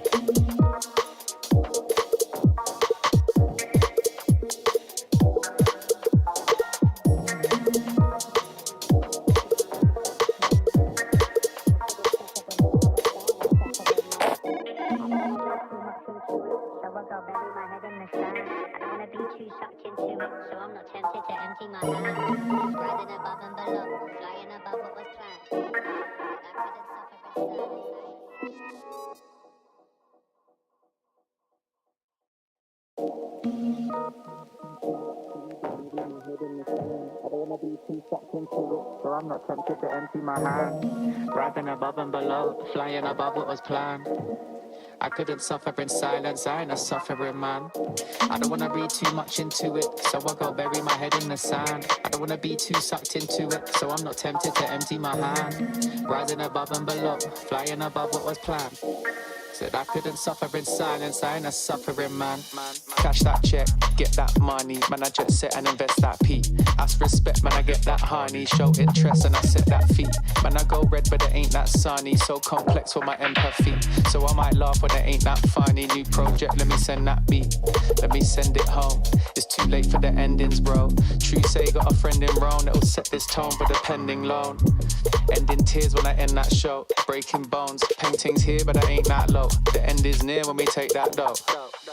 I don't wanna read too much into it, so I go bury my head in the sand. I don't wanna be too sucked into it, so I'm not tempted to empty my hand. Rising above and below, flying above what was planned. I couldn't suffer in silence, I ain't a suffering man. I don't wanna read too much into it, so I go bury my head in the sand. I don't wanna be too sucked into it, so I'm not tempted to empty my hand. Rising above and below, flying above what was planned. Said I couldn't suffer in silence, I ain't a suffering man. I'm a man of my word and a man of my pride. I put that in reverse and put that on my life. Shit, I don't wanna talk too much, but now is the time. I can never be right back, I'm out with the tide. Riding the waves, boy, surfing the web, man, I'm balancing mine. Hiding away won't serve you respect, boy, damaging ties. So I wouldn't wait, I deserve my respect, boy, I'm out for the night. Finding the time and the place for this next dynamic of mine. Shit, I don't wanna read too much into it, so I go bury my head in the sand. I don't wanna be too sucked into it, so I'm not tempted to empty my hand. Rising above and below, flying above what was planned. I couldn't suffer in silence, I ain't a suffering man. I don't wanna read too much into it, so I go bury my head in the sand. I don't wanna be too sucked into it, so I'm not tempted to empty my hand. Rising above and below, Flying above what was planned. Said I couldn't suffer in silence, I ain't a suffering man. highly in touch on the low, shit blow up with a bang. Slightly in love with the blow, try come fuck with a fan. Sharp like a cut on my throat, leave with a couple of man. I'm not asking to double my dough, so he should have run to the bang. Breaking it in, facing your fears when you're faced with the king. Say with your chest, get lace in your limbs. Aiming correct, now he's tasting his chin. Aiming the left, try raising their sins. Saving the rest, man, I'm waiting to win. Pay me your debts, ain't safe in the bin. Aim for the chest, hearts racing within.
Not gon' trip if the sun don't shine.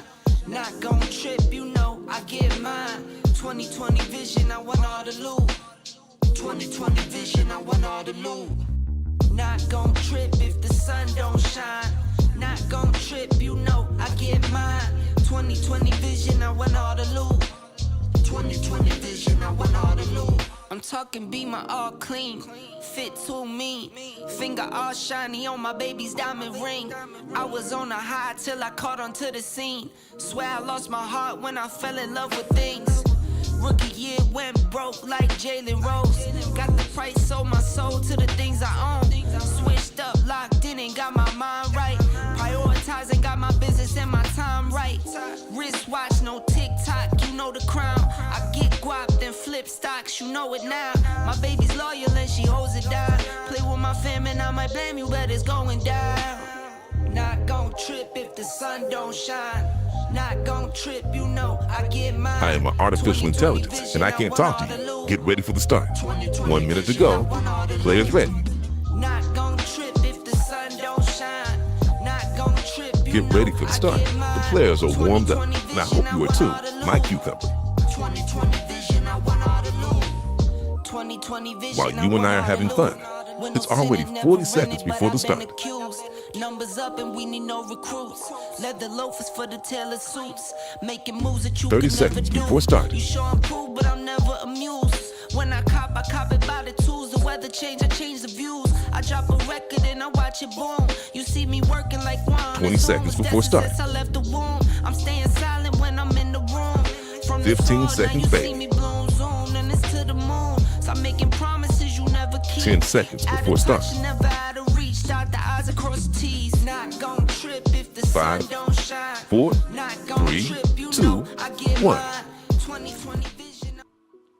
Welcome back, everybody, to Galaxy Battle. We just saw a bit of a stomper on map 1, let's call it. FAVBET looking exceptional, to be honest. Looking better than we were expecting, but it was their map pick. Now they move on to their opponents, and I think this gets a little bit trickier. But, of course, it's ancient. It's one that both teams play. And, yeah, there is real potential for this one to go either way, to be honest. Austin, what are your thoughts? I definitely think that this one could go either way. Like FAVBET, you know, obviously taking their own map pick, they're feeling really good about themselves. They come into this next map a little bit more warmed up, a little heated. But I will say these two teams do play it. GUN5 play it a lot more. They have 33 maps on this in the past 3 months, whereas FAVBET only have 7. So there is a clear skew in the side of GUN5. They play this map much more, and they do have a little bit better of a win rate of 48 as opposed to 43. But 48% on 33 maps, I mean, they've won, what, about 16 of them? So that's not too shabby at all. You know, it's and some of their losses, again, have been against better teams like Fnatic and BetBoom, you know, like Monty, right? Like we've said, like some of these teams have just been are what we consider good teams. So in fact, they actually didn't have too bad of a loss yesterday against Fnatic. Even their train was a little bit better against Fnatic as well. I was expecting more from GUN5 on train, but now we need to get a little bit more from them on Ancient, as they've got to win it to try and stay alive and bring this one to a map 3. It looks like they may have done so. I guess, I don't know. We're down into a 1v1. Doolies versus P2. Grix versus Smash. And, yeah. Little green Doolies, little Hulk action. Hulk Smash. It is FAVBET to take that first pistol round. Themselves quite nicely. No bomb plant, which doesn't give GUN5 a lot of money, but with it being down to a 1v1, do they force buy? Yeah, I think they do. It does look like they will go ahead and force buy into this, despite not having a bomb plant.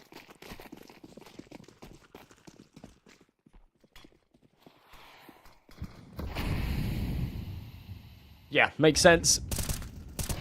Sort of. I don't know. I don't love it, but see if they can inflict some damage with it. Yeah, this is not going so well at all. I think you kind of get into this mindset when you got a Tech 9 in hand of, I'm just going to run at them. No smoke gets in my way. You know, nothing's going to stop me. But yeah, the bullets will.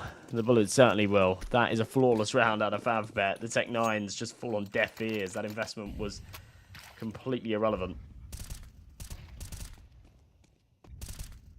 Yeah, I mean, they did absolutely nothing with it. No bomb plant, not even a single kill that went their way. So it's just one of those things where when you're in a round like that, right, I think it's just much better to just stick together and try and run down one of the bomb sites as a team. And it just felt like they were kind of too split up there. We had 3 people that went into A main and 2 that ended up dying out mid. I think actually it may have been 1 that died in red room and 1 towards B. I'm not too sure where that other guy died, but it is just the Pistols once again here for GUN5. Great nades, double Kobe into mid.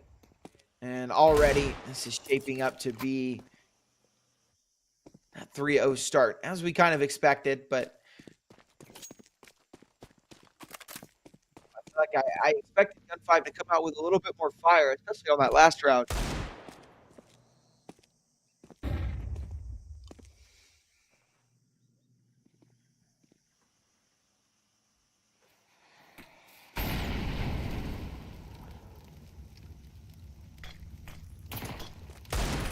Well, time to maybe not bring the heat now. I mean, this is a round that's almost definitely lost, but the next certainly needs to come with a little bit of it. Jackie will catch out Yixrezo. It's nice and comfortable. Just leaves Grix by himself from Bondic. On the re-aggression, will finish off the job. That MP9 just nice and crispy. This one leaning quite heavily in their favor early. No, yeah, and you know, the gun rounds coming out for GUN5 definitely, you know, not trying to build a narrative that GUN5, because GUN5 really haven't even been given a chance to prove themselves yet, and now they will be. But this is a really good start from FAVBET, and that's what's important, right? You know, you come off the last map hot, you come into this one hot, and you know, you look good to go ahead and take it 2-0 potentially. So we'll see, but yeah, not this time. Smash. He's the first to fall. A great find from Texie, just aggressing out mid, but Selter gives it back. Try and investigate too hard. That B-ramp position, Sadim fighting behind this smoke. There's 2 players. Can he find one? That's important. He cannot. So the A-bomb site has been overrun, but it's a man advantage now for this FAVBET side. This bomb will go down. Nothing they can do to stop it. Retake is on. Yixrezo forced to smoke that Molotov. He's got help from Grix. Texie goes down, and I believe very, very quickly they're going to have the right read on where this is. And they've got plenty of utility as well. A Molotov, a smoke. That Molly has been wasted. Smoke dropped on top of the bomb. Jackie just going to stick it, and Grix, he's coming around the back line, but he won't get one either. So just a single kill in a bomb plant that round for GUN5. They did not come good with enough. The fire. No. Yeah, not good enough at all, considering that's, you know, the buy round. They've found the early entry, and they're against 2 MP9s. It just doesn't cut it. These guys aren't looking like themselves. They're a team that, you know, for the past year have been exceptional. They've been climbing up the rankings, turning heads. They've had some big pieces poached. Casillo, I thought, was going to go to Tier 1. He ended up going to Paravision, which I think is definitely still an upgrade. But, yeah, he is destined for big things. They've received, you know, they replaced him with Texie, who's been fantastic. They've received Grix, which was supposed to be like a massive, massive pickup. Whilst Grix has been good, he hasn't elevated them to any new heights. In fact, I can't help but feel that recently they've gone a little bit backwards. Maybe just some teething issues with the new pieces. Retake working nicely. GUN5 locking this out, however. With the 1v2, this is doable for Soltovsky, but the AWP's just such a tricky weapon to make that happen with. And Yixrezo will finish him off. Yeah, and Yixrezo was super, super solid the last time GUN5 played Ancient. I say the last time. That was literally yesterday. Watched it with Twist against 500. Now, again, 500 just did not look like a good team when they played. But still, they, you know, Yixrezo was a very, very important part of that game, and so was Grix. So FAVBET do have their work cut out for them still. I do think that GUN5 are a team that aren't just going to lay down and die, as it looked like they might be doing at the start. And although they did go down 4-0 and quickly bounce back, were able to find a round. And there's a lot of utility being thrown A, which has actually brought off this mid defense, which has given GUN5 a lot of space. They'll be able to work up mid now. They've got deep mid control. FAVBET are in a panic right now. 3 players still towards the A site, and GUN5 haven't even decided if they want to go A. In fact, I think they're deciding against it as they look to reshuffle and start to take cave space. And they will. Yeah, that bomb will start to move from T spawn towards B. FAVBET just aren't going to be ready for this. They don't have enough space. There's too many distractions around the map. This has been a good round from GUN5. Lots of utility used to fake out a lot of presence. FAVBET none the wiser. They'll march onto the B bomb site without a single casualty. So, Bondic looking to change that through the smoke. And a 5v5 retake underway.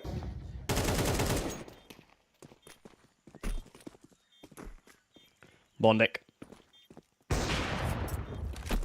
Back at the side, Griggs is going to rattle off an AWP shot, not connecting as Bondic will follow up with one more. Make that 2. Marix. Easy work. Where does this come from? FAVBET. That is pretty special. So and let's again, just lay out out of the nowhere. absurdity of that round. Yeah, like they marched up onto the B bomb site. It was empty, right? They got the bomb down. 5 players left alive. No casualty, right? Then in a 5v5 retake, FAVBET march into the B site without losing a single person. They get all 5 kills and the bomb defused, and not a single person dies. That round is probably one of the most abnormal Counter-Strike rounds I think I've ever watched. That actually is ridiculous.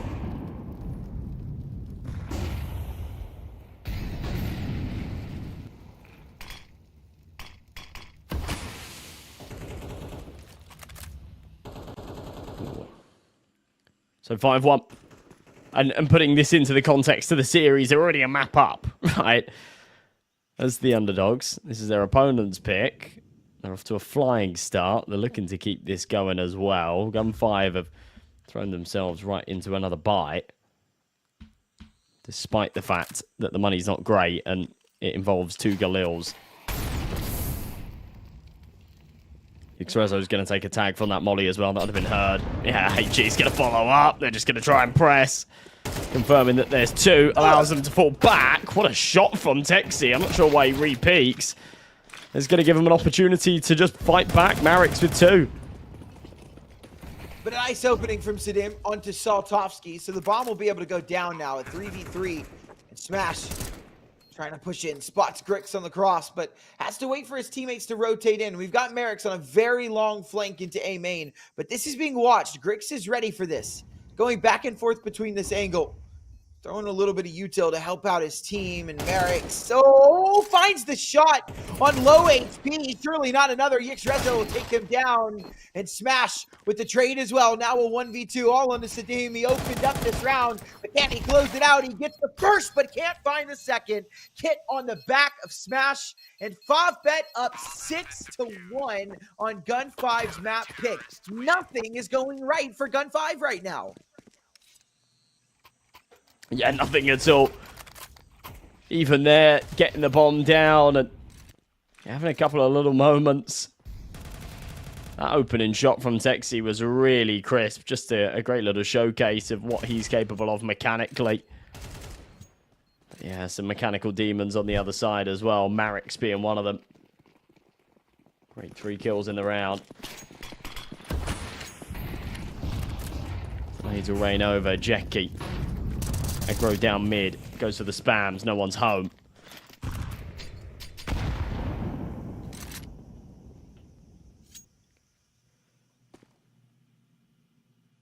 This is actually like a bit of a turning point, right? Either GUN5 wake up now and we still have a reasonable half, or they don't, and this becomes really problematic.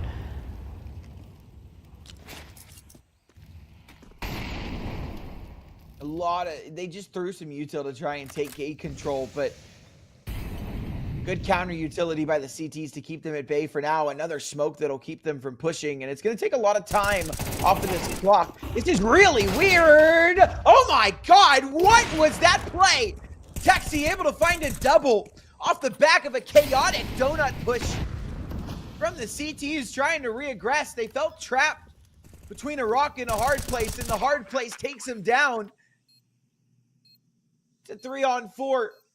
Bondic makes his way out of tempo, finds the first and the second, and suddenly this round going back the other way. Selter not able to finish off Bondic, but Saltovsky takes him down. It's Sadim, 1v3. He had a 1v2 in the last time, couldn't win that. Can he win this one?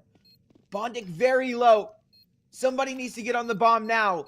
A stick. Bondic, the low HP player, is the one that's sticking it, but it won't matter. There's plenty of time anyways. And again, despite GUN5's best efforts, they just can't get it. Nothing is happening. FAVBET are dominating in every way possible. These retakes are clean. I mean, Bondic, the fact that he's able to double up there, just absolutely nuts. And a timeout call. I think a good time for one. As you said, this is like GUN5 need to wake up, and it needs to happen now on this round. Like this round is your last chance to wake up, do something in this map, or you're just gonna lose 2-0 against a team that you are, I would say, pretty heavy favorites to win against.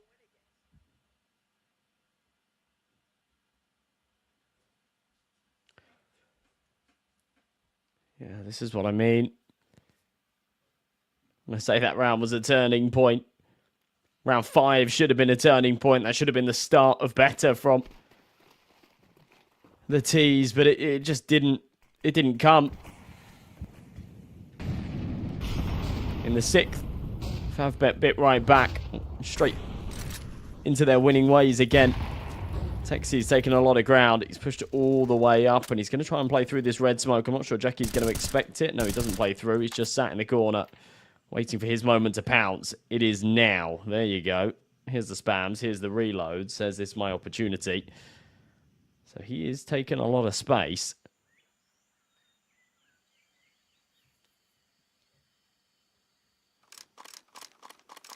But having given up Red Room, Jackie's now just like holding the back, isn't he? You know, I don't think there's a timing unless his teammates have success out on the B execution, and then you know there's a distraction.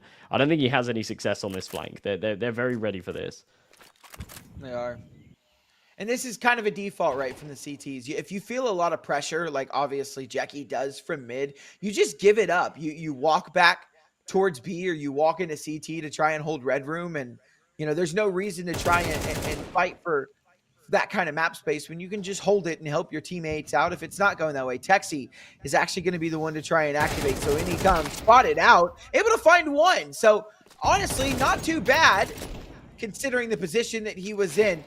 A Molotov that will go down for the back of sight. Grix going to have to avoid that. Makes his way into cave. It's going to take more time off of this. Out he comes. The bomb plant going down.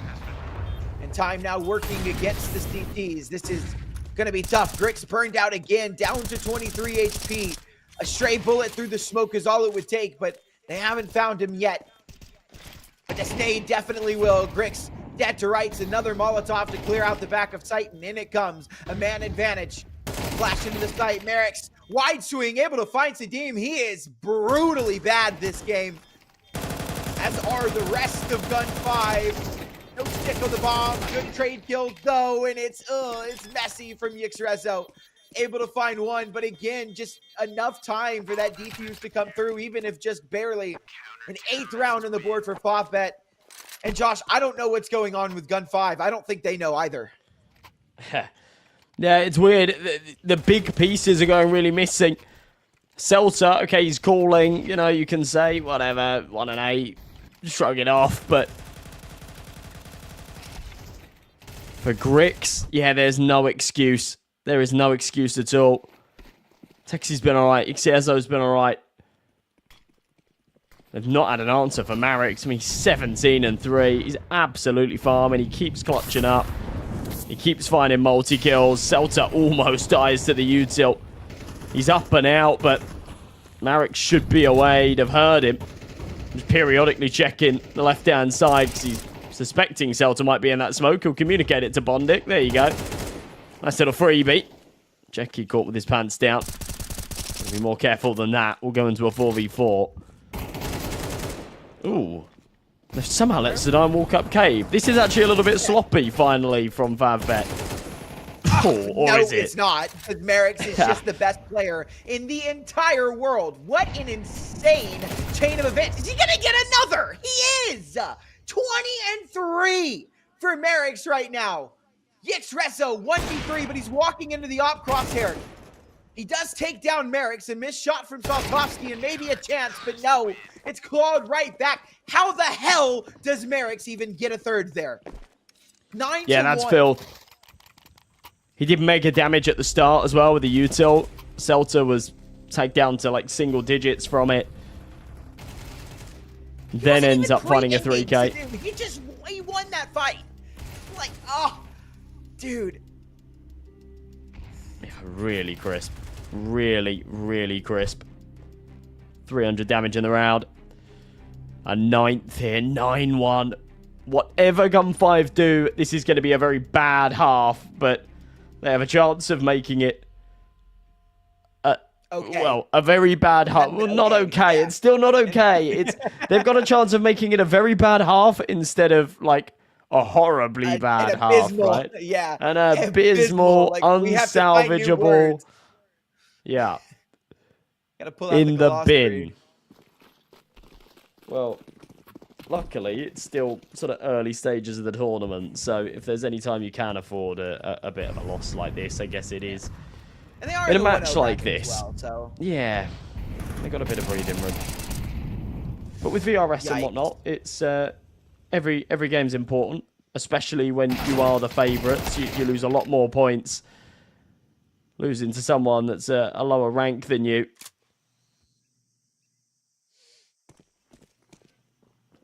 Neither of these teams have got any prospect of making the major in this cycle, but they're both going to be pressing after this major to make it to the one after. The next one, wherever it may be. Smash, Saltovsky, beautiful shots. Texi's left alone. It's about to be 10. Okay. Unless they feed Texi. I don't know. I'm not sure what that was.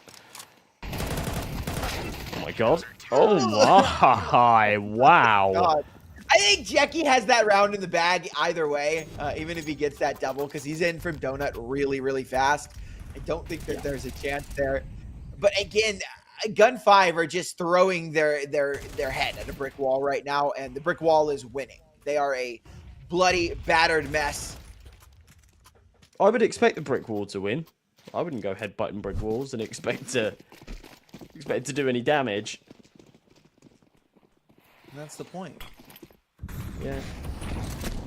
I know.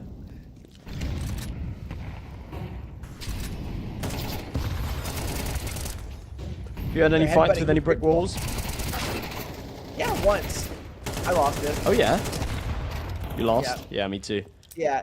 Brick wall broke my nose once.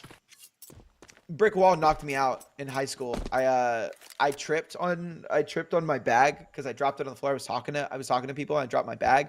And I went to like take a step back and I tripped and fell backwards and I hit the back of my head on a brick wall and knocked myself clean out.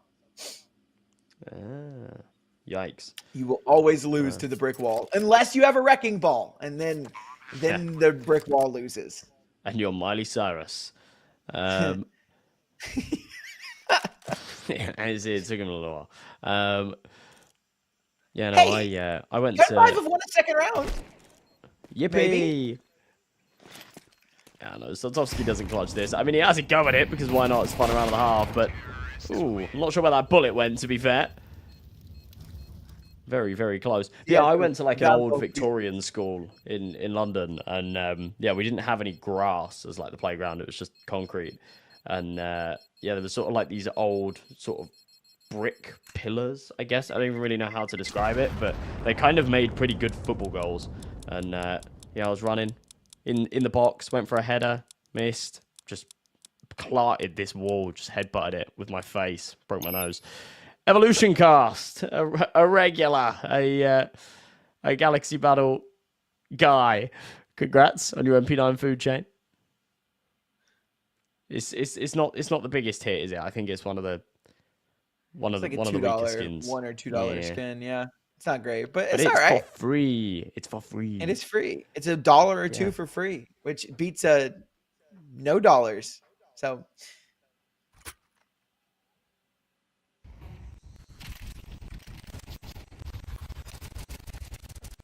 yeah, like me and you have. no dollars. That's No why we're dollars, working. No bitches. We're just sad and miserable. Sad, miserable, lonely. But at least we have each other. Yeah, for real. I fucking hate you. Whoa. Whoa.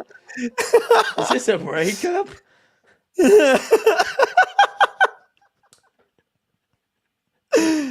Oh my god. Jeez, man, my heart sunk. I'm sorry. Oh man. Dude, this is getting out of hand, bro. This is getting out of hand. People say that I look like Trotta, which I don't. I'm a white guy with dark hair, so I guess we just look alike. Now somebody asked, is that Is Trotta Trotta not a from white hearing guy my with voice? dark hair?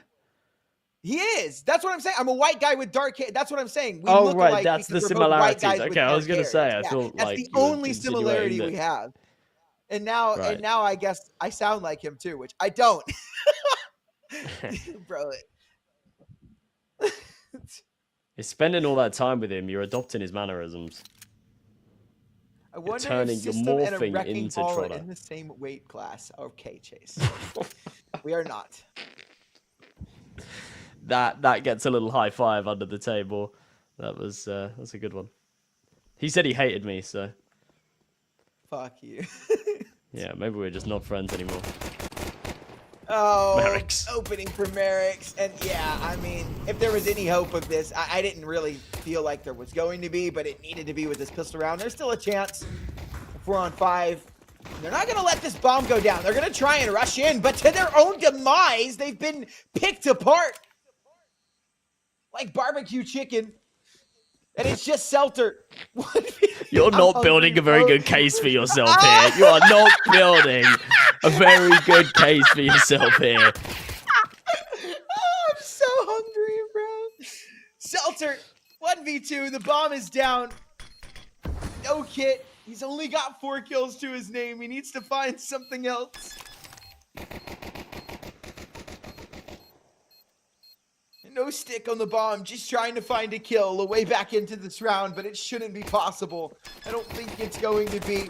Another tap on the bomb, no stick, and down he goes to Bondic, 11 rounds, and Josh, this one's all but over. Yeah, I think so too. I every step of the way on this map, I've kind of had this idea of this is where GUN5 starts to win rounds. This is where GUN5 starts to turn it in their favor, and we've got to a point now where it is just definitely too late for that, right? There's such a huge margin for error here on the FAVBET boys. GUN5 are just throwing themselves into a really horrible buy because what else is there to do? Are you really going to eco and play for 10 in a row to go to OT? No. So it's just 5.7s. It's an MP9. It's a FAMAS. It's hardly any util, and it's a hope and a dream to win this round and stay afloat. But I think it's a pipe dream. I don't see a world this happens.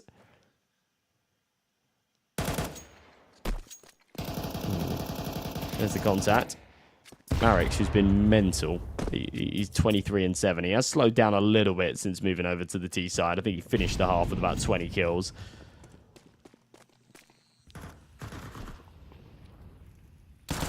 Oh. Nice Okay. kill from Greg.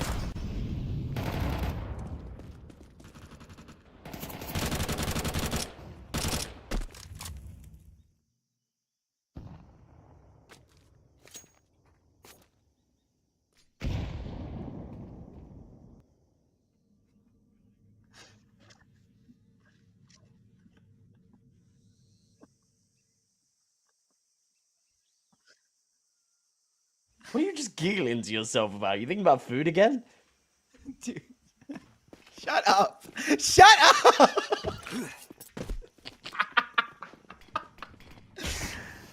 Oh my god, I can never be myself around you. What is this? This is why we're breaking up. Always want me to be somebody I'm not. A 2v3. I'll try and be more considerate. This is the best GUN5 I've looked the entire game. It looks like they're going to come away with this round. So Force Buy seems to work out in their favor. Bondic on 18 HP. I guess there's still a chance technically. But he will go down as the pistols run him down. Easy money. That defuse will come through, and it will be a third round on the board from GUN5. All right, so with the horrible buy and just the pistols, they do stand strong. It's always weird. It's always rounds like that sort of work out, right? And it's based on a couple of things, I guess. A, difference in setup. You have to throw a curveball. If you play your default, then it's not going to happen. And B, I think sometimes that sort of lifeline adrenaline kicks in a little bit. You realize, like, oh my god, guys, we actually have to win this round for realsies now. And you lock in. Now, there's a fair few of those. They need another 10. I think that's maybe pushing it, but we'll take it round by round and see how far they can get. It is just a full eco here for FAVBET. It's only the Glocks out. No one spent a penny. I'm going to sit behind this molly, try and burst out A. See if they can overwhelm Yxrezo. Oh. Did miss his timing. It shouldn't really matter too much. It doesn't. He's got a little bit of help. He will go down eventually. Texie and Grix clean up house. And it is a fourth on the board for GUN5. And another test coming your way as FAVBET have another chance to reinvest.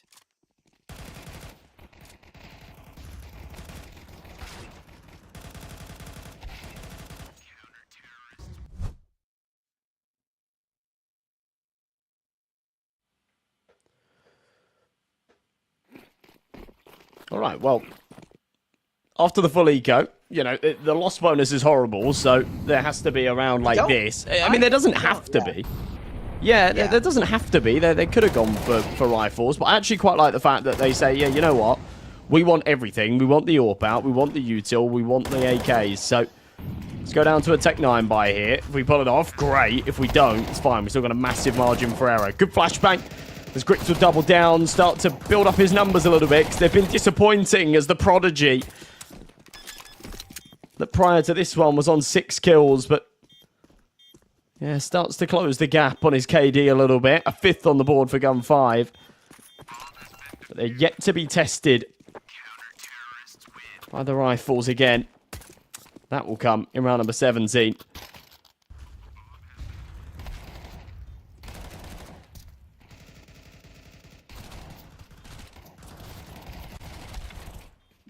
So we will have the full investment coming into this next one.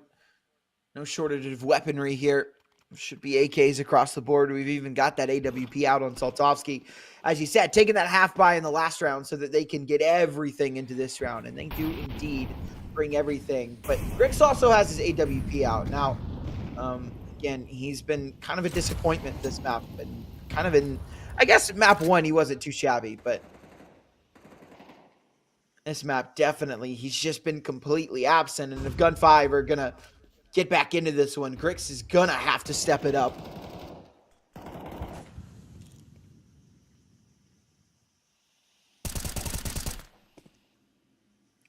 Good little spam.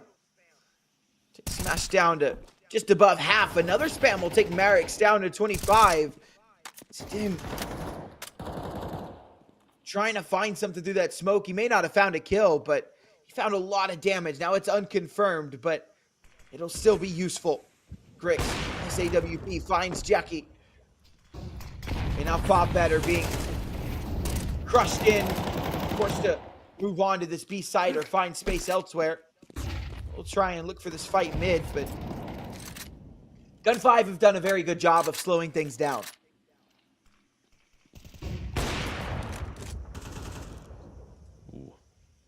Saltovsky.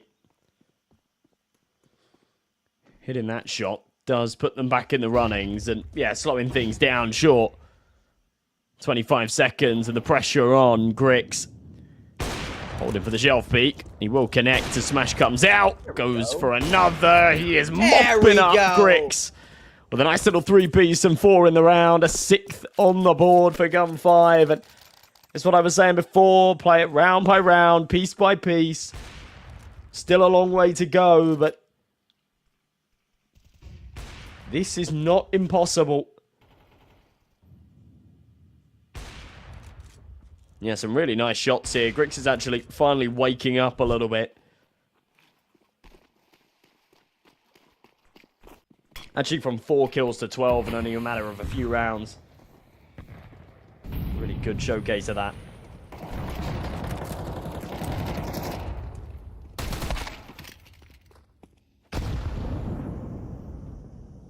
Very nice opening. And it's just the pistols here for FAVBET, so should be a 7th on the board for GUN5.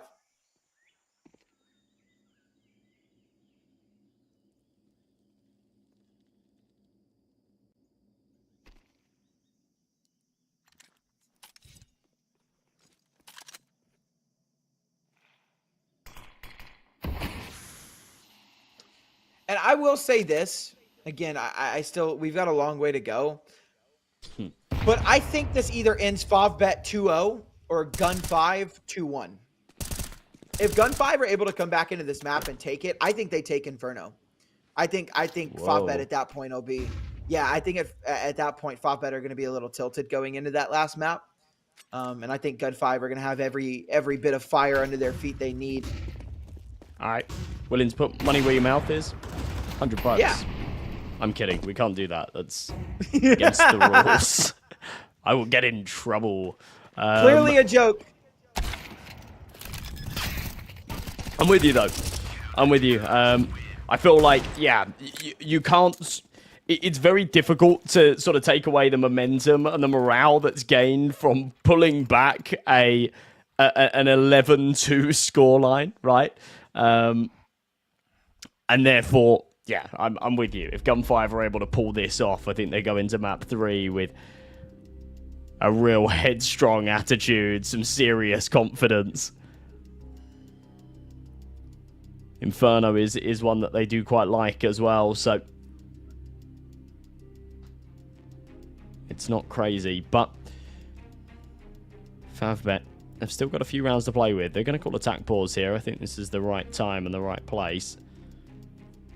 Look at all of this ambient nonsense. All of this pretty water that's moving around that's killing my FPS. It's just unbelievable. Game looks good, though. Game looks good.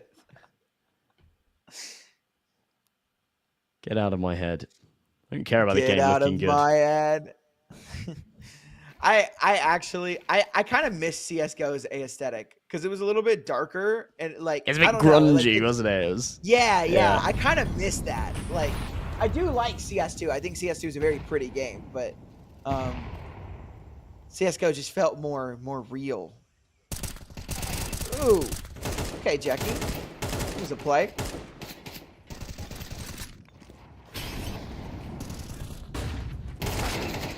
Ooh. Smash has made his way out onto the A-bomb site, and they do have some control of the site. That's going to be quickly drawn back as Grix looks to rotate in. He is smoked off, and Saltovsky can make his way out onto the site and plant if he so chooses.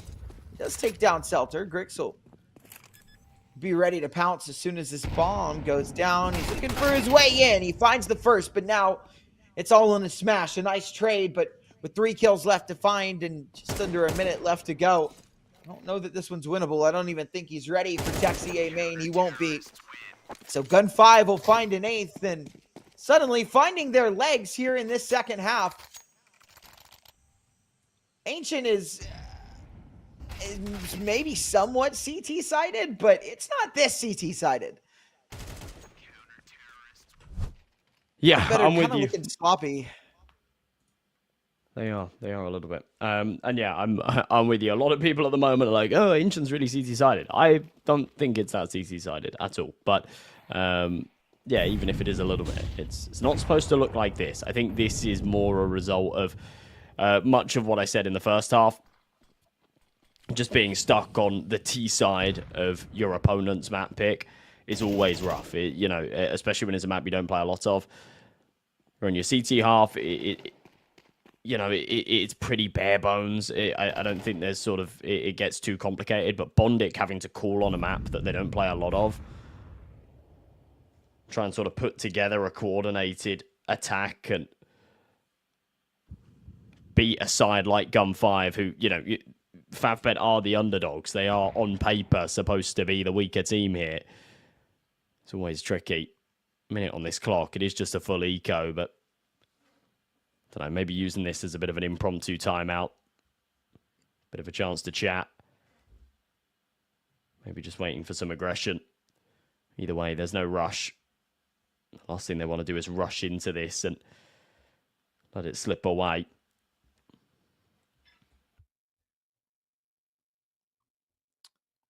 So they are just taking a classic French timeout right now. Bondic taking a moment to rally the troops.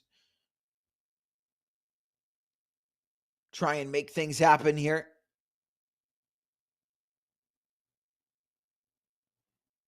It's very much quiet.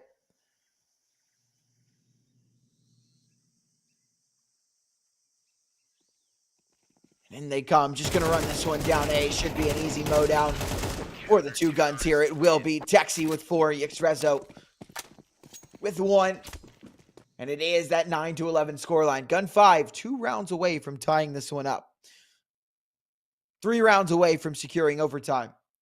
And 4 rounds away from just taking the whole damn thing. It looked impossible. It was such a long stretch. And after losing that pistol round, it all but felt over. But somehow, some way,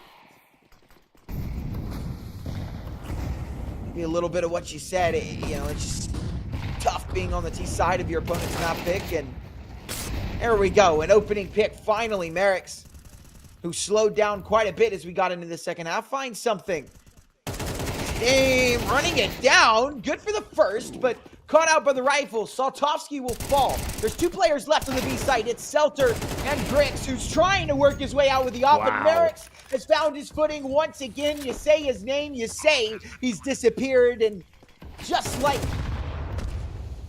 the rabbit out of the magician's hat, he's back. And it's a 12th round on the board for FAVBET. Yxrezo. Maybe not. Maybe he's got something to say about this. Maybe he wants a 10th for his team. Certainly have a look at it. Takes the first on to Bondic, but down to 8 HP. Remember, though, Merrick's is low. There's an opportunity for this. Merrick's with a missed shot, but time's running too low on the bomb. He doesn't have a chance, and Merrick's will take the 4th kill in that round anyways. The 12th on the board for FAVBET. And they only need 1 more to go ahead and close this one out. It's literally just the AWPers trading 4Ks, big multi-kills. We saw a 4K out of Grix a few rounds ago. See a 4K out of Marix to shut this one down. And honestly, I mean, it's always alarming when you have to rely on individuals to win any rounds in a half, but it kind of doesn't matter for FAVBET right now. They'll take it however it comes. Whatever's needed. Just get it over the line. They've needed 2 to close this out for a while now, and they've met the halfway mark. Marix follows up with another headshot.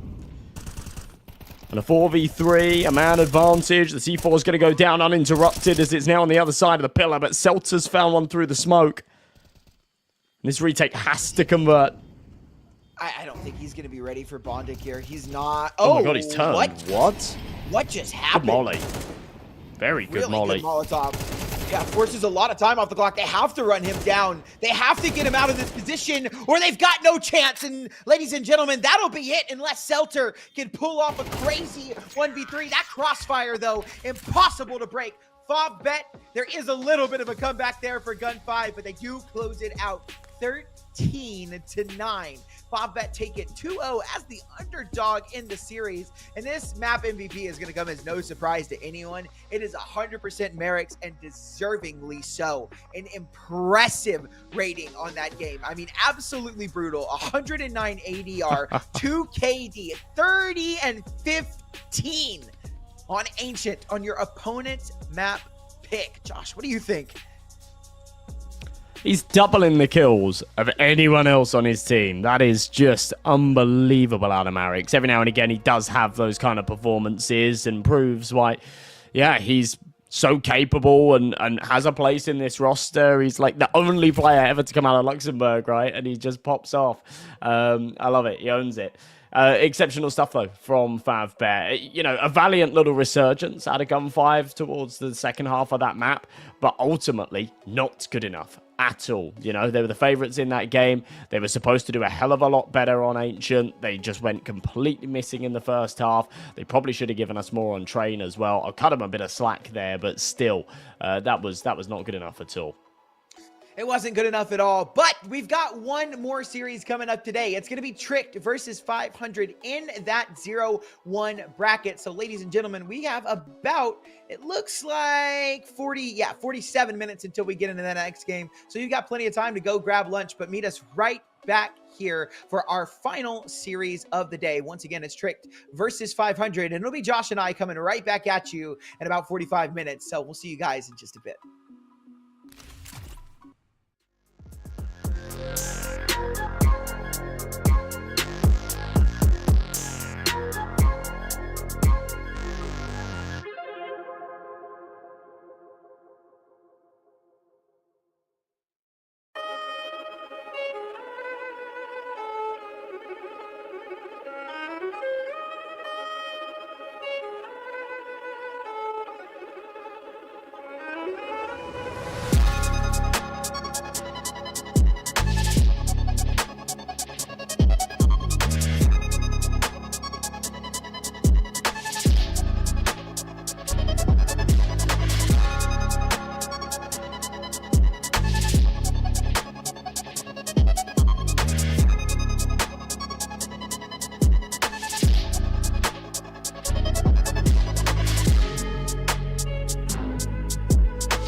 May the truth be told, I was down bad, now I got it on go. Finna count my dough till my thumb got slit. Put my neck on glitz, put my name on the list. Finna shine on the bitch, I'm from the bay, been player one, way too clean. I was born this way, this my DNA. I was EBT, now the bread on the way was the ETA. I done took my payment, it sound too clean. I'm a trail ass nigga, never thought I can't. Got $1 on me, what is life but a dream? I've been living my faith, nigga turn me up. I ain't even hit 10, bro, this shit like wait, let them feel my bass. Finna test your jaw like my last name Davis. Heard your slap, but it sound outdated. Wouldn't rate it.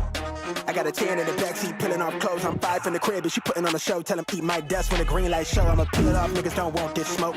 Little nigga, y'all want this smoke. I'ma spark that shit, I've been feeling on edge. I'ma burn that down to the ashes cold. I'm on fire, more fire, more fire, more fire. Spark that shit, I've been feeling on edge. I'ma burn that down to the ash get cold.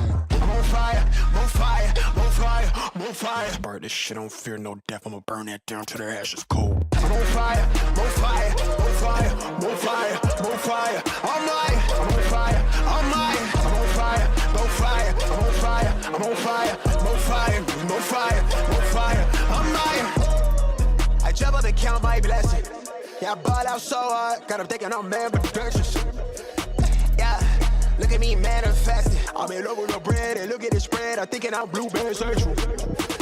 Sign on the dotted, circle the amount. Hella O's like I went running routes. I wanted this since I jumped off of the porch. I've been in free since I lived on River's couch. Gold frames on me leading the charge. My eyes is open, I can see it to Mars. I'm Steve with the Max serving up genius bars. Reach for the ceiling, nigga. I'm the same little nigga with a gap too smile. I never backtrack. I'm a long way from home with the block too hot. I ain't touching on road, break ground when I grow. I was kissed by a rose. Niggas wouldn't go a mile if they lace my souls. I could walk on air like I'm stepping on stone. I'ma spark this shit, don't fear no death. I'ma burn that down to the ashes cold. More fire, more fire, more fire, more fire, more fire. I'm lying, I'm on fire, I'm lying, I'm on fire, no fire, I'm on fire, I'm on fire, no fire, no fire, no fire. I'm lying, I'm on fire, no fire, no fire, no fire, no fire. I'm lying, no fire, I'm lying, no fire, no fire, no fire, no fire, no fire.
Oh, you thought this was a game, huh? Oh, you slept, you missed the range, huh? I don't switch sides, still the same, huh? 101 is for my name, huh? Told you this is not a game. Done playing, time to live up to my name. Cuss them off, they said I changed, they just ain't keep up to pace. In my lane, go time, sun or rain. Oh, you thought this was a game?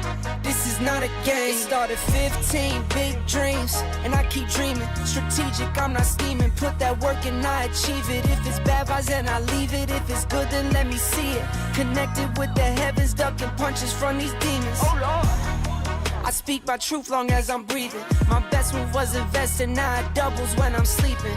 Life is like a ring, take some punches, leave you bleeding, leave you bruised, beaten, but I'm still never conceded. You thought this was a game, huh? Oh, you slept, you missed the range, huh? I don't switch sides, still the same, huh? 101 is for my name, huh? Told you this is not a game. Done playing, time to live up to my name. Cuss them off, they said I changed, they just ain't keep up to pace. In my lane, go time, sun or rain. Oh, you thought this was a game? This is not a game. 24/7, still get my 8 in. Was never mad if they win. Lace up my shoes and weigh in. Went out and I stayed in. Burnt out so I came in. For me the vision made sense. For them I told them patience. Now I'm done waiting, time to get it done, time to get it shaking. Started from the basement, knew I was the one. Now we on top of skyscrapers. $100 steak, still my paper plated. Gotta stay humble, 10 toes down, gotta stay motivated. Knock, knock, who's there? Another coming in, stack saved, tuck high. So save a little to spend, what, where, how, when. They ask, I show and tell, turn L's to a win. I really thought this was a game, huh? Oh, you slept, you missed the range, huh? I don't switch sides, still the same, huh? 101 is for my name, huh? Told you this is not a game. Done playing, time to live up to my name. Cuss them off, they said I changed, they just ain't keep up to pace. In my lane, go time, sun or rain. Oh, you thought this was a game? This is not a game.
young, I'm looking back on how life used to be.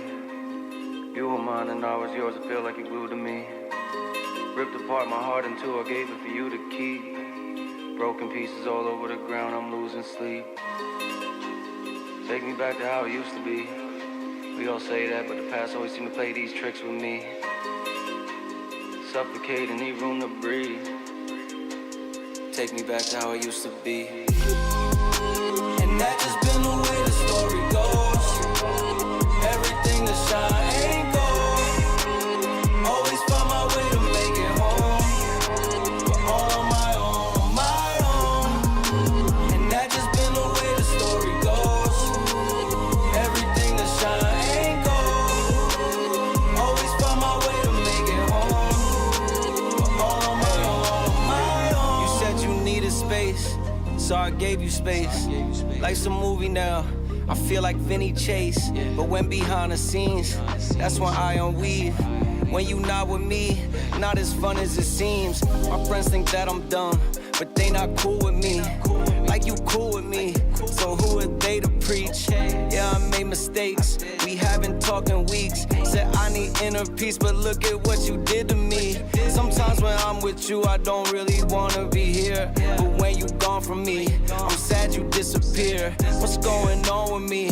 I'm playing both sides. You said I'm dead to you, it's feeling like we both died. How did we get so far? We're swimming on the shallow side. Floated off way too far, I'm drifting with no paddle. I need you to save me, but you kill me at the same time. It's like a drug when I withdraw, I need the same high.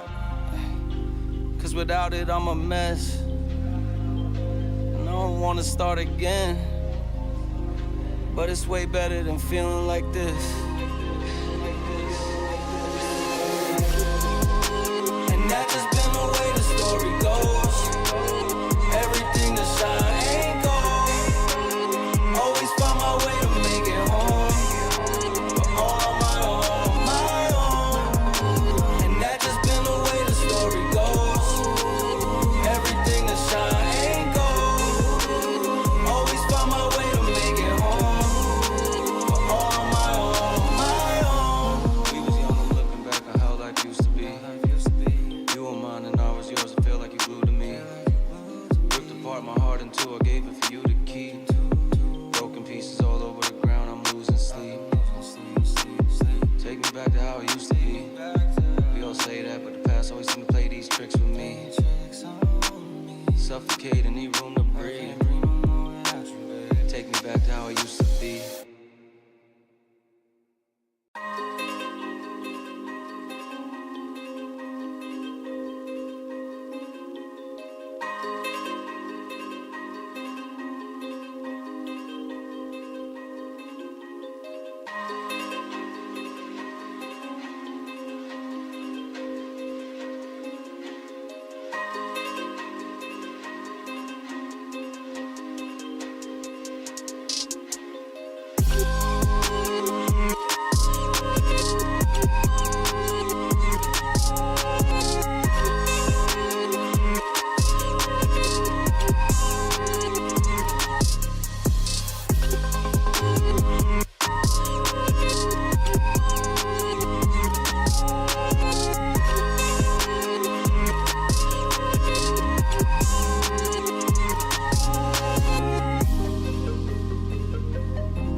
Only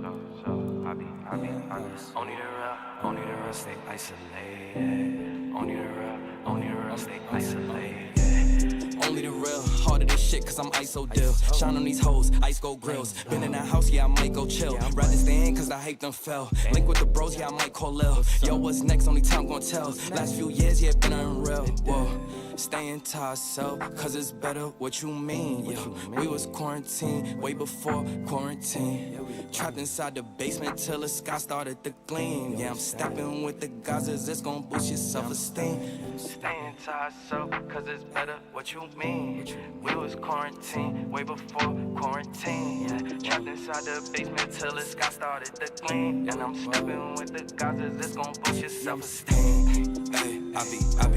I am an artificial intelligence, and I can't talk to you. Get ready for the start. 1 minute to go. Players ready. No, you cannot get in. It's a reservation. I said it. Get ready for the start. The players are warmed up, and I hope you are too. My cucumber. We done elevated where we supposed to be. While you and I are having fun, it's already 40 seconds before the start. That's just how I see it. Only the real stay isolated. 30 seconds before start. Only the real stay isolated. Only the real stay isolated. Yeah, only the real. 20 seconds before start. We in the stool, we working on hits, we staying 15 seconds, baby. Look with the bros, it's been a little while since last time we chilled. 10 seconds before start. We know we gon' kill. We in the bag, season the chicken to throw on the grill. 5, 4, 3, 2, 1. Staying to myself, man. Welcome back, everybody, to Galaxy Battle. One more game to round off the day. And you're just trying not to laugh. We didn't even say anything funny. You're Shut just... up! God! Jesus, turning him down. All right, yeah, we've got a one more good matchup to come your way. 500 taking on the boys of Tricked. Now these aren't looking like the 500 guys. That man in the top is looking very much like Salazar. Yeah, these are the 500 boys right here. Yeah, this should be an interesting game, to be honest. Both fairly similar in the rankings, and yeah, you know, a veto that sort of favors individually. I don't know. I don't really know how to sort of shape that up. Mirage is a really struggling map for Trick. They haven't been on very good form recently. 500 haven't been on the best of form either, but they've won the easy games. Yeah, the games that they were supposed to win, they have won. The games where, you know, it's kind of even and you're not too sure, they've struggled. So yeah, this should fall into the category of one of those sort of easier matches. They're definitely the favourites to take it, but we'll see. They've got a little bit of a stand-in situation today. Krasnol's playing instead of Hampus. I think that's just due to illness. Nothing else there. But pissed around on the way. Yeah, I think a lot of this is going to come down to how well 500 play on this T side, right? As you say, Tricked have not been doing too well recently. In fact, they haven't won a game in 5 series. They won against Zero Tenacity, a 2-0, about a week ago. But their games since then have just been brutal, losing to FAVBET twice, Reason once, and Eclot most recently as well. So they've been not having a good time. On the other side of things, 500 haven't looked abysmal, but I will say yesterday they did not look good against GUN5. It just did not look like any of the 500 games I've ever watched before. And if they're going to show up with the form today that they showed up with yesterday, then I don't think it's looking too good. So we'll see though. This is a very slow pistol round. Actually, one of the slowest pistol rounds I've seen in a long time. I kind of like it. Look at the space that Red Star's gained. Yeah, this is kind of huge. I mean, it's weird. Tricked are on like a big old B stack, and I think Red Star's scratching his head going, where the hell is everybody? Especially considering Murder Hole is not broken. You know, he has like a perfect lurk around if that's broken, which it's supposed to be. But the setup sort of leaving mid, Tricked not breaking it is perfect. They've now got the information as Red Star's been seen. Icebox in top middle. I think he just saw Volt's head. Yeah, pokes over. Wow, what is that awareness from Volt? A lovely shot as well. Red Star, they're ready for him. He doesn't know they're ready for him because he doesn't know he's been seen, but he's still popping heads. That is clean. Okay. All right. Okay. Whatever. This pistol round's going the way of 500. I mean, that was just brutal. You know, it's crazy that they know Red Star is there. They know exactly where he is. That call that he's in murder hole. I mean, he should be taken care of very quickly. But the fact that he's able to get 2 there is kind of ridiculous. Is that Salazar's cam on Rainwaker? I think they've got it flipped. Yeah. They have the cams flipped. I think so.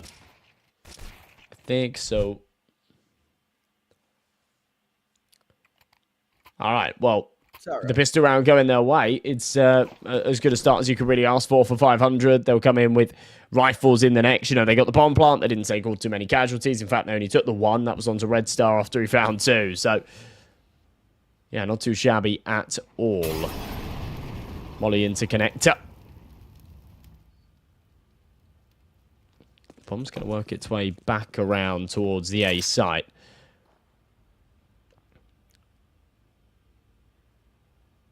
Tricks start to work their way up middle. USPs clearing the corners.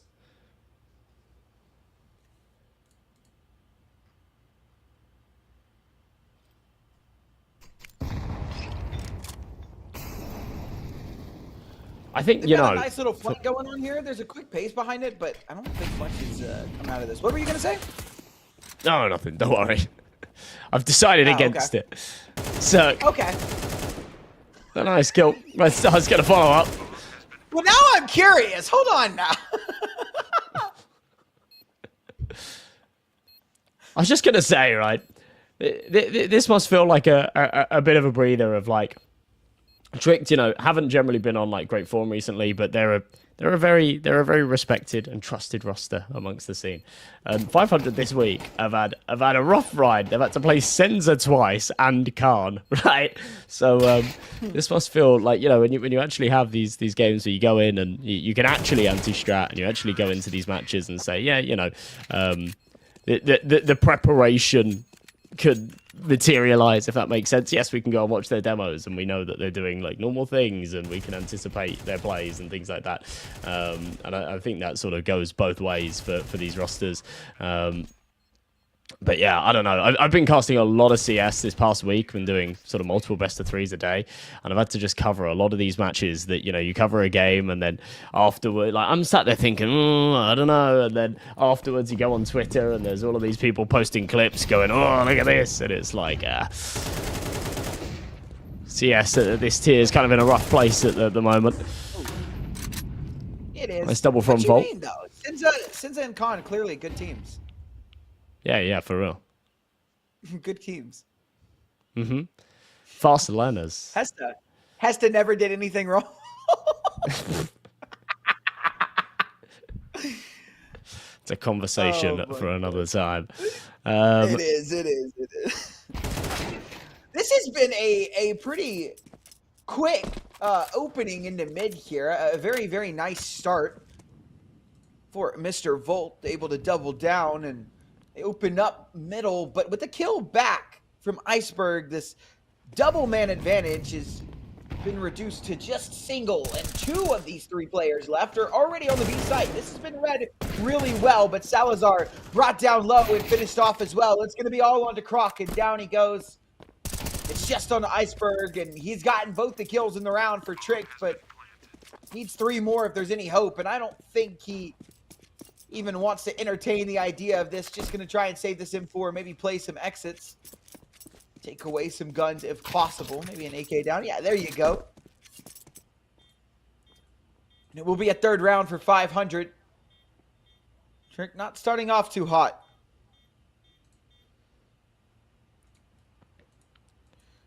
Do you know the lore, like, behind the camera angles? Like, are you supposed to be able to see their monitors and, like, their hands and stuff like that? Is that...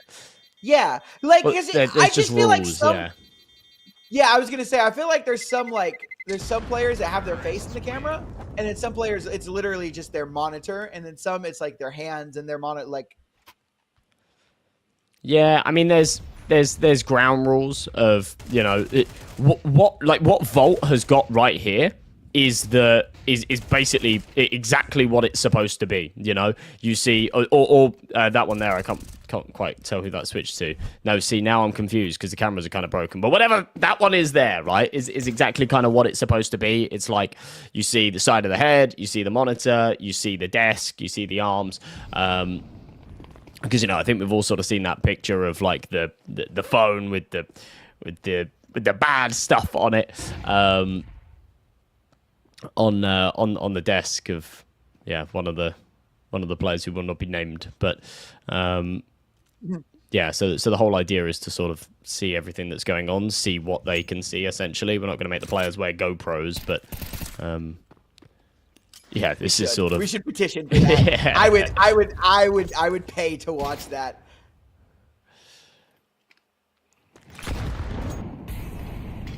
Player GoPros. Could you imagine one of them forgets to turn it off if he just gets up to go to the bathroom? We just sit here and get up and walk off and go outside and go to the shops. No, turn the camera off. No, I was talking about going to the bathroom, bro. Like, no, turn the camera off. I could get worse than that. I don't know. I'm for it. Oh, with Molly. You're for it. I don't know, man. Be fun. Vault. Works his way up. Should just be easy against the pistols. It's all about not trying to take too much damage. A little messy, but otherwise not too shabby. Salazar just going to go ahead and save this AK. No reason to throw this one at the wall. Bring it into the next round. Give yourself a nice little gun. You don't have to work with an M4 in the next round. Little EG sticker. Rip that org. They haven't been anything in forever. Do they even do esports anymore? Because I know they like went out of CS, but I have no idea if they are even like. Yeah. Well. They had like our Observer's a couple really of cool. rebrands that I hated, and then went back to. You reckon it's Cirque's AK? It could be. I think it would be. That would make sense because he won New York with it. So. Or not with it, but like he won New York with EG, so it would make sense. Yeah, I don't really know. They kind of just post bullshit, and by bullshit I mean Valorant. So yeah, they are still in esports, but so they're in Valorant, probably Rocket League too. Doesn't count, does it? Rocket League doesn't count. No, dude, Valorant doesn't count. Rocket League does. I like Rocket League. We will shit on Valorant, but Rocket League, I like Valorant as an esports. Yeah, I actually like. There's not a lot of esports I watch that outside of CS. Like I'll watch the league, like Worlds, like the final for Worlds, and then Rocket League. I'll always watch the major. But there's not. I don't watch Valorant. I tried to watch Valorant. I'm gonna be honest. I can't get into it. Like, and it's not even just me like anti-glazing the game and just like, oh, it's so bad, blah blah blah blah blah. You know, I can't watch the game. It's not fun. It's not entertaining to me at all. And they've got all these rules against shit talking. Like, bro, shut up. Let them play. Yeah, let the boys be boys. Yep. Yep, for real. I don't know. I just can't deal with games where like the meta shifts every time they bring in a new agent or whatever. It's kind of the same with like Overwatch and Fortnite and whatnot. That's where like that competitive Siege integrity of Fortnite just but Siege is went kind out of the way. Yeah, Siege. Yeah, a little bit. But yeah, like the biggest meta shifts we have is when they like add a new map to the pool, which is once in a blue moon, and it's normally an old map that everyone already knows. So it's just not that deep. It's just relearning the map, is it? Yeah. You're not even having to like develop new strats. You're just like, oh, we just need to remember how this map works. Yeah, or they'll make a tiny change. They'll add a bench to mid, and everyone shits their pants. Like, yeah. Whereas in Valorant, they just change the whole game and the way it works every 3 months. The biggest meta shift we had was when they buffed the M4 and like the A1S, and it became a laser, and everybody was just using it. Like that was like I think the biggest meta shift we had was. At least in recent memory that I can remember. I know, like, we've had a bunch of different shifts. I mean, there was SG meta. That was kind of wild. Yeah, the SG meta was wild. The R8 was a one-shot to the body at one point. That was fucking nuts. I thought that was going to break the game. I remember actually playing for, like, the days after they released the R8, and literally every single matchmaking, every single face hit, everyone was just running around using the R8, and I was like, well, this is the end of Counter-Strike. Like, it was fun while it lasted. Counter-Strike is dead. Oh, my God. Okay, Bed Star. What a shot. I actually just thought it would become like Halo 1 pistol, and it would just be, you know, Valve wouldn't nerf it, and everyone would just use that R8 now, and that would become the game. But yeah, that didn't happen. Leaks? Oh, it's thinking flank. Oh, yeah, very nice.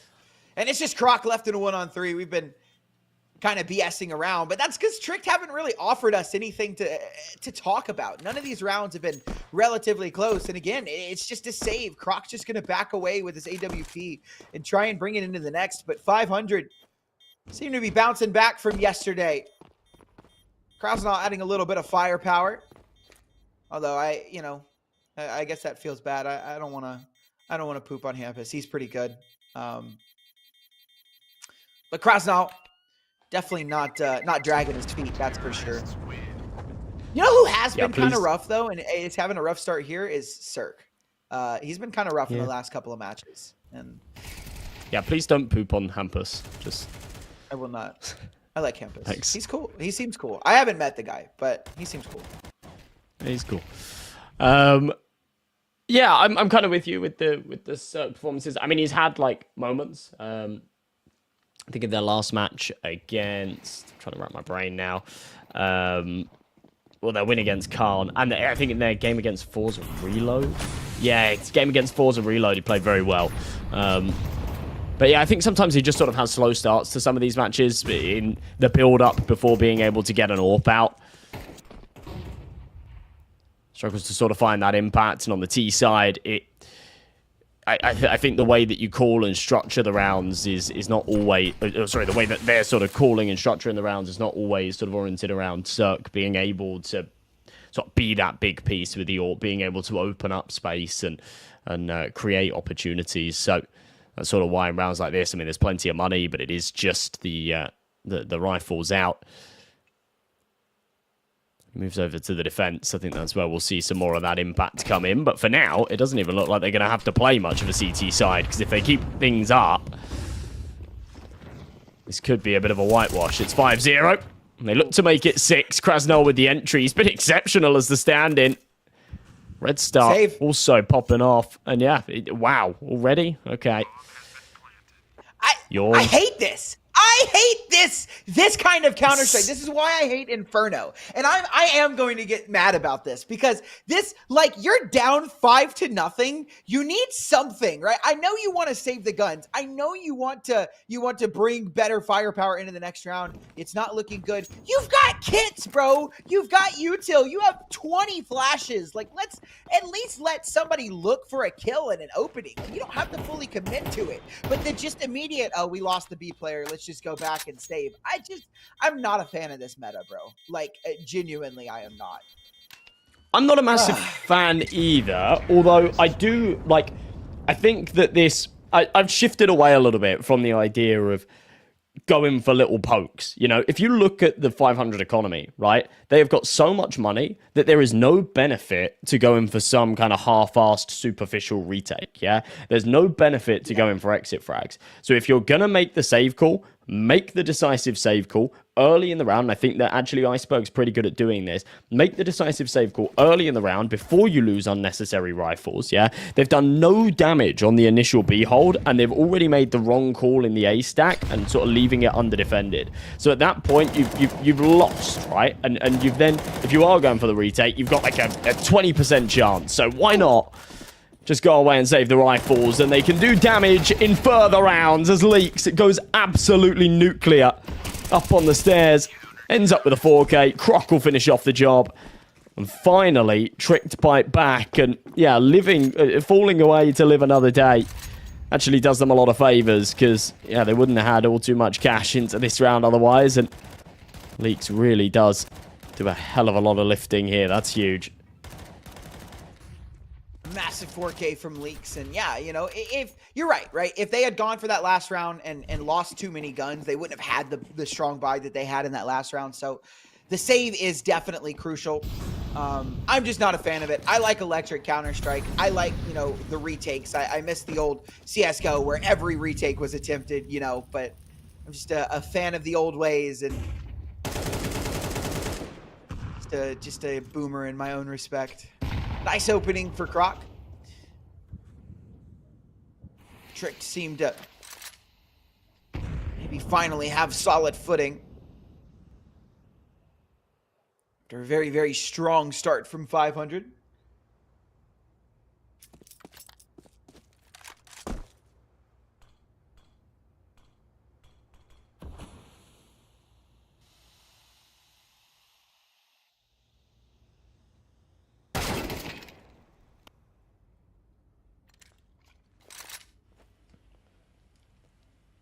Krasnov wants to try and spearhead things out onto B. They've already lost 2 players at the hands of Croc. I spoke just behind bench. Oh, Salazar's missed a key shot. They've not managed to kill him, but a lot of damage dealt. Iceberg, nice little off angle. Does wipe out Rainwaker, but an instant trade. Krasnov trying to be a super stand-in. He's got Cirque alongside him with the AWP, but he's about to be flanked, and unless Cirque starts to spin around, oh my god, he does! Oh, the perfect timing, hits the shot, but it's not lethal. Will he know that he's inflicted that damage? Croc's scared. As Krasnov's left alone, 25 HP. They're coming in from all angles. He sees the barrel, but he knows that he's about to be crunched, and yeah, there is no fighting your way out of that one. A valiant attempt, good damage dealt. But a real shame that Cirque wasn't able to hit that shot, because if he did, or get the kill, because he did hit the shot, but if he gets the kill there, then he can stay in the apartments, and he's got some real leverage.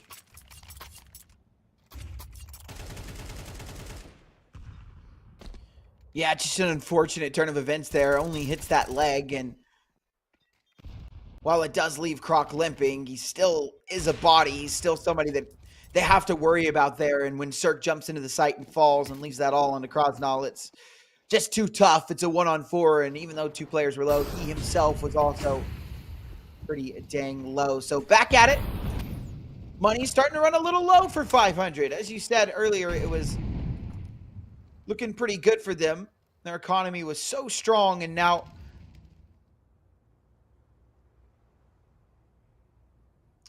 it's starting to fall. Not quite there yet, but just about. Salazar and Cirque both holding for each other. That's not Cirque. But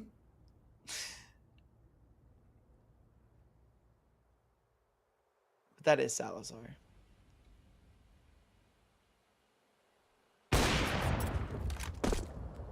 Oh, missed shot. Also, connected shot. I don't know where that came from. Hey, look, it happens to the best of us. It was a little bit laggy for me, and it come up. Maybe I'm just trolling. I also think the so stream down went early, though. Yeah, exactly. Power cut. I think you're good. I think we're Tree fell on my house. Let's kill Croc. But yeah, Battle of the Snipers being won by Salazar in this round. Both him and Cirque having a little bit of a slow start to this game. Nico gets aggressive in towards the ramp.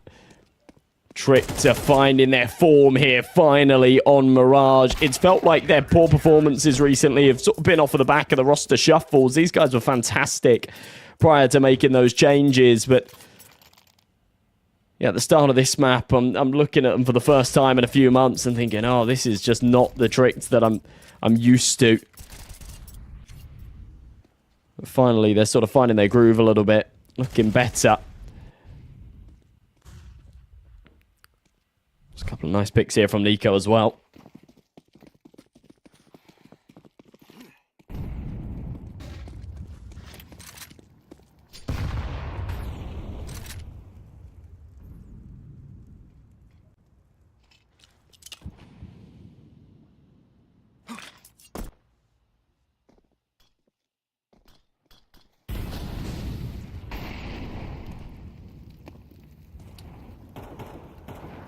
Gonna try and hit this A press. The last time they did it, they got smoked by Leaks, who hit a massive 4K and already starts off with 1, but won't get a 4K this time. Nico tries to slip the gap through the smoke, but can't find it in 500. And a 4-on-2, they open up the A-bomb site. The smoke that goes into that top connector, and Salazar, I was gonna say Salazar and Iceberg look to try and find the site back, but now it's just Salazar, and he's off to the save. Bring that AWP back into the next round. 500 have found a 7th, though. So while we watch this save, just a reminder to type !Galaxy in the chat. You can be entered in the skin giveaway. No reason not to. It costs you absolutely nothing. All you got to do is hit the keys on your keyboard a couple of times. Or keypad. Depends. Whatever you're watching. Phone, tablet, computer, TV. A couple of times. I don't know Or how you're gonna specifically type if you're on 7. TV. Actually 8, because you've got to press enter as well. 8. Yeah. I had to count that out on my fingers, just so you know. It's like Quick maths. GALAXY exclamation mark. Enter. Yeah. It's worth it, trust me.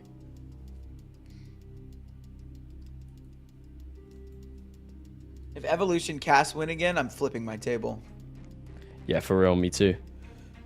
I'm gonna just leave. Just leave. No more casters for the rest of the series. You guys sit in silence. Watch the game. No more casters because Evolution casters won another MP9 food chain. And it's not fair. It's not fair.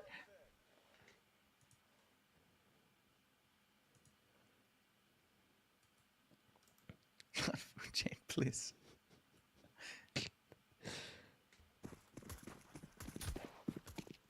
No food chain? Ay. Alright, well. I would say, like, I pray for you, but no. I don't want you to win. And if you do, I want it to be a food chain. Yeah. Yeah. Hey, cheese good. It's worse than a food chain. Nothing's worse than a food chain. GG, Austin's talking about food again, guys. God damn, bro! Mike is close. Ooh. Turns the flash. Nasty. Yeah, Rainmaker still wasn't can't even find that leaks. wide, actually. Yeah. And he turned away from it. It had a little bit of white on his screen, but not much. Yeah, someone needs to get in, like, we need to talk to these players and tell them that playing in dark rooms is not good for your eyes. I'm going to be an advocate for players' eye health. It's gonna be like We should my start thing. like an association. The association CS. for gamer eye health. Wait, hang on. I need to make an abbreviation. It needs to be a catchy abbreviation too. Yeah. They start to move their way out onto the A site bomb on the back of Volt, and it will go down, but there's a quick flank. It's Leaks. Now, Cirque is ready for this. Cirque hit the shot. He can. A nice connection. And that evens things out. A 3-on-3, but quickly clawed back. And while Cirque gave them a chance at this round, he's got to do it all on his own. A flash over the top of stairs. Salazar wanted to peek over it, but thinks better of it. Iceberg now sticking this, and Cirque realizes he's got no chance. He'll back away. It's a 4th for Tricked. And we move into the last round of the half, which is also your last chance to type !Galaxy. Right, I've already made the website. Counter-Strike Players What is it? Association for turning the lights on. Not playing in the dark. Bad What's for our eye health. abbreviation? I'm still working on that because at the moment, the CSPTLO doesn't really have much of a ring to it. So Actually, I don't hate that. CSPTLO. Like that. CSPTLO. Like, it's not catchy. It's not like, Yeah, that's the it's not problem. like catchy. It's not like a word, but like, it doesn't sound too bad. Yeah, but what word would you use? You're trying to make like a corporate business here, like Apple. Yeah. Yeah. Eyes. Dark. Dark. Light. Okay, Evolution Cast has accepted Yeah, like- that he's happy with the food chain. He's happy with the food chain. Load it up. Load up the wheel with food chains. And just put Evolution Cast on there. Take everyone else's name out. Just rig No, it. we can't do Rig that. it for It's weed. Evolution. Just give him infinite food chains. Don't give him anything else. This Alrighty. mission was disturbing in Dying Light. Was there one called Food Chain? I played that game. I really liked it. I don't remember much of it though. Flash. That's Ooh, brilliant. nice flash. That is brilliant. Yeah. And there's nobody close to trade it as well. The spacing's well off. So Volt just dies. with no trade potential. 35 seconds, now the pop. And they come. Croc has found one as well. Yeah, no. 500 falling flat at the end of their T half. They do win it out nonetheless. It's 7-5, but Tricked, a really good way to bring that one back. Again, we were kind of talking about how good 500 looked and how defeated Tricked actually looked, but they found a really, really good way to get back into this. It was 6 in a row from 500, and then in the last 6 rounds, Tricked won 5 of 6 of them. So not too shabby. We do have the spin coming in, though. Touch me. I was really hoping production had the ability to just fill it up with food chains. I was so ready. Chains. Give Evolution Cast a food chain. I'm gonna lose my shit if it actually happens. Oh, it's a food chain, but it's not Evolution Cast. But it goes to Frizzy Chiz. Frizzy Chiz. Congrats, man. Ezot nearly won a food chain. One of our moderators. Ay. What is Iceberg's picture, bro? I don't know. I missed it. It looks like an AI version of like a Goku, like going Super Saiyan or something. I don't... Hold on. Let me see if I can find his Steam. Where's he at?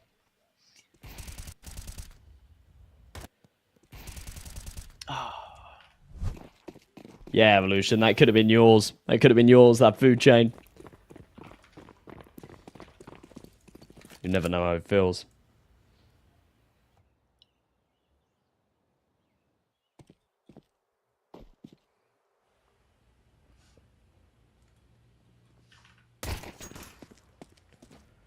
All right, second half pistol is actually really important here for 500. They got off to a lightning start in this map, but really, really dropped off. Not only in terms of, the winning rounds, but actually the even being massively relevant in the rounds part. That final of the half was just a complete stomp. It was flawless from Tricked. Now it's time to bite back. Rainwaker stuck between a rock and a hard place. Overwhelmed by everybody. Cirque goes for 1. But a 4v3 and a site retake needed. Krasnal knows... Well, he can go through the murder hole. Volt is actually in window. Can provide that support, but as Iceberg takes him there from mid-floor, Krasnal doesn't feel like he can do a lot. Him and Redstone will back away.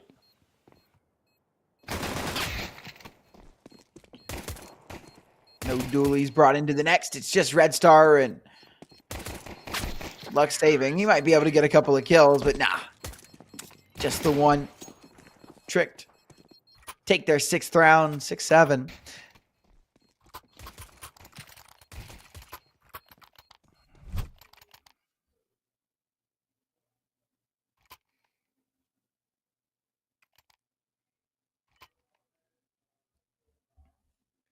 We getting a force buy from 500? We are.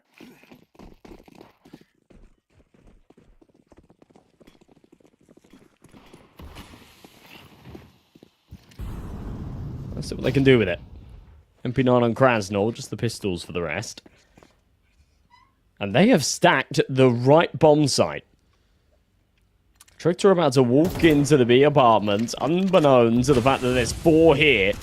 And one on the fast rotation as well, playing in jungle. Cirque's going to come and join the party. It's very messy, but Krasnal does draw first blood. Rainwaker and Volt able to follow up as well. And Tricked walk into the bear trap. Everybody crumbles under the pressure. Cirque ends up with a double at the end. And 500 make it 8 in an unlikely fashion. And it's not all too repeatable, but they'll take it. And a good opportunity to try and turn this back around. As they'll now have the finances, and Tricked are in a really awkward spot where they're on double eco with 1400 and they have to get the pistols out. Yeah, this is going to be a tough one now. That's worse than just losing the pistol round. It just gives the opponent so much room to work with now, and they'll be able to take a 9th and most likely a 10th as well. Up to double digits after you just won your pistol round, after it looked like you were going to be able to tie the game up. I won't say that just yet. There's still a chance. Tech 9s and Deagles. Not the worst guns in the game to have.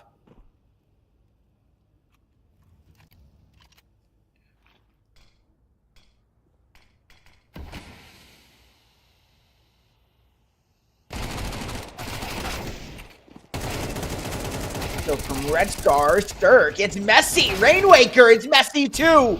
But it doesn't matter. Over the top, Volt able to find a double. Nico will find Krasnal, but he's got to find 2 more. They are low, though. He could pick up an AK and make this a winnable round. This is really weird, Josh.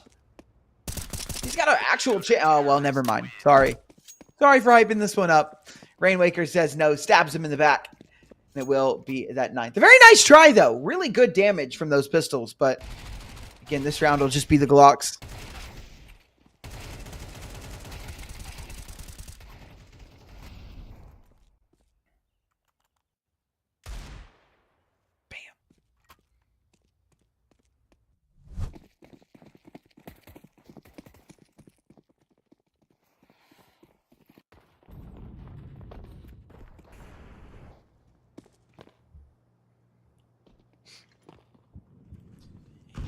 Just the Glocks stacked up top mid. Nico. Bottom. And easy. Yeah. Easy little cleanup. I accidentally muted my mic. Sorry for the awkward silence. I figured that's why I talked. I was like talking. I was like, well. I was like, why is he talking over me? And then I look at my interface and I'm like, ah, that's why. Idiota. Idiot. Tiny stuff though, and yeah, even though they take a fair bit of damage against like the upgraded pistols, you know, the important part is don't die to the Glocks, and in doing so, there's so much cash now. I wouldn't hate, bearing in mind so it's got 8k in the bank, I wouldn't hate him just upgrading here off the MP9, but depending on sort of what the play is, and if they maybe want to try and send him aggressive up mid again, or just close and aggressive somewhere, it's not the worst idea to hold on to the SMG. It's going to be a pause, though, before we go deeper into this. As for Tricked, this is... I'm not going to go as far as to say their last chance. I'd say it's probably their second to last chance to stay alive in this game. And if they want to stay relevant and keep this remotely close, they really need to win it.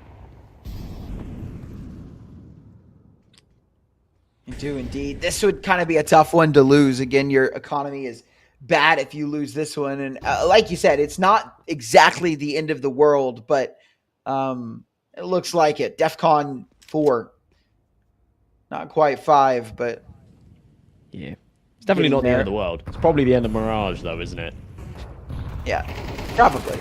Especially with that flank coming in from Red Star. Circle will be able to upgrade into a rifle now, and although they've lost Rainwaker...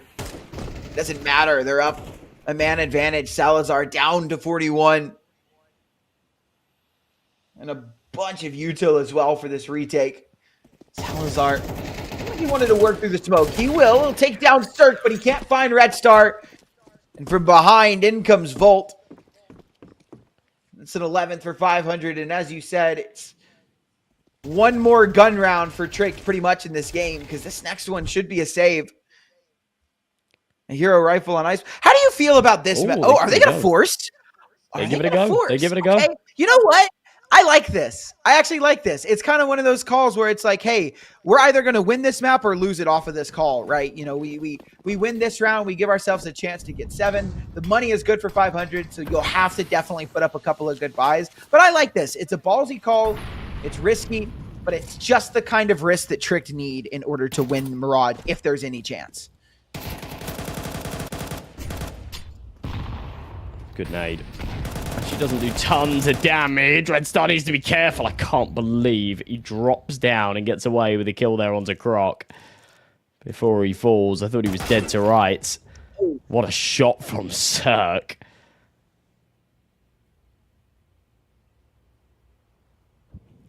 .500 springing into life. This surely is game over if Tricked can't convert at the 18. Head pokes around the corner. Krasnal takes an easy freebie. He'll follow up for another onto Leaks as well. They know where the last resides. It's Iceberg here in window. He does want to try and take the duel on short, but he's not going to win it. Volt's quicker. He takes the tink from the Galil, but returns the favour with the AK. Packs a nastier punch, and that's 12 for 500. And yeah, I believe we are at the beginning of the end here. Maybe not the beginning of the end, probably the end of the end. Again, Tricked elected to force buy into that last round, and now they're not going to have as strong as a buy as we kind of expected them to at first, because we were like, oh yeah, they're going to save a little half buy in this round and bring out the AKs for one last hurrah. But it's not the end of the world. I can think of much worse. Yeah. Famine, drought, a bee sting, two bee stings. War. Yeah, nuclear war. That kind of trumps bee stings. I hate bee stings, though. I don't know. I said shoots out of iceberg. Oh my god. Bee! Being stung by a bee! I thought you were saying bee stings, like BASTINGS. I'm like, what is a bee sting? Wow. Like, what kind of world-ending disaster is that? No, you meant bee stings. Yeah, being stung by a bee hurts. It goes bzzz. Bees are okay. Wasps suck. They carry around on knives. They carry around on knives in their back pockets, and they go. Zzz. Bees are cool though. They don't really like sting you on purpose. It's the wasps and the hornets are what you have to watch out for. The bees are they're little shits. Yeah, no, we hate them. We hate them. But then when the bee stings you, it's even sadder because then it dies. Yeah. So it's like you're in pain, and then you're looking at this like dying bee, and you're like, oh man. Yeah. You just ripped your guts out. No. That's why I put it on par with worst things in the world. The end of the world. Yeah, end of the world. Without the bees, we're screwed, man. Nothing gets pollinated.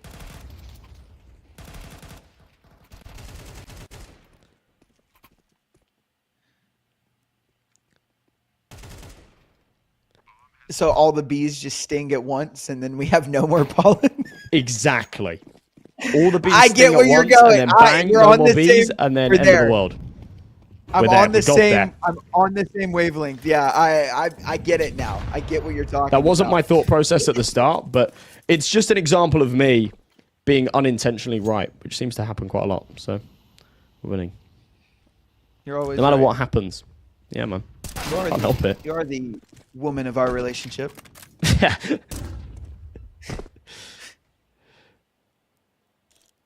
Don't know about that. Maybe no, Josh wears the pants, guys. I reckon Austin's the better cook. I actually do cook pretty well. Yeah, exactly. I don't.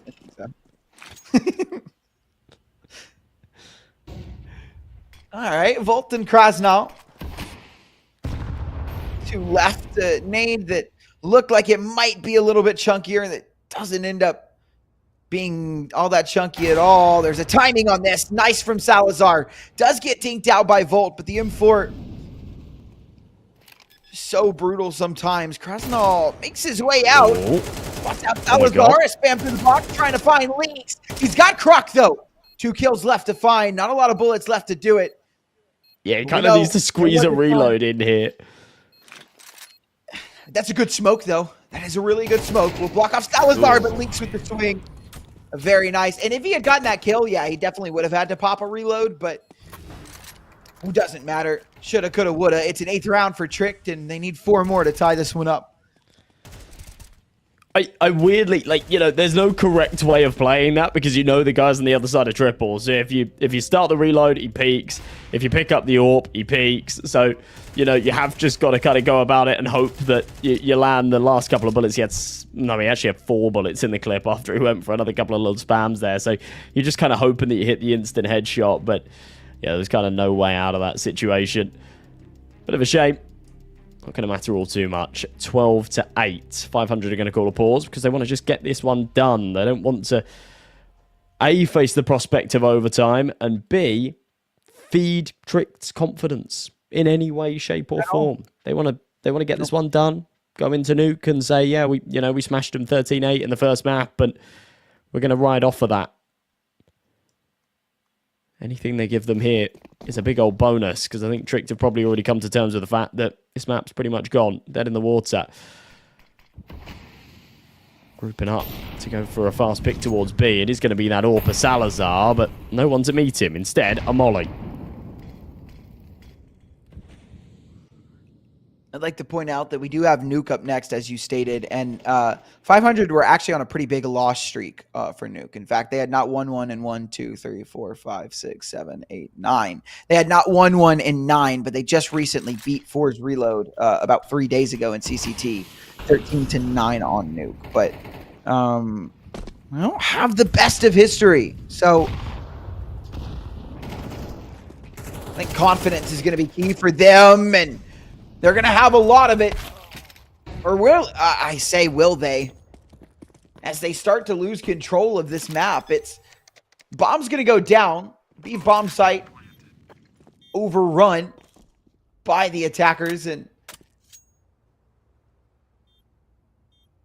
I'm not really sure what 500 are doing. It looks like Cirque is already backing away for the save, while Rainwaker and Red Star are semi-entertaining the idea of going for it, but they will just back away now. Leaks will take down Rainwaker, and it'll be a 9th on the board for Trick. The money's not too good next round for 500 either, so kind of scratching my head now.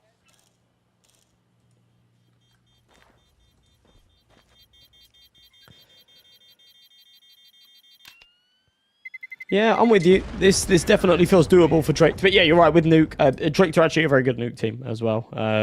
And it was a map that Iceberg used to pick up a lot when he was calling on Sashi. And used to call pretty well on Nuke too. So it is one that you do kind of expect to go the way of Tricked, or at least lean the way of Tricked. Whether or not they win it's another question. But yeah, they'd definitely be the favourites there. That's why it's all the more important to close out this first map without complications, because you need that buffer, the chance to play a third. Cirque looking for the early fight in mid. No one on the other side, but he did see, well, I think 2, because he saw the boost there towards ramp. Has the information that there's presence on B. Good start from Croc as Cirque tries to get a sight line into the lower tunnels. Picks him off underpass. Minute 20 on this clock, man advantage. And Trick still, committing the bomb into Palace is screaming that this is going to be an execute towards the A site.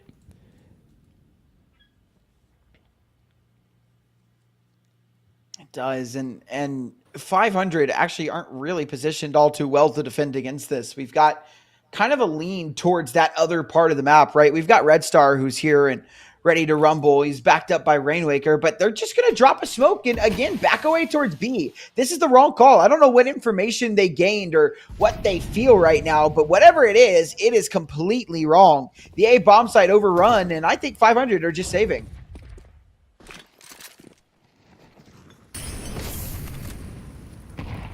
I don't blame him. I mean, Rainwaker's still kind of stuck in. He's still here. I think, yeah, as that molly fades, he wants to get on out of there. It does take a little tick from it, but zooms away the first opportunity he gets. So, yeah, another decisive call. Sort of commended Tricked for doing so earlier on, and I'll commend the 500 guys here as well. Not a lot of equity in the round. The B site, very difficult to retake, especially with only, the one kit, so you need to keep an eye on it as well. Sorry, the A site can be difficult to retake. I mean, yeah, my brain is frazzled. This has been a really long day. I never actually do this, but because of, scheduling errors, this is my 4th best of 3 today. I am shattered. I'm really shattered. Yeah. Yeah. Yeah, you are straight up not having a good time, hombre. No, I'm good. I'm having a good time. I'm just tired. Yeah. I feel you. I think this is actually probably the 3rd or 4th Mirage I've done today as well. Can you believe that? Just I can't. So it's much Mirage. A lot of teams like this map. So I'm very, very used to seeing it. 4 in one day though is kind of brutal. Because it's all played, every team plays it the same way. It's just Mirage. It's literally every other map. There's some uniqueness that comes in from CT and T sides, but Mirage is just Mirage. It's the same thing, no matter who's playing it. Okay, well, out let's onto see the if 500 side, can close this one out. Yeah, it's a good start from Rainwaker. It should be traded. Should is the key word here. found Red Star, and Cirque could be dead here. Yeah, Rainmaker's going to go down. Cirque. Oh, wow. What a shot. That is gross. They're actually now going to play for the retake off of the back of that. If Cirque dies, then I think it's done, but... Oh, I thought Iceberg was going to wrap mid. I was like, I actually hate this. I hate this because they're about to come in at any moment, and I don't know that he would have had time, but he does wrap Palace, and in they come. A smoke drop for the bomb. This is going to be difficult. They're going to have to get on it and stick it now, but Krasnow's been spotted. Even though he gets the kill, it's all on Iceberg. He's dueling in 500. Does he have it? Does he have it? He does, just barely by the skin of Krasnow's teeth. He gets it done. And man, it almost goes the full distance, almost goes the full 24, but we stop at 23, 500. Stop that collapse right where it stands. 13-10 is our score line. And it was a bumpy road. Tricked made it look pretty good as they started to come back. 500 closed it out. Red Star there. Map MVP. That might be the lowest ADR on a map MVP I've seen in a while. In fact, nobody's ADR was crazy in this game. Nobody had above an 80. That's kind of wild. Going 20 and 12 as well, you do just sort of expect that to be higher, I guess, but still exceptional stuff out of Red Star. He will be the MVP for sure. And yeah, he started off the game very well. I think he was 9-1 in the first few rounds. And I think, you know, I had this expectation that 500 were just going to kind of run away with things when they went 5-0 and then I think 6-1 up. Things started to really drop off from that point. They then found that groove again at the start of the second half. Then we saw this peak and this little dip off again. And Tricks were able to sort of get back in and very nearly actually claw that back the whole way. But yeah, exceptional stuff from 500. They close it out when they need to, and now they've got that breathing room, that luxury of going into map 2, knowing that they're not great on nuke, but that, you know, they don't have to win it. Yeah, they don't have to win it indeed, so we probably are looking at a third map, but we'll wait. We still have to play that second map out. It's nuke, and it's coming at you in about 15 minutes, so you've got some time. Go grab some water, grab a snack, use the bathroom, do what you got to do, but meet us right back here for map number 2. You are not going to want to miss it. We will see you guys in just a bit.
Woo!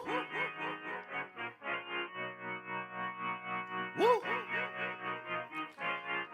Look, I just been keeping my poise. Made by the million, but still unemployed. They text me about green, but not on Android. She not my shawty, she filling the void. I make the sounds that cut through the noise. He think he a man, but he chillin' with boys. Put down the liquor, start drinking LaCroix. The pain wasn't choice, but now I rejoice. My uncle had told me that I was the one. I played that shit smart, now my bread getting dumb. Lil' shawty had hit me, said she wanna come. Her dresses is black, but she not a nun. I'm so Pasadena, cause that's where I'm from. Some bangers, some hoes. Them with guns, they scheming for riches, they playing in numb. I'm second, I wins cause I'm second to none. Look, what the you think I do it for? Do it for? Hey, looking in the mirror, you the go. Hey, I've been out here grinding 24. So in the mirror, you the go. Hey, what the you think I do it for? Do it for? Hey, looking in the mirror, you the go. Hey, I've been out here grinding 24. So in the mirror, you the go. I ain't had to get snooze in a minute. Got the bag, then I took it independent. Model 3, you know it's not rented. Authentic, every vibe is cemented. Fresh days, now we jumping out the ceiling. Tough times made a diamond out of feelings. All facts, they can't question what I'm dealing. Got house, we must focus on the building. Just some love and now I'm feeling so prolific. Hustle loud, much you don't get it. Seen the highs and the lows, it's terrific. It's a job to hate, that's why I love the critics. Self-made, I ain't gotta ask permission. Turn my pain into fire, no ignition.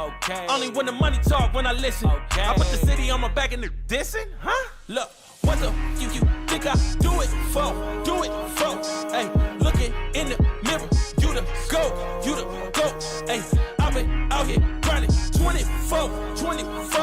So in the mirror, you the go. Hey, what the you think I do it for?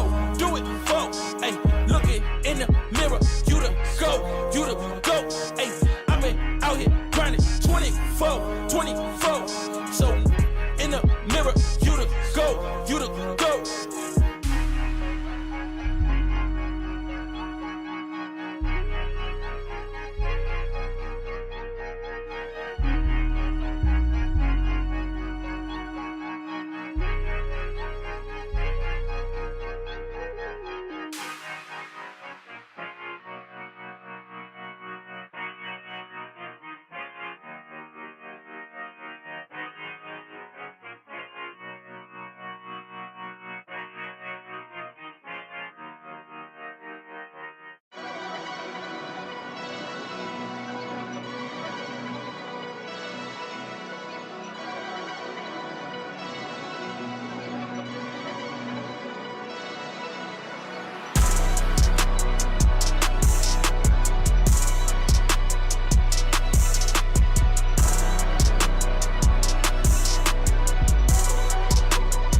I am an artificial intelligence, and I can't talk to you. Get ready for the start. 1 minute to go. Players ready. Get ready for the start. The players are warmed up, and I hope you are too, my cucumber. While you and I are having fun, it's already 40 seconds before the start.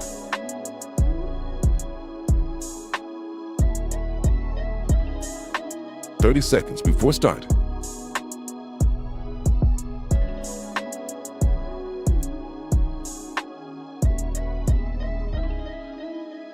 "20 seconds before start. 15 seconds, baby. 10 seconds before start. 5, 4, 3, 2, 1. Welcome back, everybody, to Galaxy Battle. We just saw map 1, which was a close affair, to be honest. It felt like a bit of a stomp at the start from 500, but Tricked came back and gave us a real show. Now we move on to Nuke. It's their map pick. I expect them to take this one, to be honest, or at least take the reins at the start of it. But I think the one sort of saving grace that is had here for 500 is they actually get to start on their CT side. They'll have the momentum from map 1. They get to start on their CT half, and if they're able to win the pistol and get some momentum early on, then, you know, it definitely could be theirs for the taking. I think a lot of teams have been talking about this in CS2 with the economy and MR12. It really does boil down to the first few rounds of the game, and if you're able to take that control early, then it makes all the difference. What do you think? I think we're looking at a 50% win rate over 16 maps versus a 36% over 14 maps. And I think that although you're right, I think that this one could technically go either way.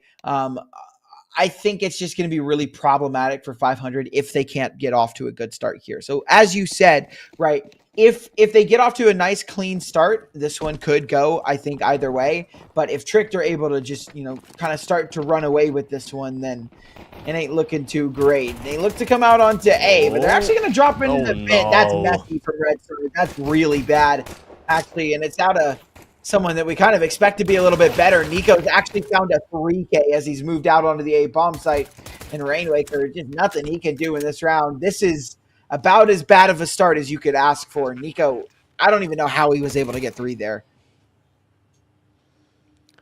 Yeah, that is wild. Uncharacteristic misses for sure out of Red Star there. I think we've grown very, very used to him sort of popping shots. Been a little bit better than that.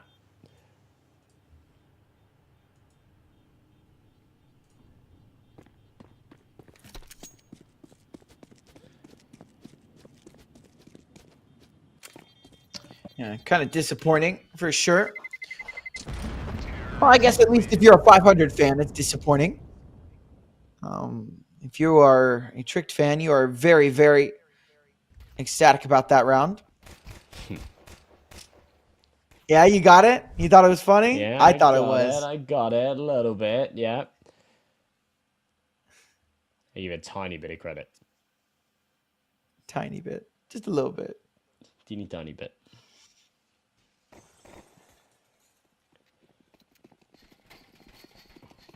Bring back Danish Granny's Knockers. Nico was a little part of that team for a little while. And played a couple of games. Oh yeah, I remember you talked about that. Yeah. Now the org is. Now you guys are just Lithuanian. Yeah, we ain't doing too much. It was American for a little while. Oh yeah. For like a single season, and that just fell apart. We don't talk about that. We do not talk about the American era of Granny's Knockers. Grandma's Knockers. Nana's Knockers. No, that's what it should have been, was Nana's Knockers. Now it that would sounds weird now. Don't make it weird. Granny's Knockers sounds weird, bro. What are you talking about? Into a 3-on-3. This is winnable. These two MP9s, they can find some quick fights, and maybe we've got something to be talked about. Cirque on this scout. Oh, he drops off. This is audibly heard. This is going to be problematic. Oh, Croc. He'll check it. Volt not checking for it. Krosnall down. He'll go, and it's all on to Cirque. They know where he's at.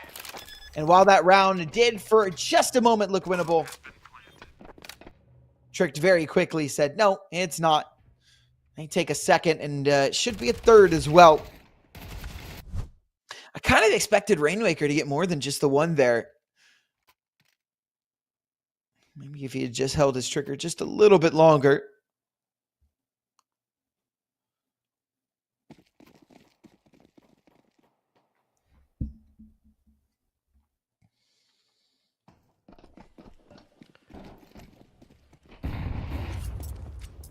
Could have seen a different round, maybe, but it is just going to be the pistols here.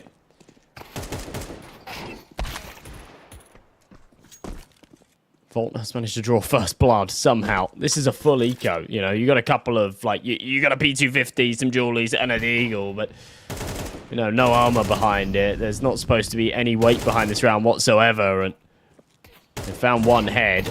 Volt's got the aggression to maybe take another. The USP of Cirque will overwhelm as information's relayed that they've already hit the dink. He'll grab the AK, and there should be another weapon around here somewhere to go and recover. Oh, wow, look at that. They're trying to blow it over. It's gone out of the map. That's such a shame. I'll get a little look at it. It's slipped down the slope. AK lost. Ugh, painful. Painful stuff. But you know what? It's been good damage, right? 500 have already taken away 2 of these weapons. Rainmaker can possibly take away another one. And it's already been decent damage, right? Iceberg and Croc are probably going to have to be dropped. These 2 Galils. So, not too shabby if 500 are able to do something with their first buy round, which will be next round.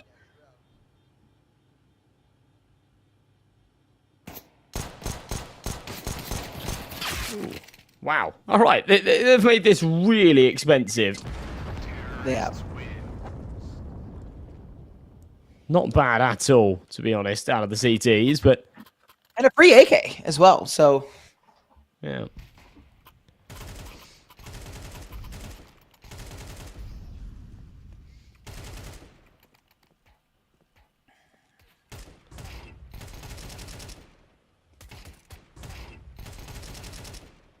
All right, well, now the buy will come out. It's not that sort of star-studded start that I think we were sort of talking about in the pre-game and leading up into the starter nuke.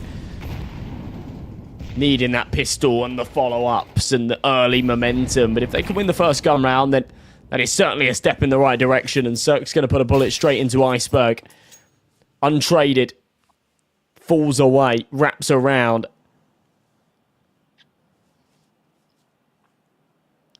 Red Star's going to tuck himself behind the blue box. Looking for the duel onto Leaks. Timing doesn't quite give him the chance. These cross smokes will be dropped and allow them to walk their way down into secret. Need for Krosnall, trying to fight through. He spots it out, knows that they're on their way down secret. So good information, although he doesn't get a kill. Ooh, Red Star, this is tricky, this is scary.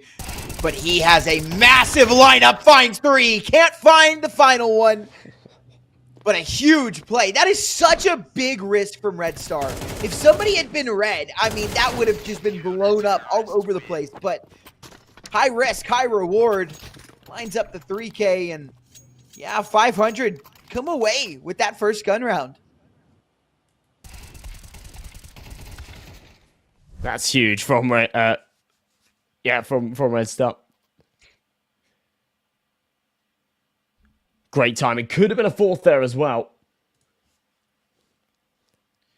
The money's not good for Tricked because of how close these rounds have been. Like, you know, that one gun round that we saw, they took away 3 guns, carried an AK over into the next, right? Like, you know, there's 3 AKs on the side of the CTs, and right now, Tricked are playing with Deagles. They'll have a buy into the next, but again, this round is just these Deagles. So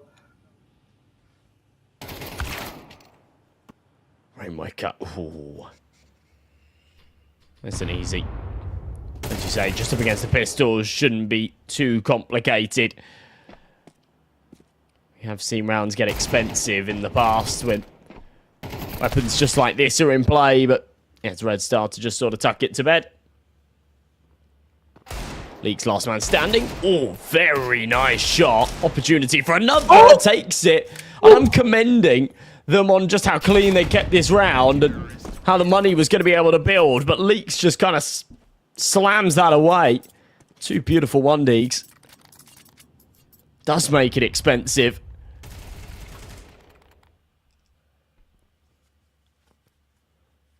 Look at this again. Bang. That's beautiful. Then follows up with another here on the repeat. Red Star. Selfless. Tries to save Volt. He does, but loses his life in the process.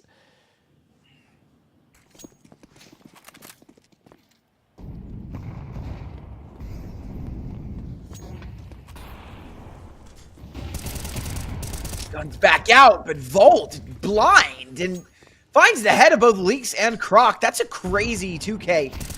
Not just because of the spray, but the double headshot. Red Star will find that kill onto Iceberg, and it's Nico and Salazar. We'll have to pick up the pieces of a broken round, and I don't think they're going to be able to do it. They're separated on opposite sides of the map, looking for a mistake and overplay, but 500 have looked really solid since they were able to get these guns out, and this will, as long as they can keep it decently clean, be a good opportunity to build up some of that cash.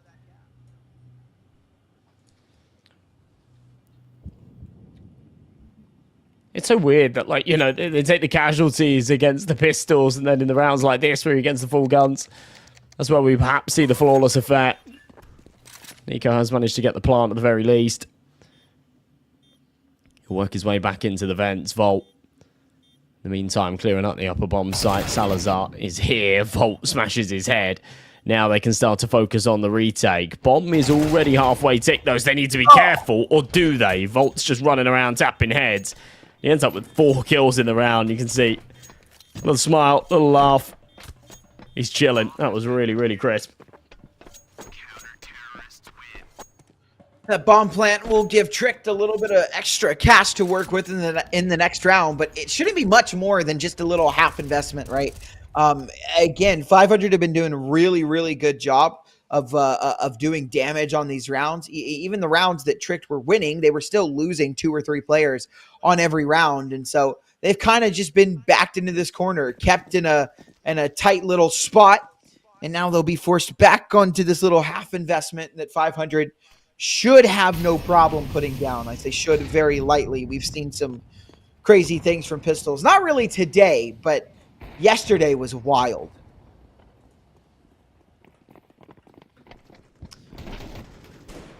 Krasnov.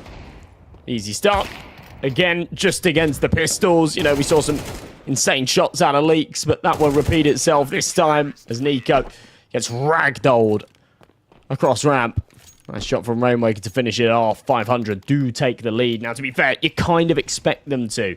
This is the CT side of Nuke. You want to be winning the half at the minimum. So now it is time to kind of focus up and take a little bit more than just a narrow victory at the half. An opportunity to maybe push for 8-9 rounds. Look at how good the money is. It's a rare sight when you don't win the pistol, but yeah, you're right. There is so much money that they can really lean on it as a crutch. And indeed, but they don't want a crutch, right? You definitely want to start coming away with these rounds. Iceberg takes a lot of damage in that utility to get across. I hope to God it's worth it. I guess it is, as he gets down in secret. So he's making a lot of noise too. This is a good distraction. Croc might be able to find a gap here. And he comes, but oh, an accidental flash. Croc. Red Star didn't even mean to do that, and it happened anyways, and it doesn't matter. Iceberg, down he goes. It's all on to Nico. A 1v3. And the name Nico and Nuke sends shivers down my spine, but not this Nico. This one's different. Maybe. This is Danish Nico. It's different. Different Nico. Different Nico. Different Nico. Still It's Nico. It's difficult because on our HUD we use all caps, but the way to distinguish is it's Nico with lowercase at N. Lowercase. Yeah. Yeah. Lowercase Nico. And for some reason he's got G2 sticker on his AK, which doesn't help either. No. G2 Nico on Nuke. Yikes. Iconic. Name a better duo. Molly extinguished, but it's actually going to make it kind of awkward to now get out of heaven. Nico's still going to be holding over towards it, but he's found the timing to slip back into heart. 500 needs to be really careful here, because again, the bomb is now halfway ticked.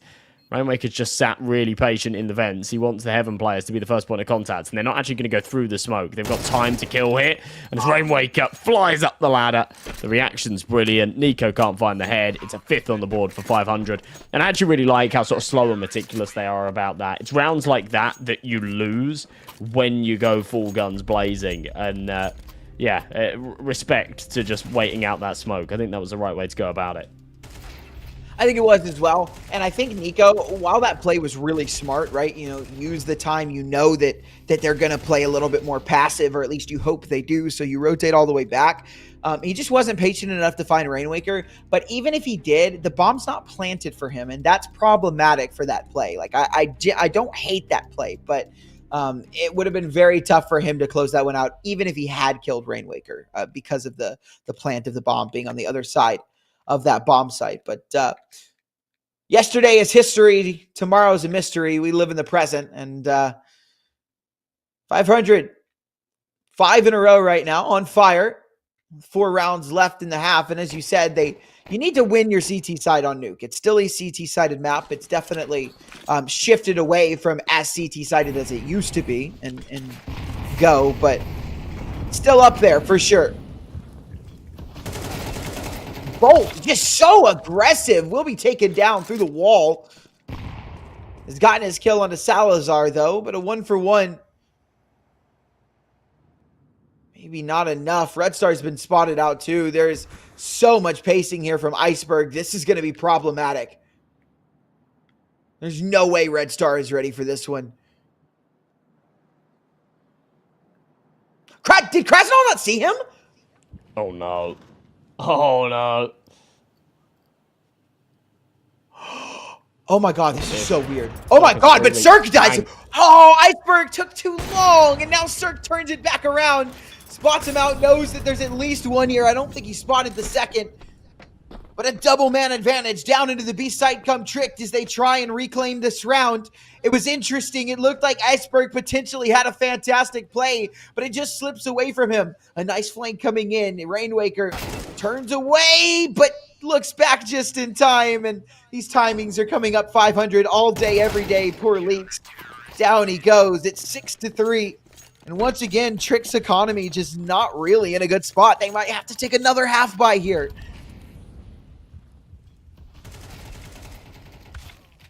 Wow. What a chaotic round. But great awareness as well. The fact that Zerk has gone back there is sort of come off of the back of a call. Either Krasnov has seen him and he doesn't want to take the fight, and he's saying to Zerk, can you sort of come and help me for a second here? Or he's saying there's a possibility that on a timing, someone's hell. And yeah, either way, they deal with it perfectly. So 6-3 after the 3-0 deficit that they started off with. 500 are firmly in the driver's seat as attack pours out of Tricked because they're only on a half buy. They recognise the importance of winning the next couple of rounds. But realising they might have to give this one up. I don't know. We've seen our fair share of Tech 9 round wins. I'm still optimistic, but depends what they do with it. Yeah. 500. We'll see what they have against this anti-eco right now. Sometime Nuke is kind of the map of eco rounds, right? I've seen so many eco rounds go the way that you would expect them not to, but it doesn't look like this one will be happening. No, it will not. Iceberg makes his way down the vent. It's silent. It's quiet. Maybe an opportunity here. Maybe a chance. He will at least get this bomb plant. And they know Salazar is here as well. Maybe they don't. I mean, we're just shooting. Dagged him down to 29, though. I don't think there's any chance at a round win here, but definitely could get a little weird. Well, hitting that defuse. Red Star and Krasnal say no. It's another round that 500 get out with 5 alive. And we have 4 players on max money, Josh. 4. Yeah, it's a scary sight, right? To go into the final couple of the half. Door slammed in the face of Tricked there, who tried to go for something a little bit quicker towards the A site. 500 getting into their groove. And yeah, when money becomes no object, you start sort of taking risks. And not necessarily risks early round, but risks in terms of retakes and clutches and unfavorable situations. That's where you see the best CS, when the cash isn't an issue. So often there's repercussions to going for 1v3s, to going for 2v5s. Red Star's timing's impeccable. I think he realizes that one's dropped onto the T roof, whether he heard it or just anticipates. Crocs managed to slip the net, but does he clear vents? Oh, it doesn't matter. Nico will do so for him. Trades still go the way of 500. Red Star fighting for Mini. He's able to get the first, and it puts Nico in a 1-on-2. Cirque is very low, but Rainwaker is here. I don't think Nico is going to be ready. He's not. It's an 8th for 500. And, man, I was singing Trick's praises, right? They looked good at the end of that Mirage. And Nuke is a map that kind of favors them, at least win rate wise. Holy crap, dude. That was a mouthful. But yeah, they're falling a little flat here, and there's 1 round left in the half, and they really need it.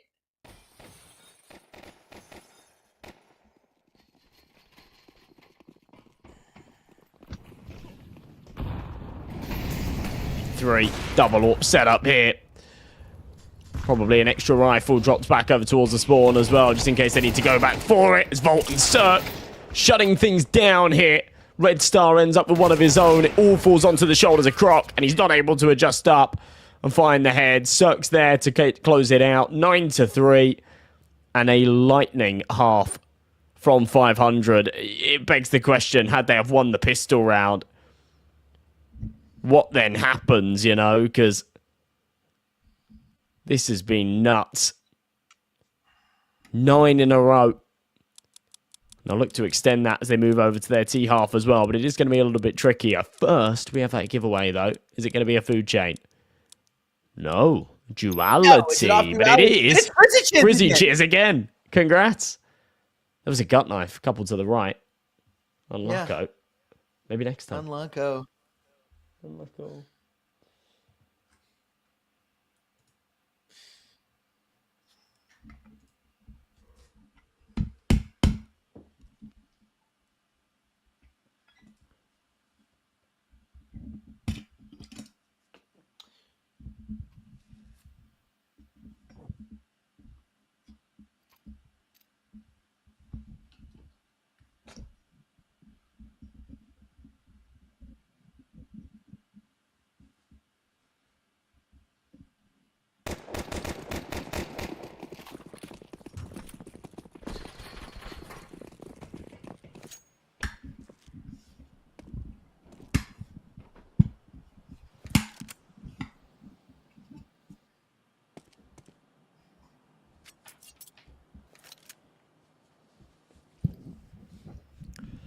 All right, so second half pistol. Absolutely key here for Trick to win, to stay relevant in this game. Otherwise, they got some serious problems. Here they come. USB from Salazar. It's a nice shot. Good start. Very good start. Opens up the round. Now, it still has to be closed out. And they to move down towards B. Nico is lying in wait, and he's got leaks as well from ramp. So this is going to get dicey.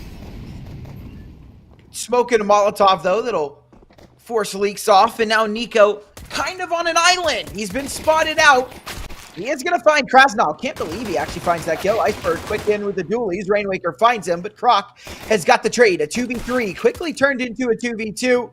But now it's all under Red Star. He's gotten a kill already, but 3 bullets left in the Glock. He would have to hit some crisp shots, and he just won't. It will be a pistol round win for Tricked and an opportunity to get back into this game now.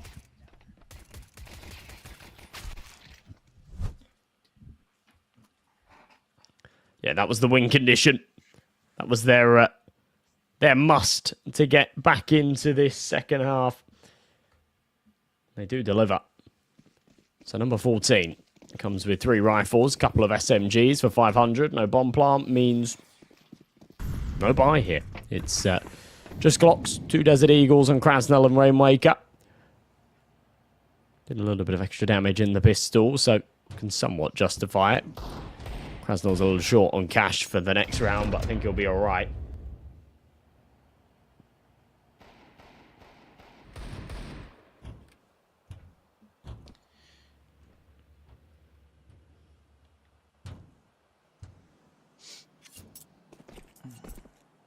Should just be an easy closeout round for Tricked here.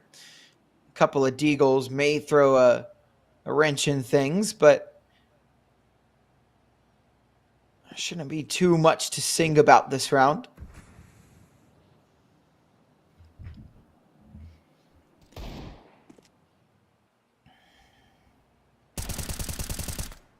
Yeah, Croc able to find a double there.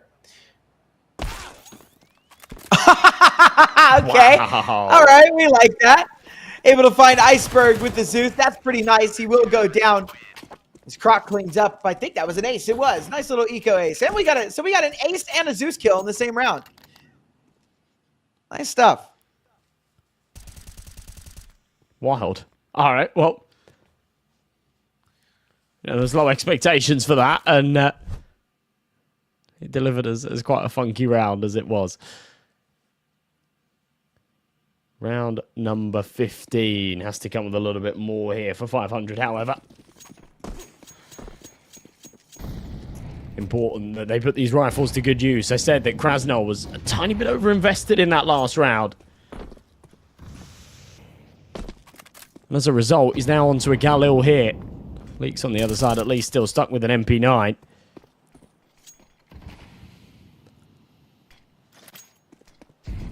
Cheat. Close the smoke open. Croc goes for a little jiggle. Doesn't see anybody. But 500 are there. They're very present outside. All 5 of them. Oh, big kill from Croc. Yeah, a nice dink as well, but again, it's from that Galil, so Croc left alive. Salazar just spotting for that jiggle. He'll just be able to drop a smoke in response and keep control of this space. Very nice from Salazar. Very becoming like you, bro. I'm not able to say things right now. Our English is messed up, bro.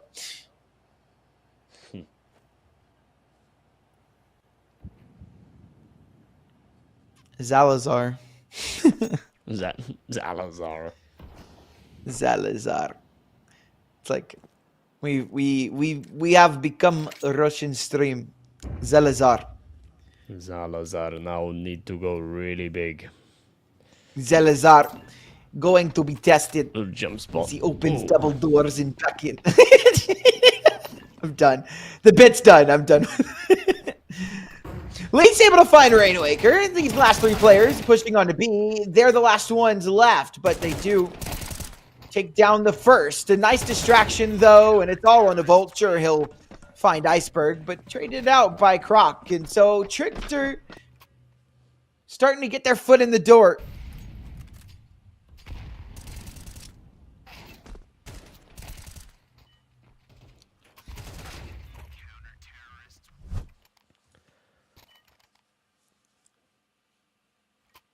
So this really, really closing up now. But following the theme of the first half, Tricked were able to take 3 in a row, and then 500 took 9 their way. So we've seen the 3. Now it's time for the 9. But we don't have to see 9. 4 will do the trick. Gap in the cross smokes, though, is pretty unforgivable. And it's going to allow Salazar to pick off the first with the AWP. It's only a half buy here for 500, but seen these pistols get it done plenty of times in the past. Tech 9s. There were a couple of Deagles, now there's only one. So Iceberg's making a bit of noise. Smoke dropped over to him. He could definitely get overwhelmed here. This double setup outside is going to be hard to break.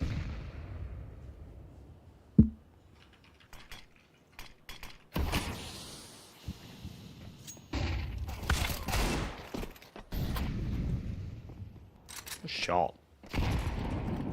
Very nice shot. Let's start find another.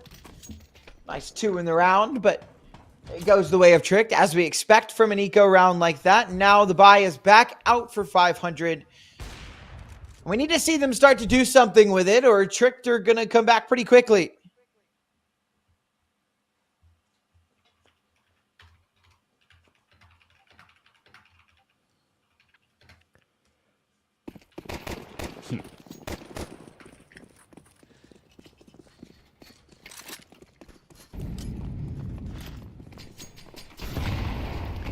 So, 9-7.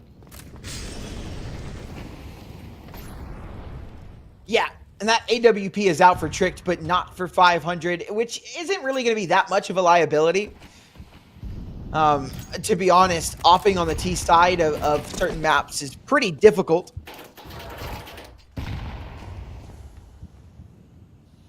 Cirque, I think, much more valuable on a rifle here. We'll see.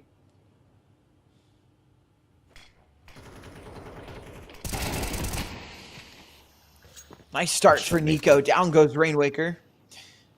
It's a 4v5. Tricked have been really good at getting these man advantages and making things very difficult for 500. Yeah. Are they able to follow up with a round win off of the back of it? It's the big question here. Oh, Volt. So close to seeing the barrel, but it doesn't poke over the edge. So as they start to press up, Iceberg's going to have a bit of a freebie. Nico ends up with a double.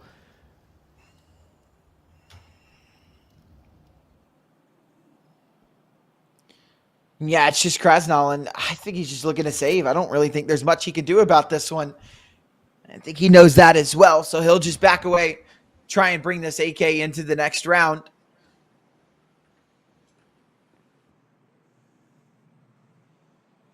And that'll be an 8th for Tricked.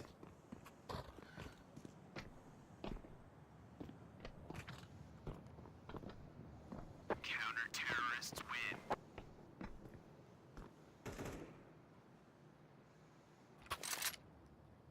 So we'll carry over that rifle. No loss bonus, but armor plus AK is worth a little bit more than the loss bonus, so it's valuable.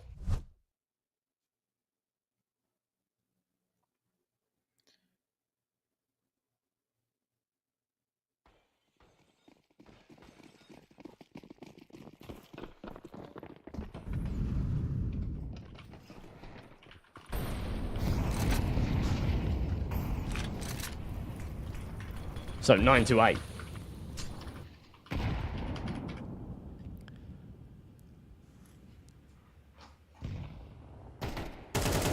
Leaks. Pressing up. Rainwaker has actually managed to find the first with the Tech 9. Cirque lands 2-1. Needs make it 3. It comes out of nowhere. And this is the moment that 500 have been waiting for. This entire half has been a bit of a flop, but an individual moment of brilliance should be able to settle the score. I don't think Iceberg's ready for Red Star, and on the timing, he'll press up. Oh, doesn't pull the trigger. It's not going to matter. 1v3. Cirque should be able to finish. He doesn't. Red Star, for some reason, doesn't peak off of that duel, so doesn't get the instant trade. Leaves Iceberg in a position where this is possible, but with 30 HP and a 1v2, still unlikely. Bomb goes down. Yeah. Bomb goes down. He doesn't have a smoke, just a flash. Smoke picked up from Red Star. They both have AKs as well. Now Red Star is still wanting to go with that Tech 9. Iceberg is going to clear out Krasnal here, but it won't matter. That was a nice try. It was really close, man. It was so close. Iceberg, if he had gotten that kill, he was in a 1v1, and I don't know. Things would have been a little dicey. I'm still confused as to why Red Star didn't swing with Cirque there. But I'd love to see that from Cirque's POV. That was filthy. But yeah, I'm also with you. I don't know why Red Star didn't peek. I think there's just sort of this fear, like when you're in a position like that, where it's a 3 versus 1 and you're all very isolated.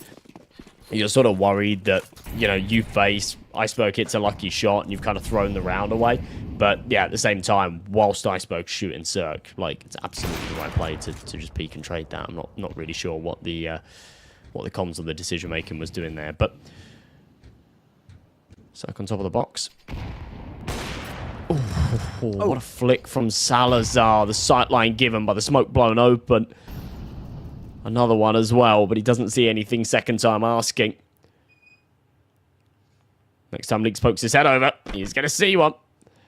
He'll drop away. Iceberg's found another. see, Rainwaker's made it into this weird little gap, though. Like, if Leaks... Oh, Leaks is ready for it. Dang. That's unfortunate. Oh, my God. No way! No way! No way! That's how Leaks gets away with a 3K! They weren't shooting back at him.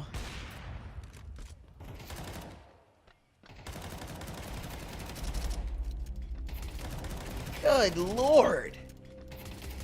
Yeah, a timeout called now. Reasonably so. What the hell just happened?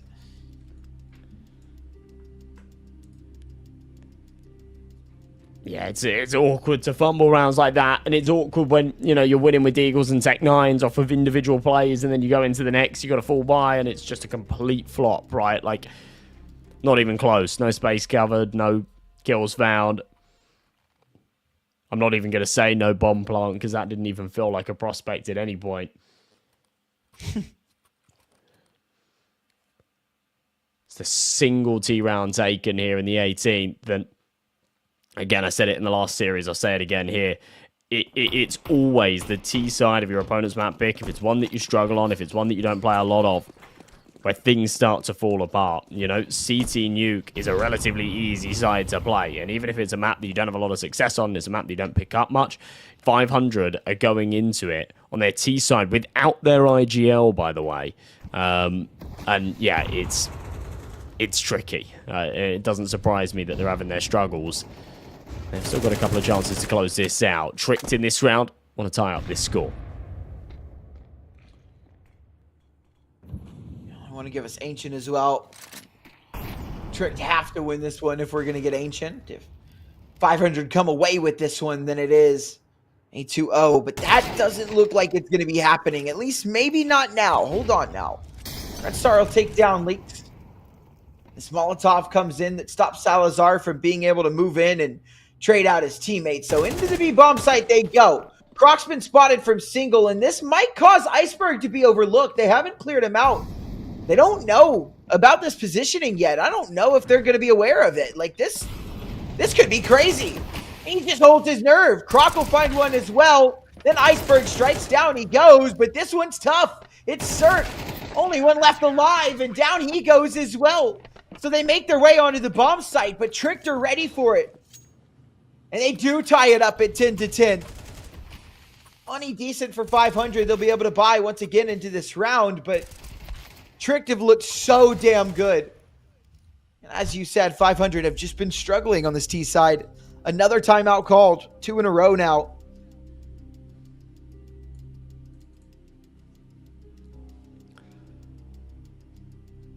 I don't blame them. This falls apart real quick if they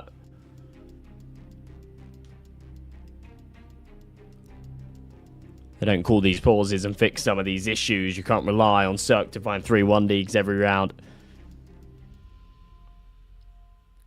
But if a couple of these individuals can dig deep and have individual hero plays, they could still get it done. Still, max loss bonus, half investment, up against the fall buy. This is more than likely going to be an 11th for Tricked unless 500 can do it again. time. A bit of server lag. Was that The server? races were underway. Yeah, I think so, because the camera was still panning and all the players were just stuck. I did not hear you. You froze. So. Oh, really? It was yeah. So I think it was the entire vMix thing just lagged because it wasn't because I didn't hear you or anything. The game froze. You stopped talking. I was like, did my internet just die? But no. Huh. Weird. Oh, big blow up and on that nade. Down goes Krasnal. It just keeps happening as well. Like, consistently, they're finding a freebie kill. Whereas every round on these smokes just being blown open outside. Good shots Lord, from bro. Rainwaker, though, offers us up a little something spicy. Down to 7 HP, though. It's going to be all onto him. He'll run forward. It's an easy kill. Volt takes down Nico, and now it's on to the 1v1. Croc worried about him working out. A flash in, a smoke down. And in he comes! What a shot from Volt! My God! What a way for 500 to win in 11th. But again, it just feels like, sure, right? They come away with that round, but that's due to some individual brilliance from Rainwaker and Volt. It wasn't really anything crazy. You watch this round, you see some of these kills. Salazar hitting some great shots. Trickter in the better positioning, in the, having the better plays. It's the better individuals that are shining for 500, and it's the only reason that they've gotten 2 rounds on this T side so far. Yikes. I said at the start of the round as well, if a different individual wants to step up and have a crazy play, they're so close to the end here that it could still push them over the line. Round 22, 500 maintain this lead somehow, some way.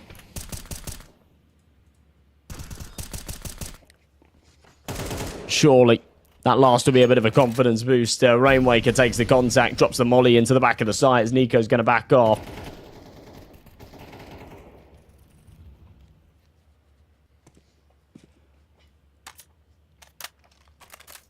Nico.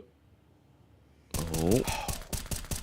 Wow. Oh, close. My God. Iceberg, good for the first. Good flash. A good flash out to keep him blind. Yeah. And so Iceberg just running back and forth. They can't kill him. I don't even think they knew he was there despite him just running around. Nobody was looking up. They were so confused. That flash came in. There were so many bullets. There was the info. He took a couple of shots, but it just feels like the info wasn't relayed to the man out of HUD, which on the HUD said Red Star, but I don't think it was, because Red Star was the last alive there. But yeah, we'll see it again here. They definitely knew. Oh, it was Rainwaker. Yeah, they definitely knew that he was on top of Hart. But it was just really chaotic, and it can get that way sometimes out onto the A site. We're tied up again. Tricked still. Ever since round number... Well, when they were 3-0 up, so round number 6 technically, they have not been able to take the lead. This could finally be the time. I think it will be. It's just Krasnal and Red Star left now. They do open up onto the site, and Croc has control of this bomb, though, and that Molotov is going to burn Krasnal down to just below half HP. And the problem, sure, it's great. Nice, guys. You've opened up the A bomb site, but you don't have bomb. And I don't think they've got a chance at winning this one either. This is brutal. It'll be tricked onto 12 most likely, unless Red Star and Krasnal can find something crazy here. I like the purple smokes, man. They're kind of cool. Yeah, I like them. I'm with you. I'm with you 100%. It's a cute little touch. 45 seconds left. They're just going to continue to wait out these clouds. Let them dissipate. Then they're just left with the flashes. Krasnal's going to deploy one of his own. Try and split this up, but leaks in the flank, and they're just not ready for it at all.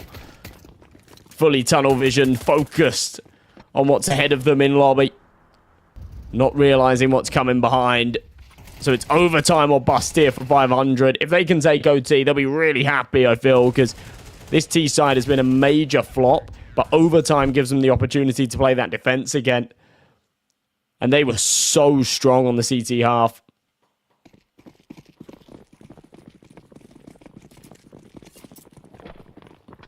You know, you can say the same for Tricked, but Tricked are supposed to be good on the T side. This is their map pick. They weren't. Luckily, 500 have been even worse. Yeah. One round to prove that wrong, though. But as Croc finds that kill, again, it's just, like you said, Tricked have been given freebie after freebie after freebie on these opening picks. Yeah, it's always that outside smoke being blown open. 500 have relentlessly gone for pressure towards Secret.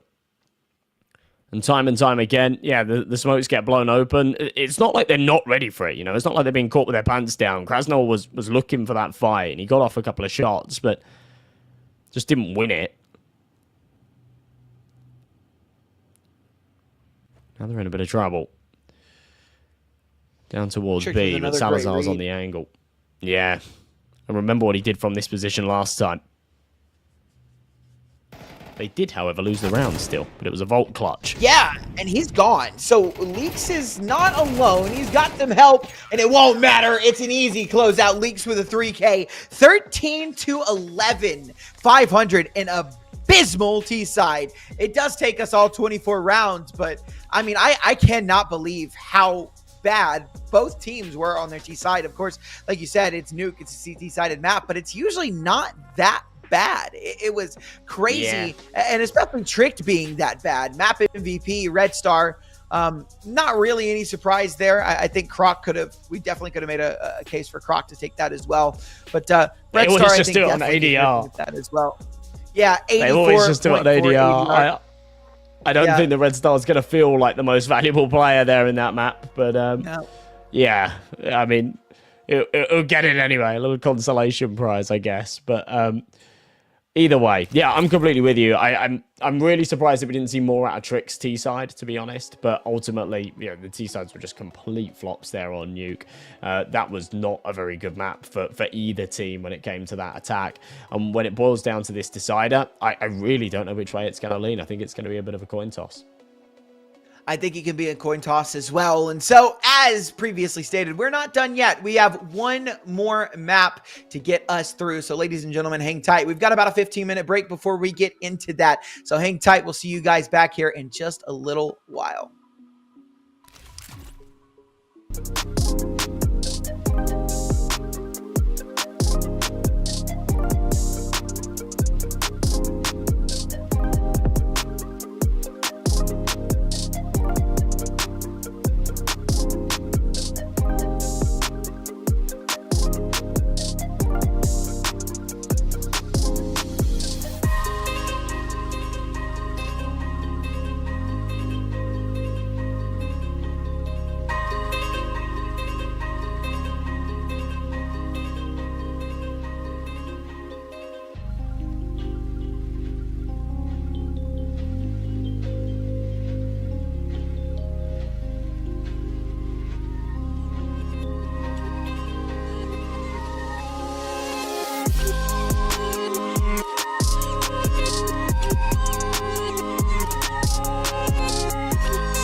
Only the real stay isolated. Only the real stay isolated.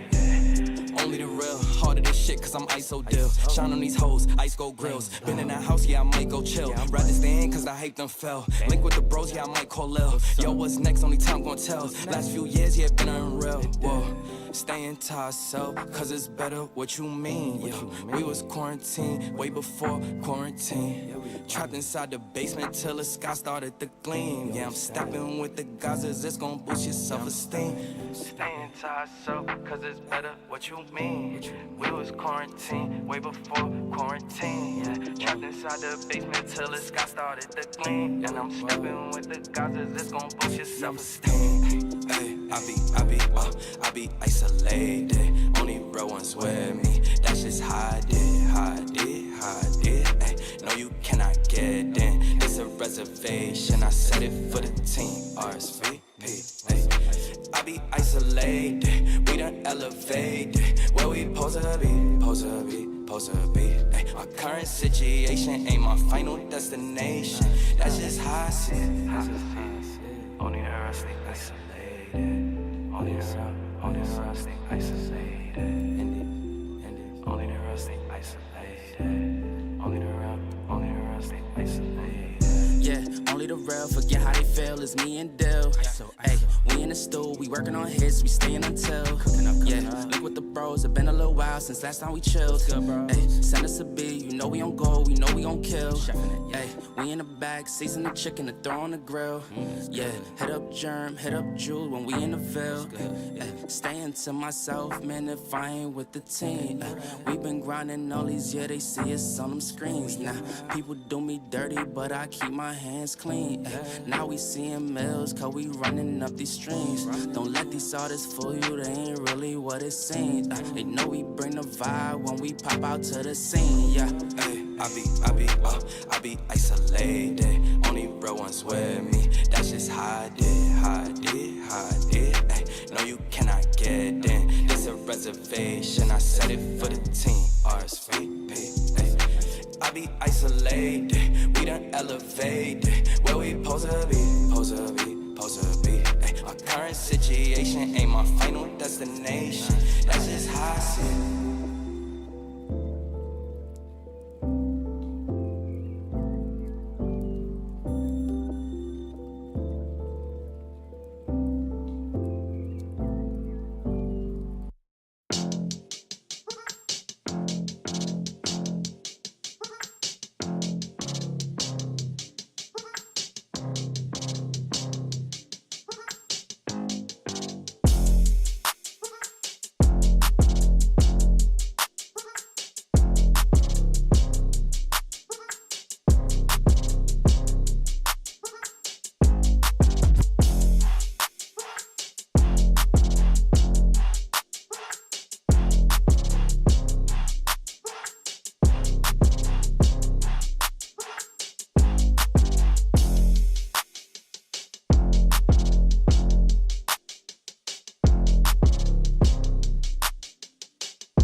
wanna be too sucked into it, so I'm not tempted to empty my hand. Rising above and below, flying above what was planned. I couldn't suffer in silence, I ain't a suffering man.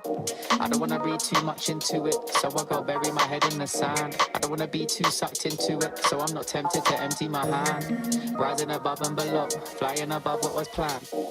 Said I couldn't suffer in silence, I ain't a suffering man. Cash that check, get that money, man I jet set and invest that P. Ask respect, man I get that honey, show interest and I set that fee. Man I go red but it ain't that sunny, so complex for my empathy. So I might laugh when it ain't that funny. New project, let me send that beat, let me send it home. It's too late for the endings, bro. True say got a friend in Rome that'll set this tone for the pending loan. Ending tears when I end that show, breaking bones, paintings here but I ain't that low. The end is near when we take that dough. I don't wanna read too much into it, so I go bury my head in the sand. I don't wanna be too sucked into it, so I'm not tempted to empty my hand. Rising above and below, flying above what was planned. I couldn't suffer in silence, I ain't a suffering man. I don't wanna read too much into it, so I go bury my head in the sand. I don't wanna be too sucked into it, so I'm not tempted to empty my hand. Rising above and below, flying above what was planned. Said I couldn't suffer in silence, I ain't a suffering man. I'm a man of my word and a man of my pride. I put that in reverse and put that on my life. Shit, I don't wanna talk too much, but now is the time. I can never be right back, I'm out with the tide. Riding the waves, boy, surfing the web, man, I'm balancing mine. Hiding away won't serve you respect, boy, damaging ties. So I wouldn't wait, I deserve my respect, boy, I'm out for the night. Finding the time and the place for this next dynamic of mine. Shit, I don't wanna read too much into it, so I go bury my head in the sand. I don't wanna be too sucked into it, so I'm not tempted to empty my hand. Rising above and below, flying above what was planned. I couldn't suffer in silence, I ain't a suffering man. I don't wanna read too much into it, so I go bury my head in the sand. I don't wanna be too sucked into it, so I'm not tempted to empty my hand. Rising above and below, Flying above what was planned. Said I couldn't suffer in silence, I ain't a suffering man. highly in touch on the low, shit blow up with a bang. Slightly in love with the blow, try come fuck with a fan. Sharp like a cut on my throat, leave with a couple of man. I'm not asking to double my dough, so he should have run to the bang. Breaking it in, facing your fears when you're faced with the king. Say with your chest, get lace in your limbs. Aiming correct, now he's tasting his chin. Aiming the left, try raising their sins. Saving the rest, man, I'm waiting to win. Pay me your debts, ain't safe in the bin. Aim for the chest, hearts racing within.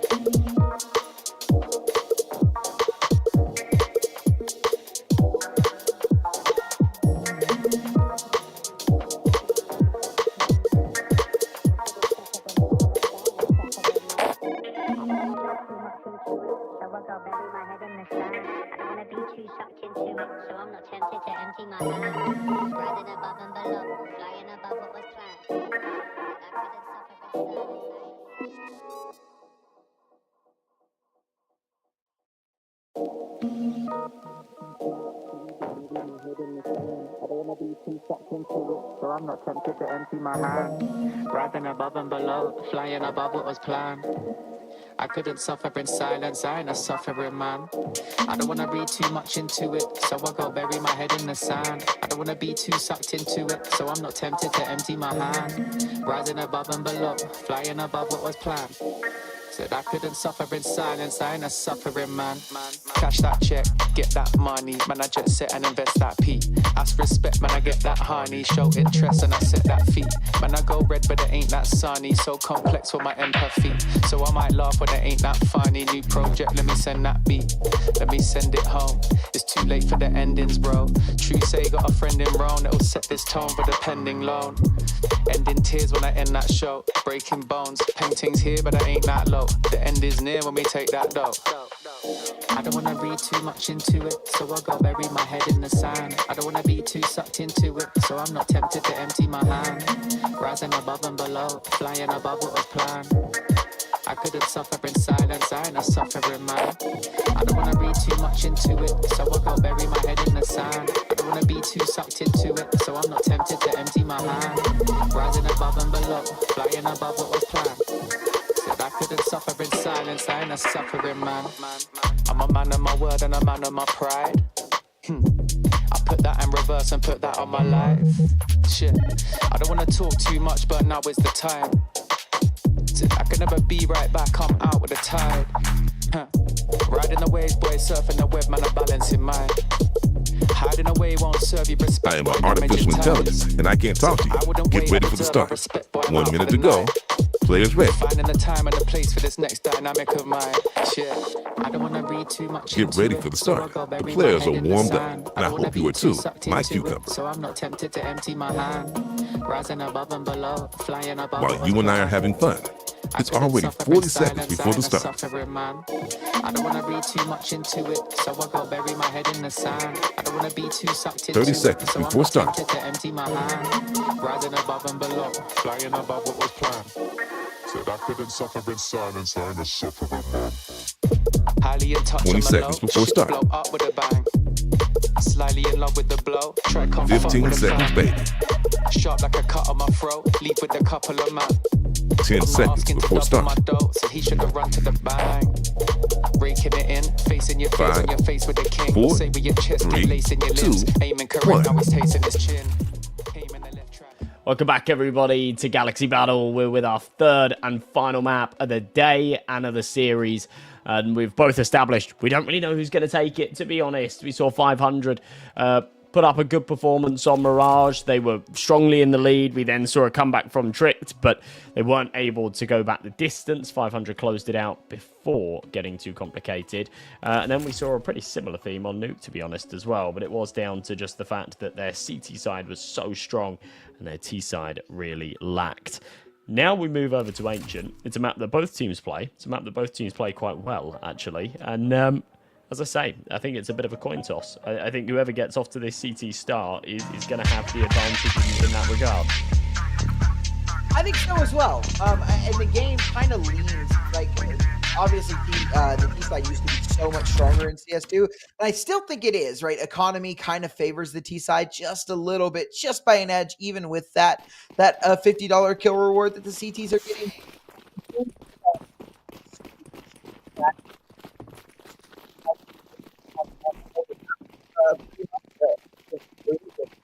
There was a while there where I Oh no, guys. time. But oh, you're back. It sounded like you were under the water. It really are we good now? Yeah, you're no longer under the water. I am no longer under the water. Correct. But yeah, we are good. We are good. I don't even remember what I was gonna say. You interrupted me, man. Fuck. Sorry, Exclamation point, Galaxy, fully, beginning of that go giveaway. and watch it back on the stream. You were fully under the water. Blub blub. What blub blub? It was like fish was casting.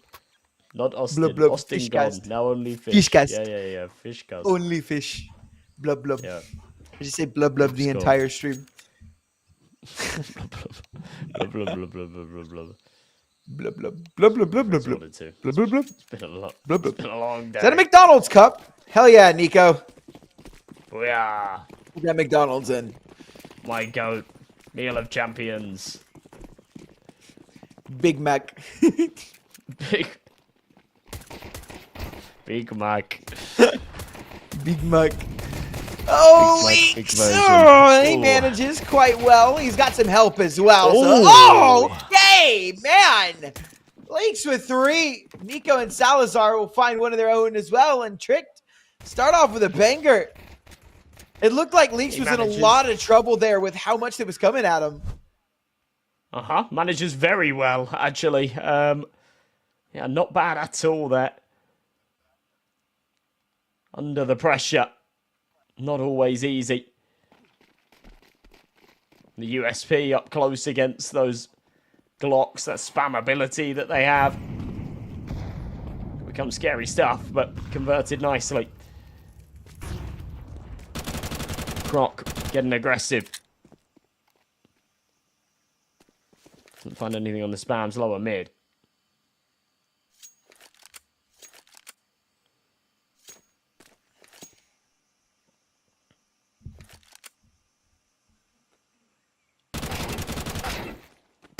Oh, okay. That was a cool little round. I mean, it won't matter too much. It is just Red Star. He'll go down, but that was cool. That was a cool little idea, right? That movement there. They took out Croc, and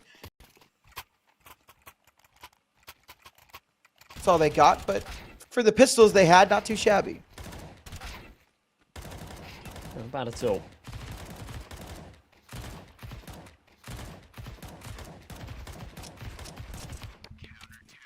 Just took a while, didn't it? Took a while to find that final piece, but that's all right.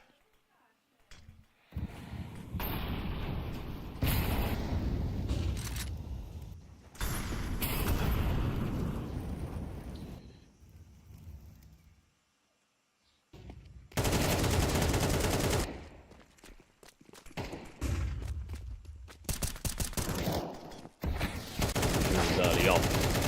Big start out of Iceberg. Croc's already fallen. Iceberg can't take a second. He gets overwhelmed on the bomb site.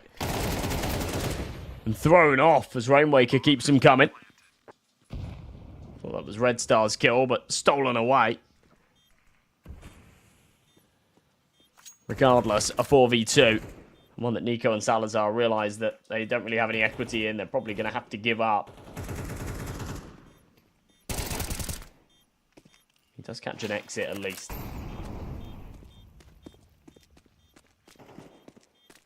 Red Star too low health, doesn't want to swing on that fadeaway, and I don't blame him. A flash over, Red Star goes down. Nico doing some good damage on the exit, but I don't know how much that's going to matter. It's still a round win. Money's not great for 500 though, so it actually matters quite a bit. Salazar can drop a rifle too. Still not the best of buys incoming for Tricked, but that damage there at the end could be crucial coming into this next round.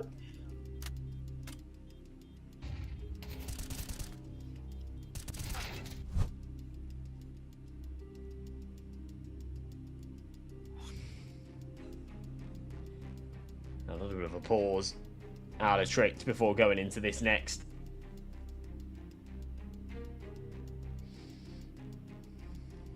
Realising it's a rather important round.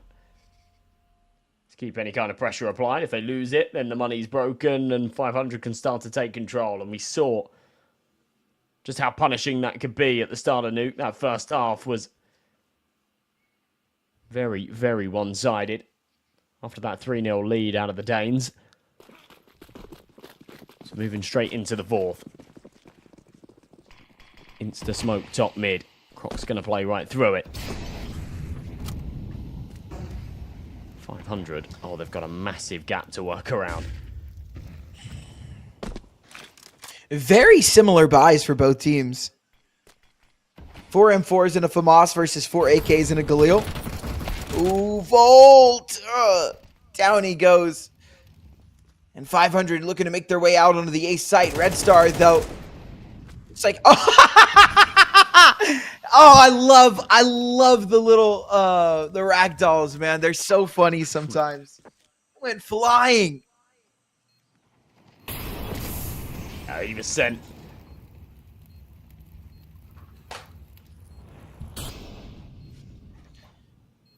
It's enough to just pull the plug on this, I think.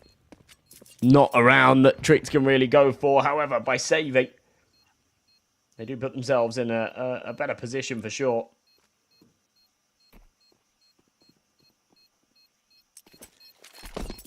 Instead of being on an eco in the next, they'll have a reasonable buy.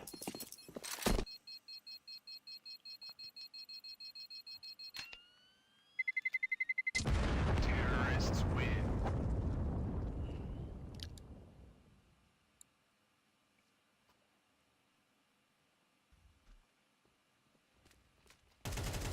Oh, sorry, I was in the middle of a yawn. Oh, man. Noob. Tired noob. Why yawn? Noob, why tired? I sleepy. Yeah, go sleep, bro. Go sleep. Go sleep. Fast out of 8. 500 changing up the pace a little bit here. It is a little shaky, but it's not too bad. Croc already with a kill to his name. And he's got help from Iceberg as well. In fact, the whole squad is rotated in to help this one out. A nice kill onto Cirque, and hold on. Rainwaker and Volt kind of have to be a little wary of this. A bad smoke, though. Leaks brought down to 1. Volt and Rainwaker just going to readjust and book it towards this B site.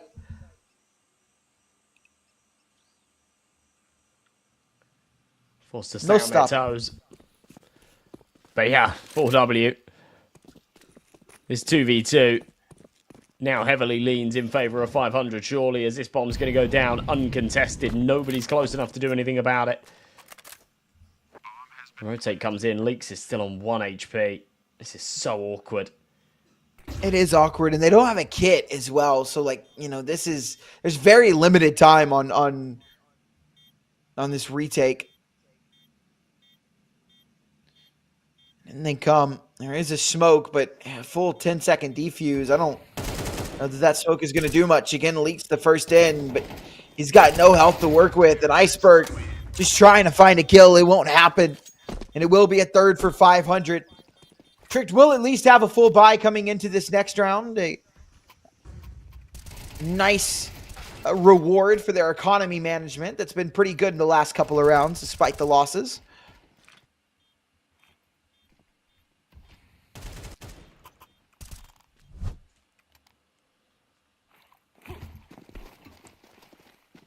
Yeah, this has been all right. Got the rifles out again. No trouble on that front. So posted with the AWP, waiting for someone to peek in towards the B long. So far, Iceberg will not give him the satisfaction. Molly literally hits him, but it actually just delays the time in which it takes to land. So gets a little extra sight line in. Leaks is good for the one, but insta-trade back by Red Star, who's playing around this smoking long. He's actually going to play right through it. HG's good. Do they anticipate this? It's not going to matter. The flash is brilliant. Red Star lines him up again, like dominoes in the previous map. He tallies up 3 more to his kill count, and a 4th is now all but secured for 500. There's nothing Croc can do about it. And again, you kind of said that a good CT side start would be key here for Tricked, especially the way that we've kind of seen today go. But it's 500 who have really been ripping and roaring through this first half on their T side, up 4-2 now, and we've still got half of the first half left. But they continue to play like this. I don't know if Tricked are going to be able to put a stop to it. What a good play from Red Star. Finds the first person who's not blind, and the other 2 are. I mean, absolutely brutal. A little half investment coming in here for Tricked, but every reason to take a 5th for 500.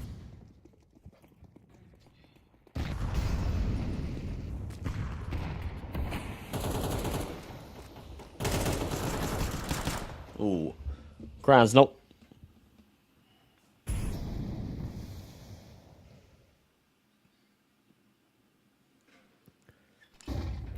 Drawing first blood, it is just against the low buy, but a good start nonetheless. Spams are going to go through that wood.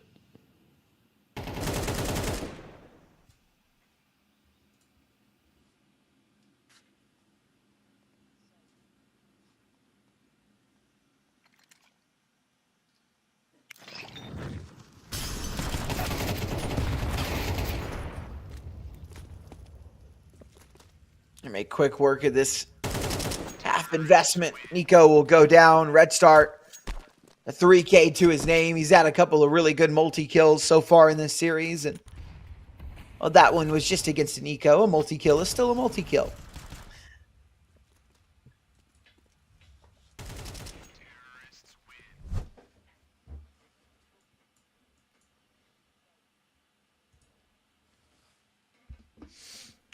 So 5-2.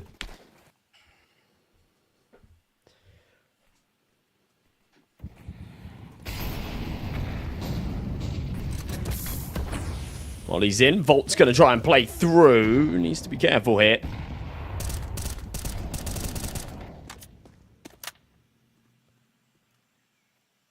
So spams go in, red start.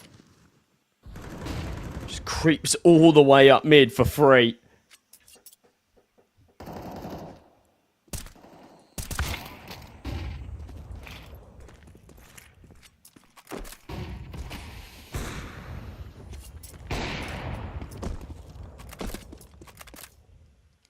Man advantage once again.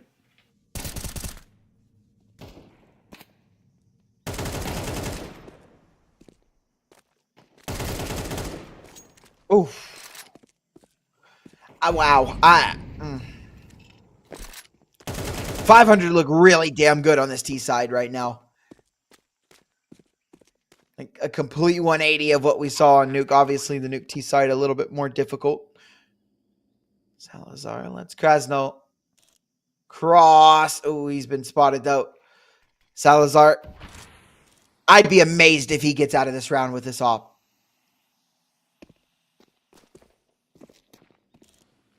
No, I don't think you will. They're pressing for him hard. And there you go. Rainmaker will finish off. They don't even take any casualties in the ordeal. They were more than happy to, you know. There's so much money in play for the T side. They're on max cash. If they lost one or two there, it wouldn't have been the end of the world at all. But, yeah, really piling on the pressure here. And scarily on the T half as well. It's normally been their defense that's been that stronger suit. But yeah, just every single Angel going their way. They're playing the long game, and the longevity of this match, they are really thriving.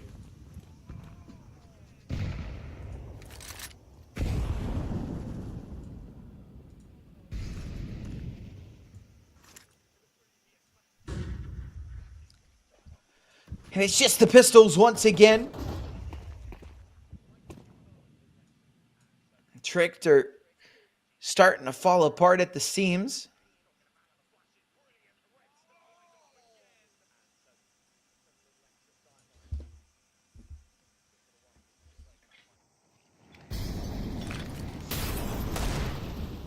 Oh!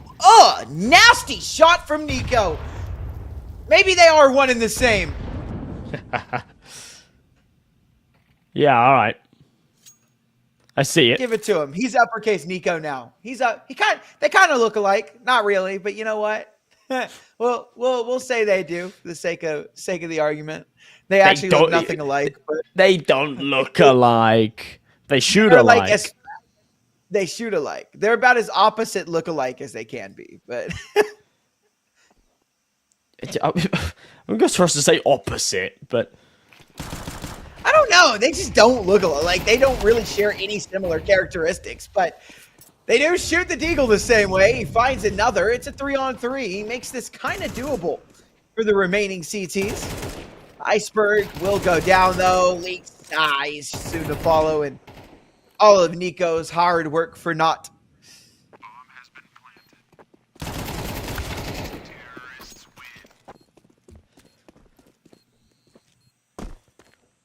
wow. 7-2.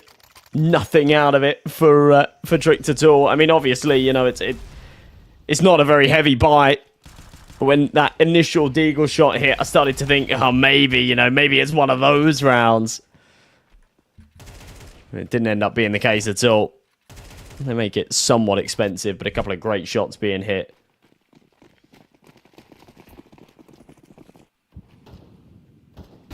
Surely not. I was thinking about this earlier, and I wasn't going to comment on it.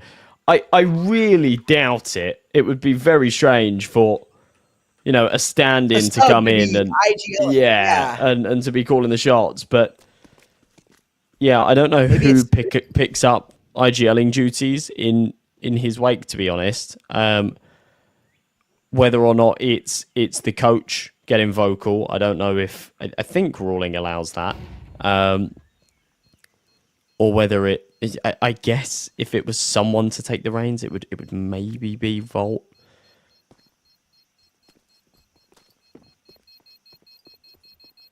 But I'm not too sure. Either way, this is working very well. Volt will go down with a bomb. It's not going to matter.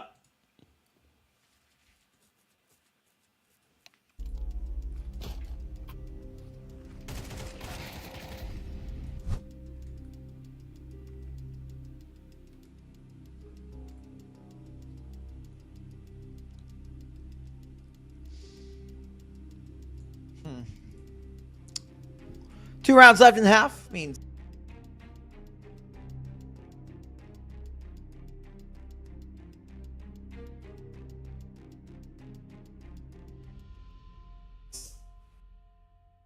God damn it. What?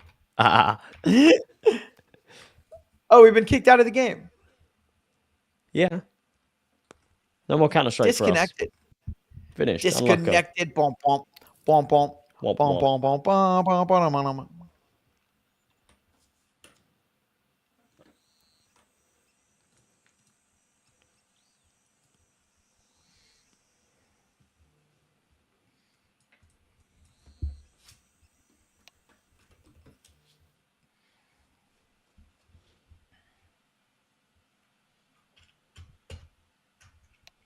Oh, we're back. Brief little tech pause. Good to go.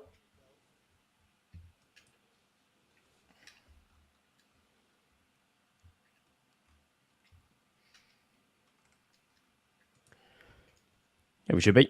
Alrighty. Salazar with his AWP and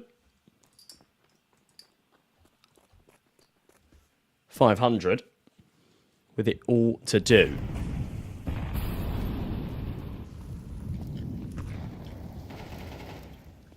So just keep the pressure applied. Push this onto 9 or 10 rounds. They've already shown that when they've got the momentum, they're unstoppable. But as soon as it stops, because it tends to eventually, Tricks can wriggle their way back into games. I said, you know, when it came to Nuke, they lost the first 3 rounds and they won 9 in a row. Had they have not lost the pistol and lost those first 3, maybe they'd have taken more than 9 in that first half, and maybe they would have been able to close it out. So you don't want to leave any kind of question marks. You don't want to throw away a silly round here when you're in your groove. And then it'd end up being 13-11 like the last, and you think, oh, imagine we hadn't thrown that round there. They're just staying locked in. They're keeping this consistent. Circumvolt with doubles. Krasnov with one of his own. And this is looking really commanding. They're not even giving Trick a chance at this. Like, they've just been brutal. I mean, that connection from Volt was disgusting. Besides that pistol round and the following round, Trick just have not really looked good at all this half.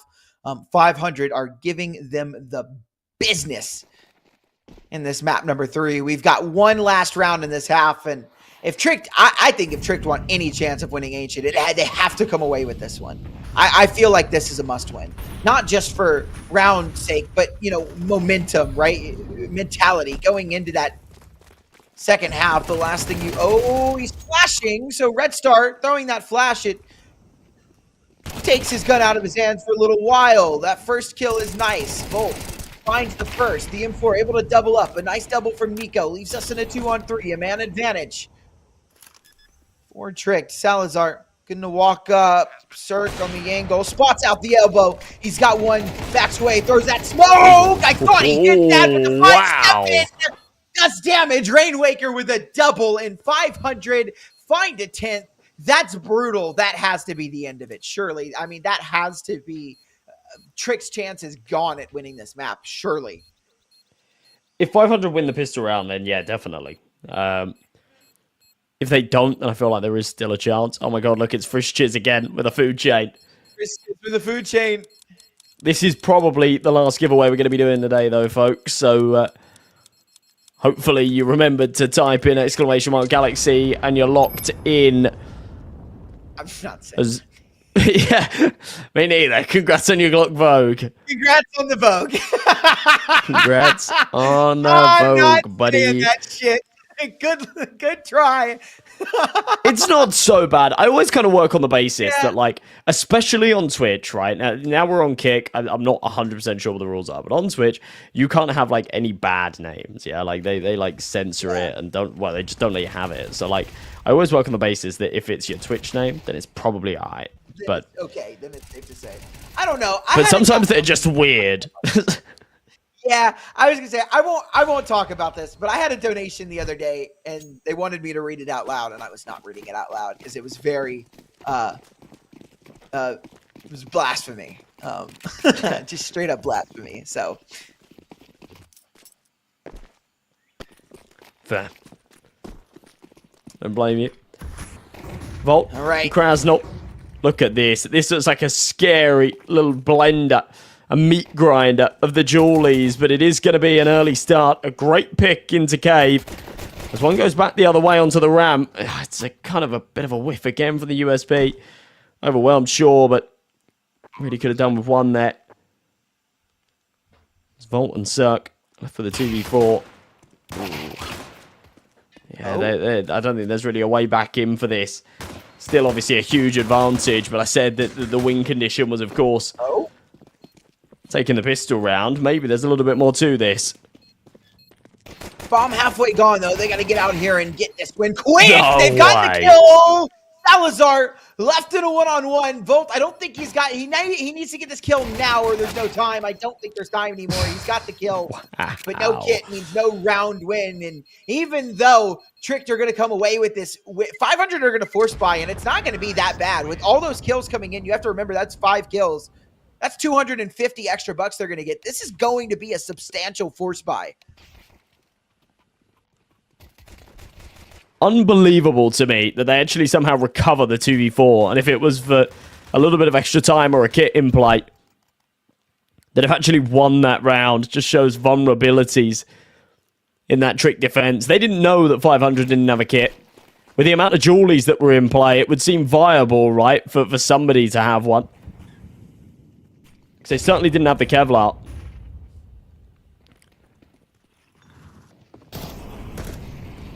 So yeah, there is that aforementioned force buy. You were bang on the money. Volt survived in the last round with the Julies. Not that they're going to be used in this round. It'll be the M4 that he wields instead. 3-man stack on the B site. They're going to get aggressive down the slope. The foot is seen. It's a good trade, to be fair. That's quick. I thought Nico was going to do a little bit more there. Just gets the single. Doesn't inflict any other damage. So it's just a clean 4v4. I don't like that Cirque is sticking around by himself as long as he is. You're the only one on the B-bomb site. I know you want to continue to try and fight and maybe get another kill, get that man advantage, right? But you're the only one here. Now you're not. You've got Rainwaker rotating in to help him out. But, yeah, just wasn't a fan of that, how hard he was trying to fight that. But it won't matter. We're back.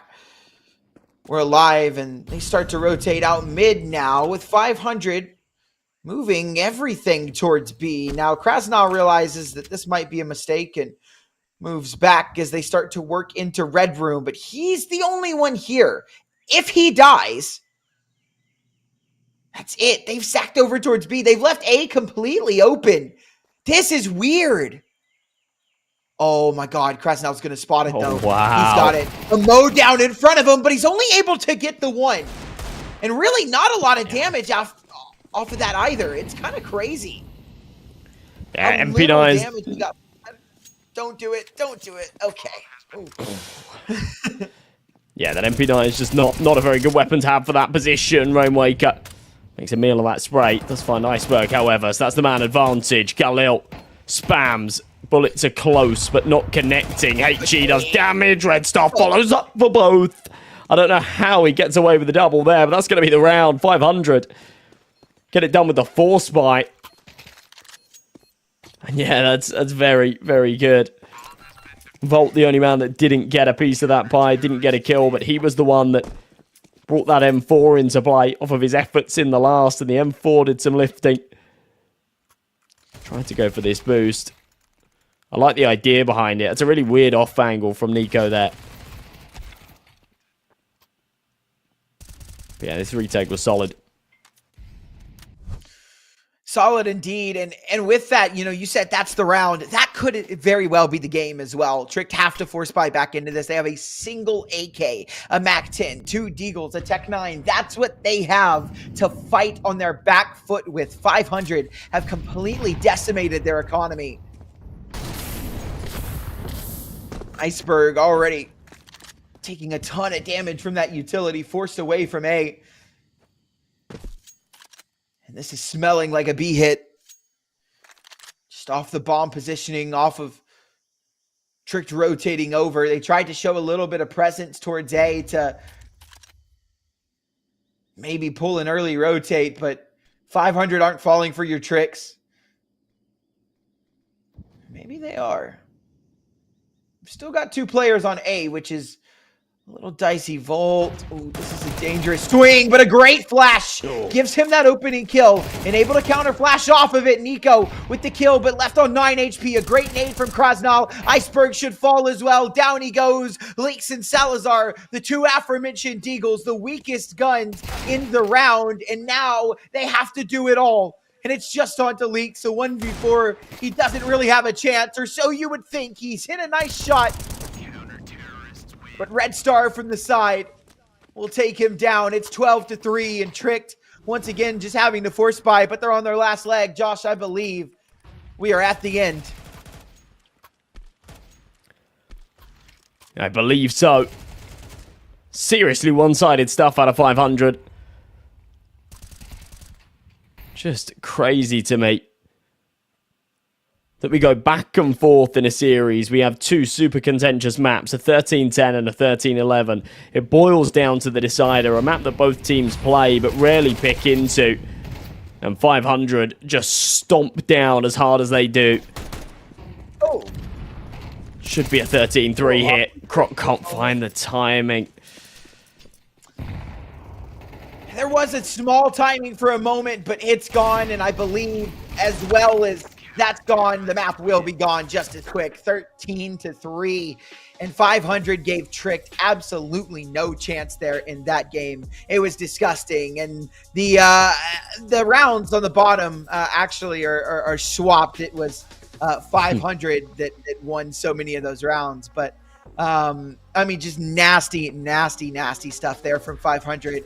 And yeah, Rainwaker on a 3 KD. Absolutely nasty. 16-5. Cirque right behind him, though. 14-5 as well. Red Star, 14-9. Like, it was pretty even across the board for the 500 boys.